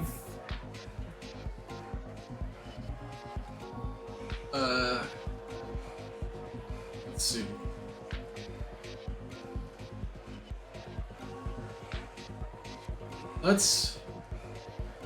Let's dazzle him with our dancing. But I'm not a DJ. The crowd is already into it. Why not get Chad involved?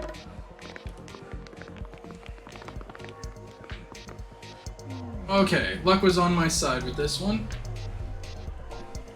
Let's make that bread. And by bread, I mean money. Nice! Oh, it's a thing of beauty when that rolls up. I am deeply confident and inspired. Chad is impressed. VIP status right there. In spite of the pressures of the evening, Chad Blueprint appears relaxed in your presence. Seriously, mate, want to hang out later? So he's relaxed around me. Dancing like Elaine Benez is enough to wow this crowd. Oh, jeez. Okay, let's get a closer look at his technique. Hold on. Is Blueprint using his phone to help in his DJing?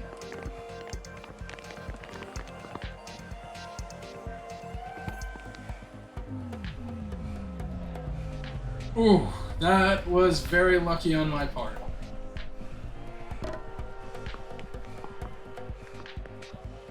Nice!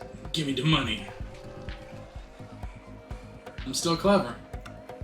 Blueprint is using software on his phone to help his beat matching. Embarrassed, he immediately hides his phone. You realize this simple technique could help your DJing as well. Well, now you know. See, he just wants to hang out with me right now.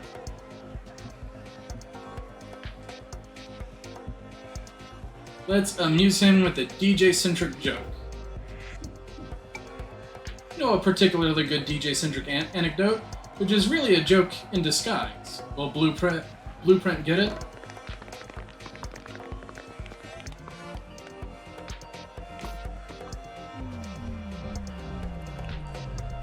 Ah, you love to see it.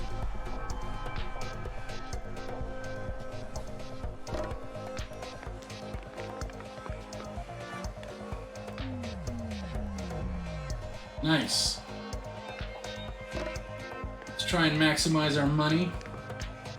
Ooh. Come on. Give me the high numbers. Alright, I'll take it. That's still pretty good. $17. Blueprint's smile widens across his face. A lot of people don't know how to laugh in the DJ booth. You're alright, mate. Alright. I don't know if we have the dice to convince him to leave.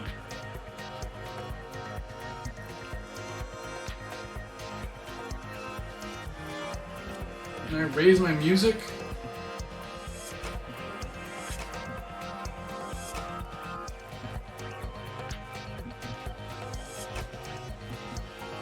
I can split it in half.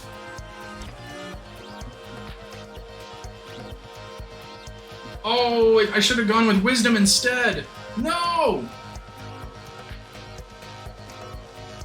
Okay, that's really... Oh, he doesn't want to leave. Okay, no, I can't ruin his career yet. That is a very high roll against me. Let's see if I can convince this person, because I need what they're wearing. The masked individual looks at you, but doesn't seem to make any indication of their intentions. It does make you wonder, who exactly is behind that mask? Alright, let's amuse them first. The individual might still have a sense of humor despite the mask.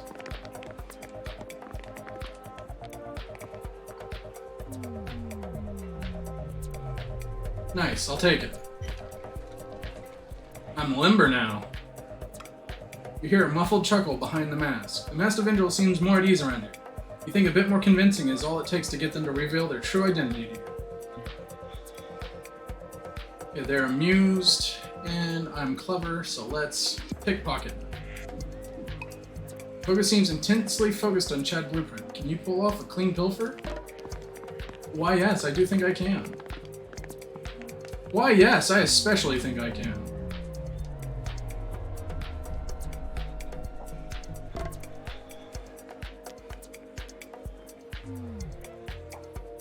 I can get a lot more money if I just get some money on this roll. Oh my gosh!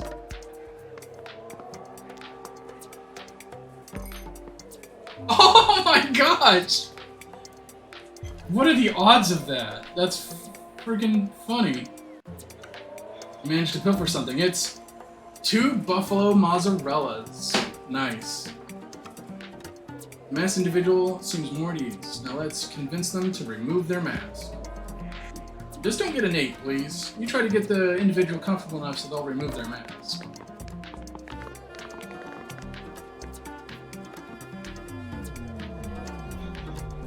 Well, we tied, so that's a win. I'll take it. But now I'm unsure. The mask comes off, and the woman underneath introduces herself as Janice, Chad Blueprint's mother. You now know the truth.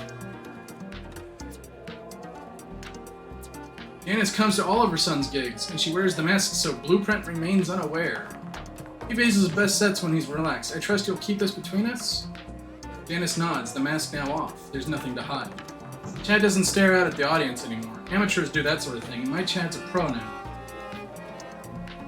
Hey! Why not give me the mask?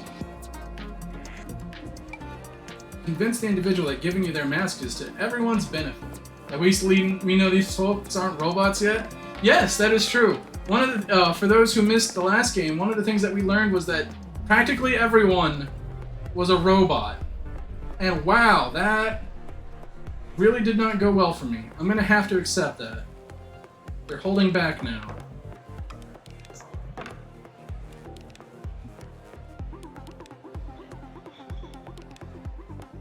Okay.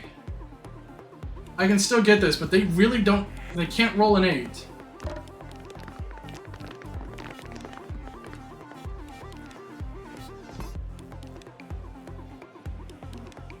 Uh-oh. I kicked the table. Okay, there we go.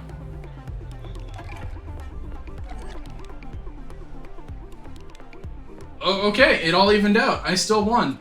I'll take it. And now I'm wearing the fierce mask. Janice hands you the mask. I guess I won't be needing this anymore anyway.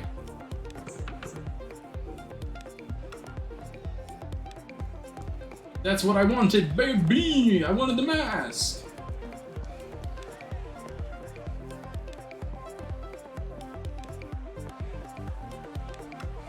In spite of he's relaxed around me. Now we're gonna tell him his mother is in the audience. My mother? Ugh, I know she's watching my every move. Why did you have to tell me this? Chad's cool demeanor immediately curdles. He eventually regains his composure, but you can tell he's clearly rattled by his own mother's presence in the club.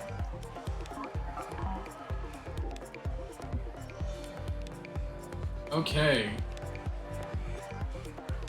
So this could work out in our favor.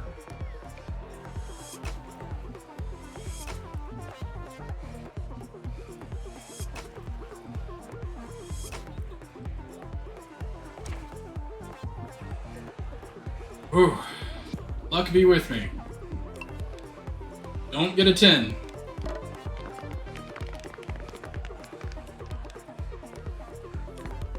That is immediately what he got. Ah, oh, now he's holding back.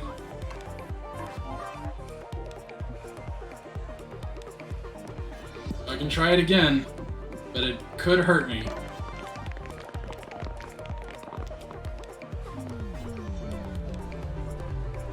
There. No! Ah, come on! I'm one short.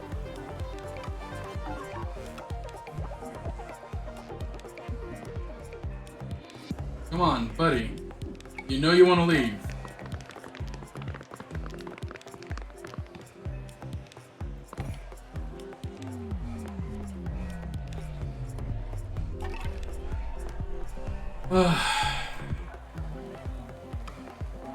Okay.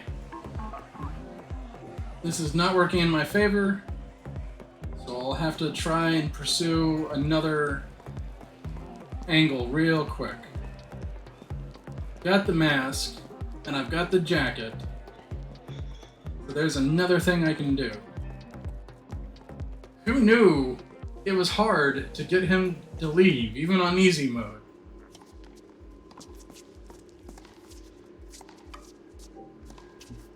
Okay, we're gonna wrestle this guard down. Guard's so busy watching his tennis match, you have a clear shot at subduing him.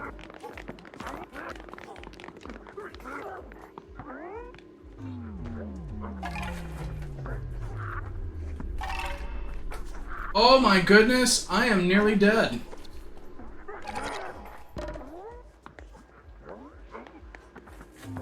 I'll take it.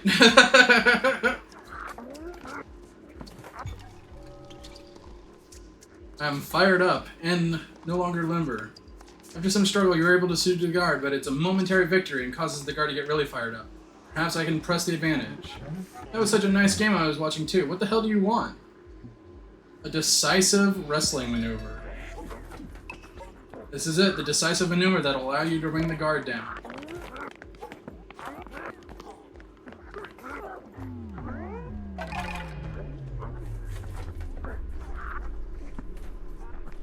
I still win with a tie, even though now I'm nearly dead. After some struggle, you're able to wrestle the guard to the ground. He relents, angry and surprised, but acknowledges that he's been bested. I'm too tired to deal with the likes of you. What do you want? Ask for the security station password. Mango Turkey Maple Donut. Okay, we're done here. I'd rather watch this game at Jade's Bar anyway.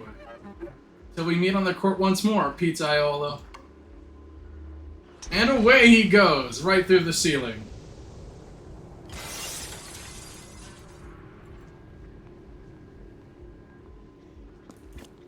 Definitely gonna save now.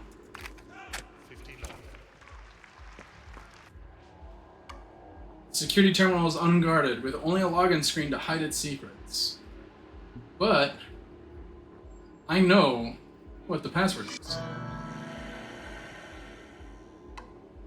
It appears Kathleen's code did the trick. You're in. The security terminal is at your command. The club's room are visible from an overwhelming number of angles. So, unlock the button labeled, or click the button labeled Unlock VIP Back Door. An indicator displays that the door in the back of the VIP area is now unlocked. Oh, goodness. If I wasn't tired, this would be much more of a safer bet.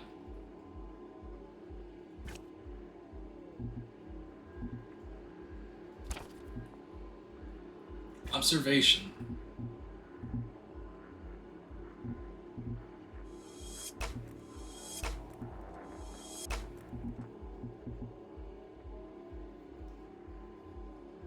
Kinda need this bonus. And I am in real danger.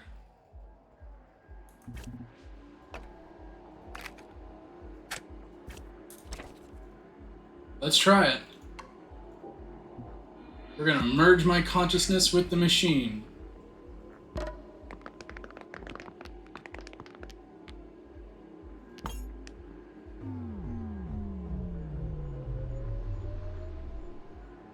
Oh, I can't afford it.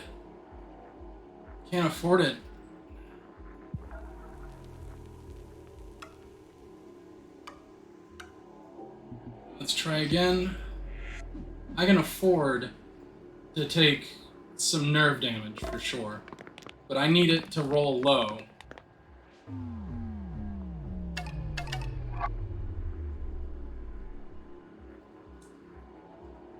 Not roll enough. Let's see.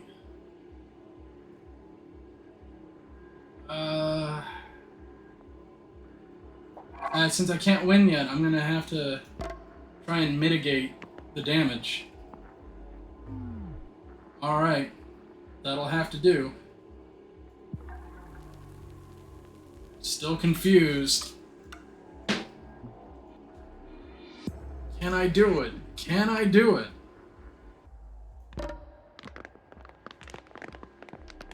Oh, there's just no way that's gonna happen.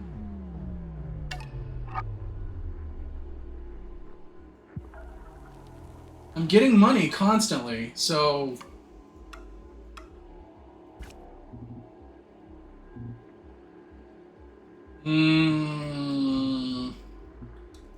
No, I think I'm not gonna be able to do it. It's just not worth the chance. Wanted to show people what happens when you do that. But the VIP area is unlocked.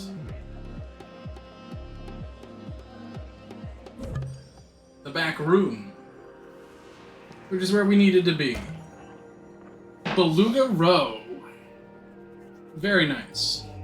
The factory's first advertisements created 7 years worth of back orders, eased only by improved saw technology. Original factory administrators Clarence Donzi and Xavier Moons, known for their quick mental math and eyeball measurements.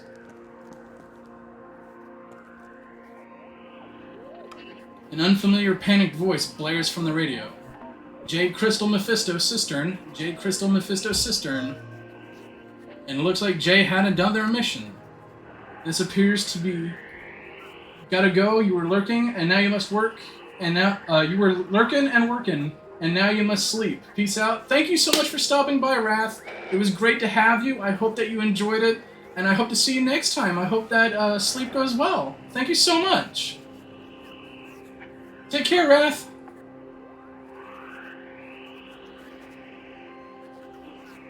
This appears to be... Oh, stretch? Sure thing, I can do that. And a hydration redeem. Yes, sir. Thank you, Seth.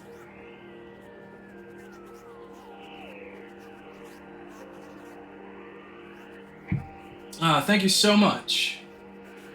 This appears to be Jay's impromptu safe room. Thing is, Muriel didn't mention a safe room. This equipment looks too high-tech for a simple info gathering job. What's going on here? J Tango Mellotron Digsby. J Tango Mellotron Digsby. Okay, this is much more in my favor. Observe my surroundings. You notice a field manual, some code decryptors, and a few fake IDs with Jay's face on them. What's happening here?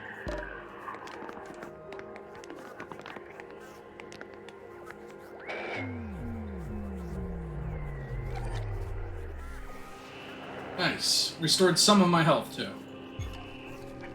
I am no longer confused. You piece it together. Jay is working for another agency at the same time he's been deep undercover with Big Mo. Perhaps he's working for a third entity. Maybe he's on Mo's payroll, and he's been taking you and Muriel for a ride. Perhaps he's out for himself. Just another freelancer trafficking intel. Regardless, he's up to something, and you'll know the truth soon enough. From the sound of it, Jay's got another mission handler on the radio. Is Jay running 2 missions at once? How are you going to handle this? And now we know where the title comes from. Betrayal at Club Low.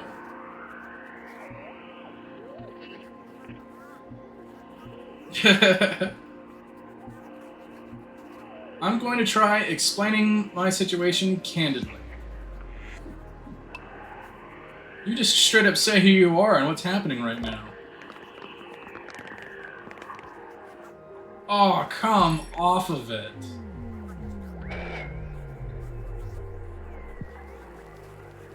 They're holding back now, and I'm self-conscious.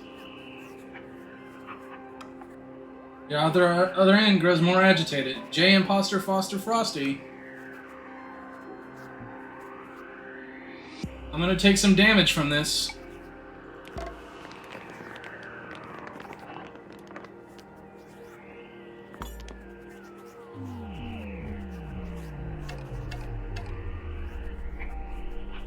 But it's worth it.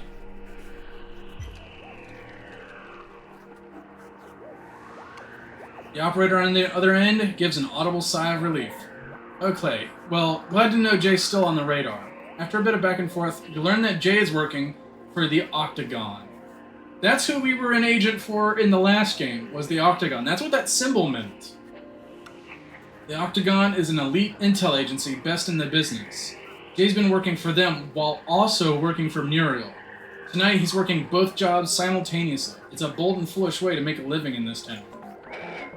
Jay's leaving us all exposed, your people in mine. If you don't get him out of the club, Big Mo's going to send him off to the factory, and that will be that.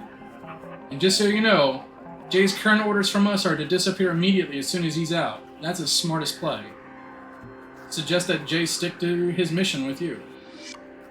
We anticipate that as soon as Jay's free, he'll check in with the Octagon. They'll give him updated orders and follow your lead. Okay, let's change the plan. Now you can finish your mission as planned, as long as there aren't any further complications. The operator signs off. It's in our training.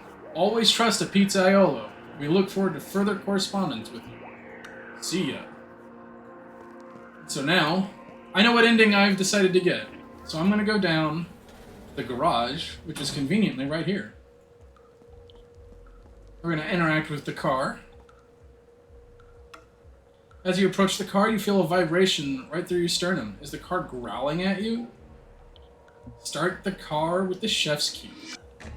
The car growls to full life, awaiting your next move. So we'll update the car situation. The car is literally ready to roll. It could aid you when the time comes to escape. It's funny because this car belonged to the chef, but they just pieced out by flying away. They actually had a car that they could have driven away in. Well, I mean, they couldn't. I stole their keys, but that's a neither here nor there problem.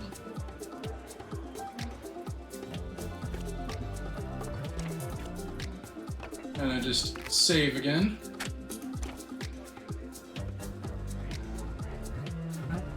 I hear lots of slurping from up above, so I guess that means the stew is served. Don't expect a medal, though. Asked to be given an audience with Big Mo. The guard decides to let you pass, as if he knew this moment was coming. On with it, then. Big Mo doesn't suffer fools. Time to ditch this rodeo. And away he goes! See ya!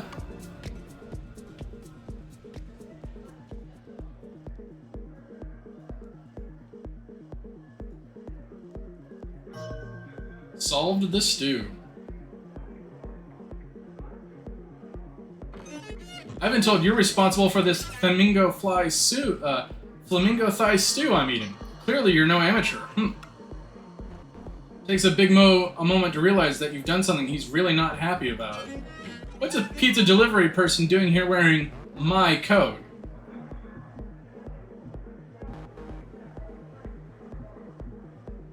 You construct the idea of coat ownership. You attempt to pitch the idea of communal or shared ownership to Mo.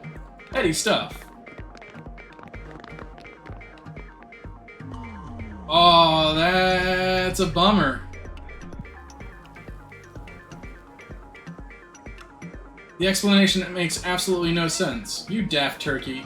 Better not spill pizza sauce on that coat. It'll cost a small fortune to dry clean. Big Mo's not happy to see you. Saying the rescue code phrase will be extra risky right now. Perhaps you can make Mo more agreeable towards you depending on what you do.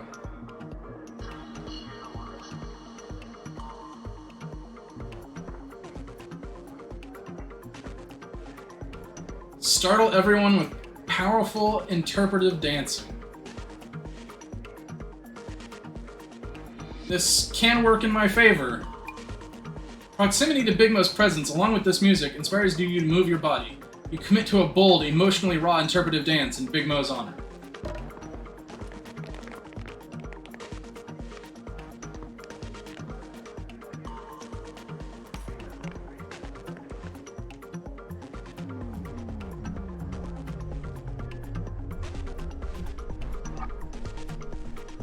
Look at that.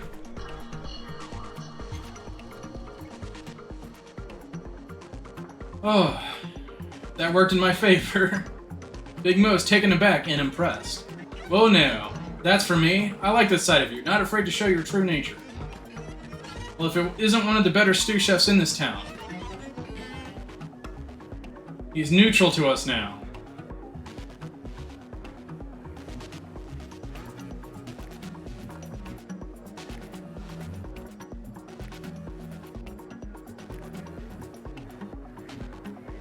Trying to see what I can do.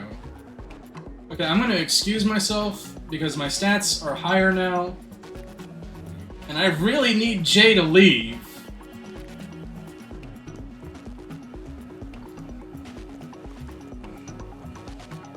This has not gone completely to plan.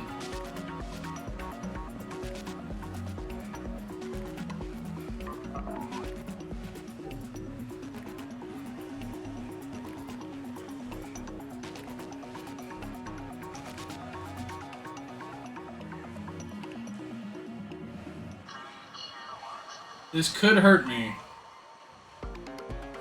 Okay, I think I'm gonna have to impress him real quick. You think this track might be Burdock Root by the Nest Eggs?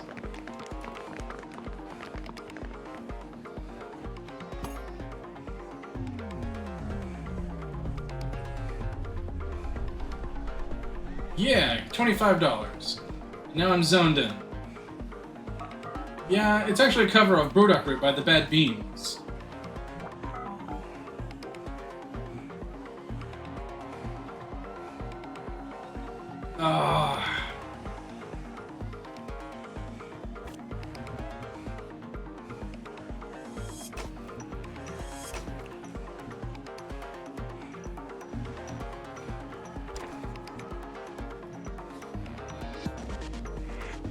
Luck be with me.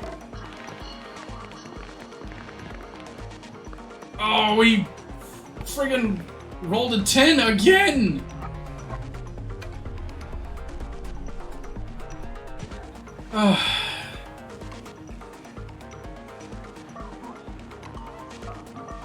I really need you to leave, man.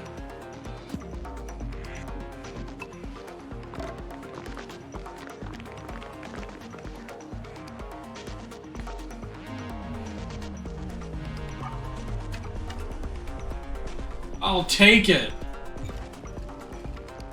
Oh, you make some really strong points about performing artist rights and keeping a healthy sleep schedule. You're spot on, mate. I've been forgetting my own needs for far too long now. The decks are yours. Good luck with these lemmings. Rise to the glory, Serge. Oh, goodness.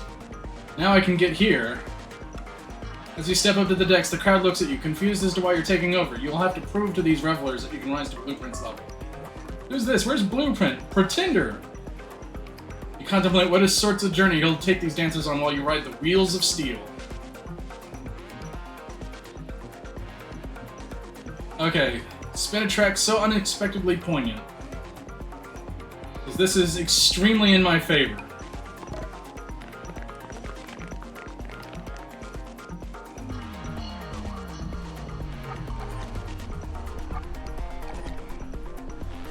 I'll accept it.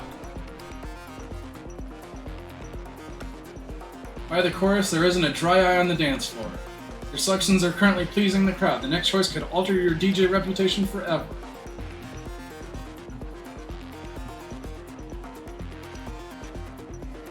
Alright. Tantalize with an epic music tease.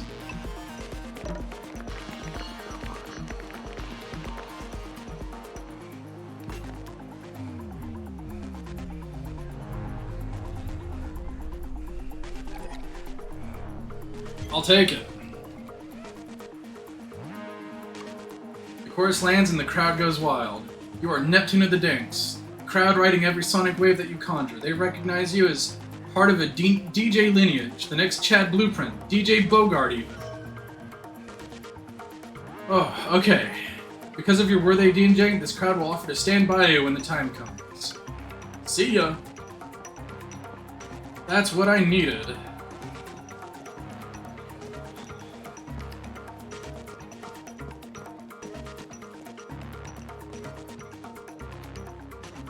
Now let's try to merge ourselves with the computer once more. Now that I'm also no longer almost dying. Merge your consciousness again.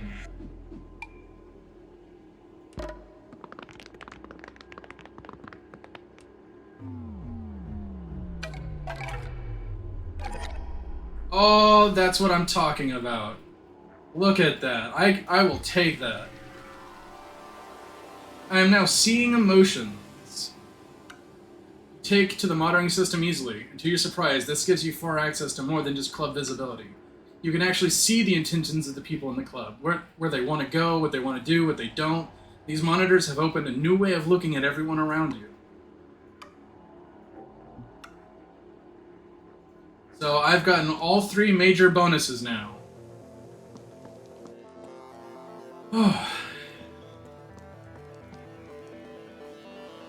Now, things are as much as my favor as I can make them. And I have a nice pool of cash.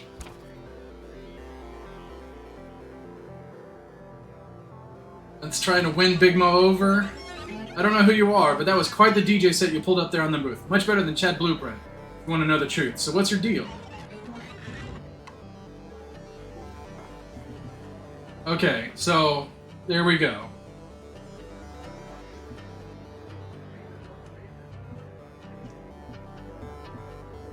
Let's ease the tension through listening and reason, since that's where we can get rid of our debuff and we have a nice big bonus pool.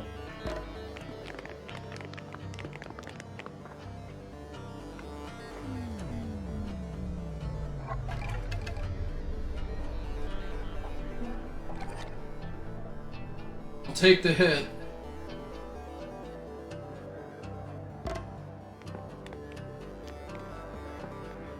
Oh, definitely. I'm no longer thrown off either. One of your insights is received well by Big Mo. Really hadn't thought of that, Pizza Slinger. The prodigal DJ returns. Who even needs Ched Blueprint when they got you? Despite Mo's gruff interior, he seems warm to you. He's less likely to notice the code phrase, but you think you could take this relationship further.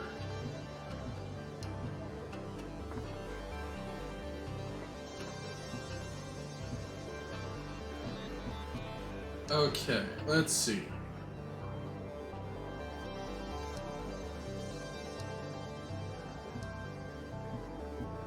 Music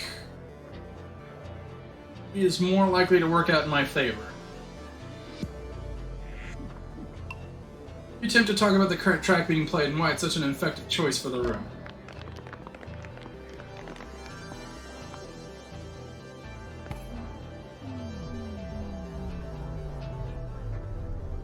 Whew!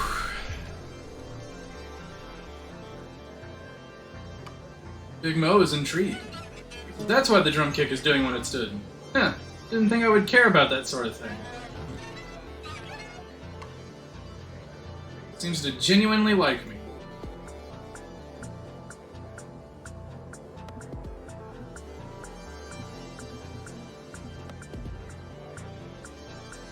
Okay, let's increase our deception.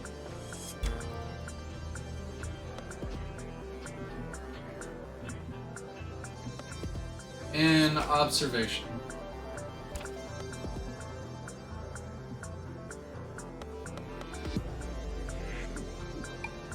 You attempt to tell a highly implausible story about yourself with utmost conviction.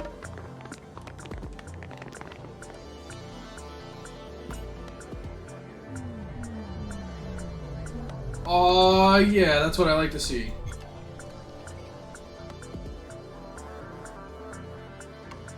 Mo drinks up every word. Honestly, that sounds a lot like my own life, Pizzaiolo. Were you and I separated at birth or what? He seems to genuinely like me. Alright, I think this is it. Let's get our ending. Just say rescue code phrase. It's now time to tell Jay the code phrase so you can kick your mission into high gear. Out from the garage, barrage is the ending that we're going to get.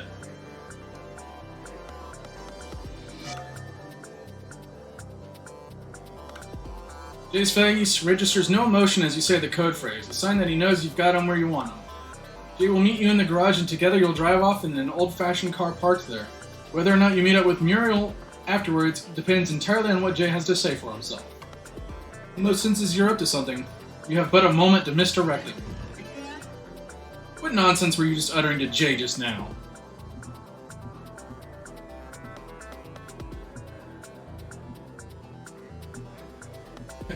None of your business! I have the biggest bonuses from that. Physique.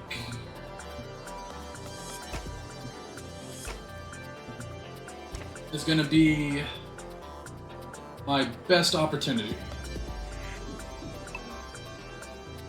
You give off an air of bravado and moxie in hopes that Mo will not pry further.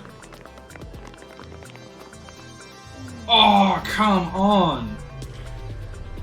Oh, but I still won anyway.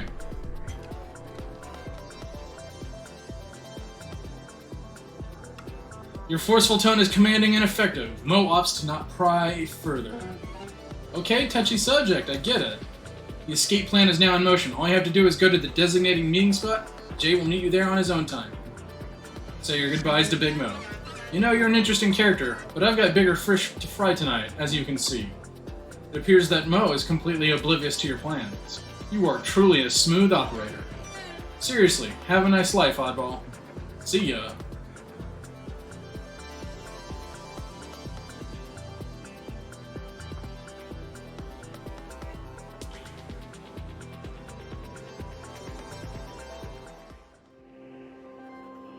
And here we go.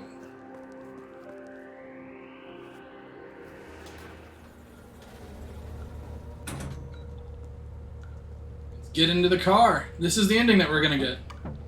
Jay has recommitted to the cause and the wheel is yours. I know the Octagon ordered me to keep playing wrong, but honestly, it's because you're worth it. Really, you're bonkers, Serge. The time to roll out has come. Get in the car and hit the road.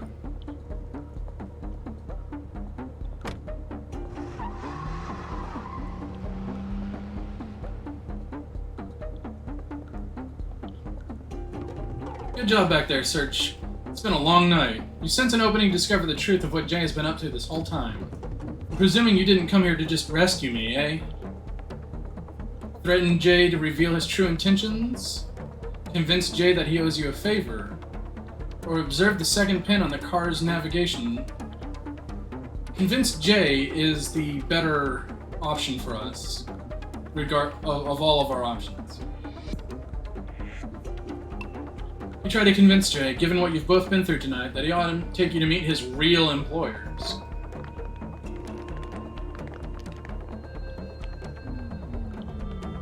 Oh yeah, there we go. Accept that role.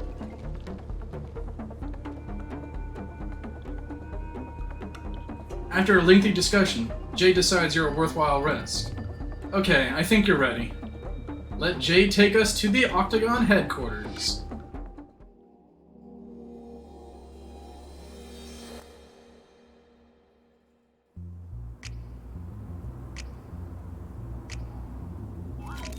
We're here, the Octagon awaits. They don't know you're coming, so try to behave yourself. After you.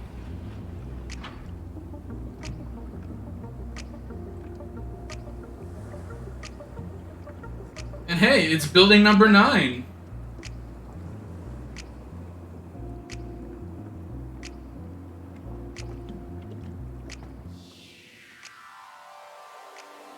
And that's where this game ends. We betray Muriel, and in this ending at least, we betray Muriel and defect over to the Octagon.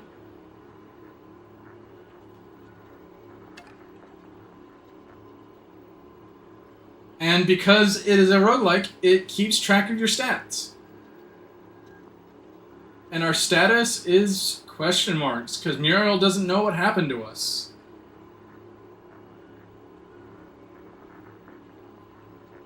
Look at that. Again, I played this on the easiest settings possible, and you saw at the end how hard it got. This game is even harder on normal mode, which is the first setting that I played it on. I did save scum, though, when I first played through this game. I saved scum a lot. But I'm going to go ahead and hit the... Oh, okay. Well, here are the credits. just so y'all can see them. Uh, I've gotten a game over in 33 seconds. Because you can get game overs in two different ways, and those counts as endings. I have gamed over really fast. But yeah, that was Betrayal at Club Low, and that was Tales from Off-Peak City Volume 1.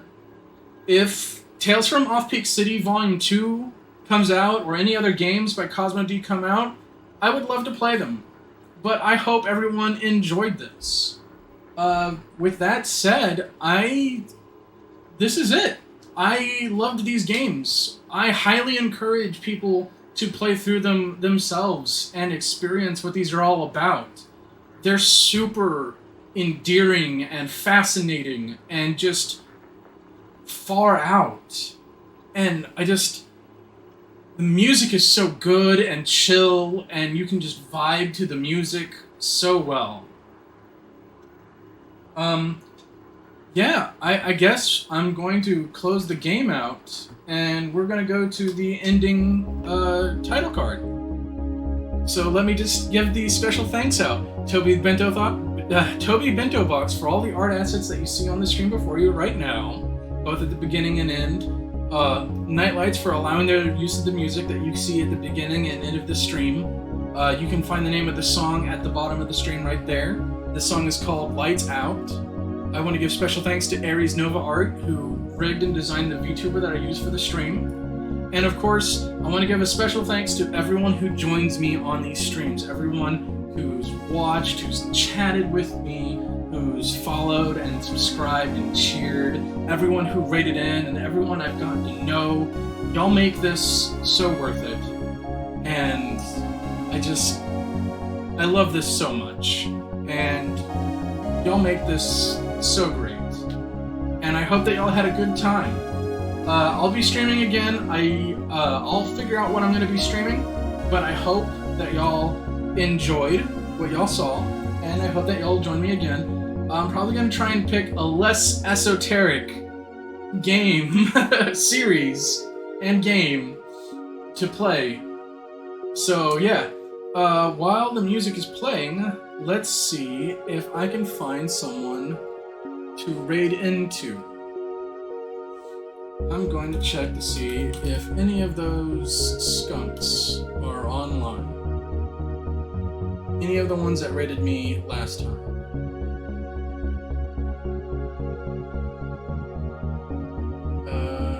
Does not seem like it. I can't really tell. It's not really showing.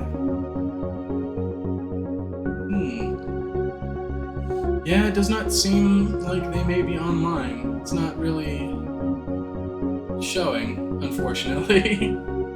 I don't know how they found me. That would be cool if I could find them. But, I do know that there is someone that we can raid into. They are playing Pathfinder. It looks like they are playing a tabletop game. I am just checking to see if they're how far along they are. Because got ads all the time. Come on, let me see where they are.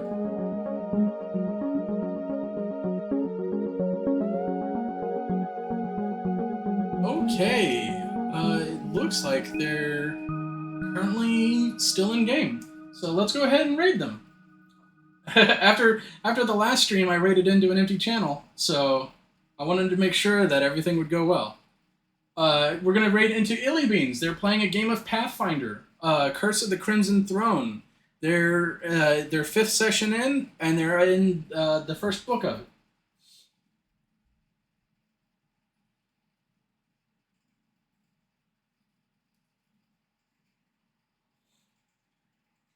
But I want to thank you all so much. I hope that y'all enjoyed the stream, and I hope to see everyone again next time. Looks like the music is over, so let's go ahead and do that now. Take care, everyone. I'll see you next time.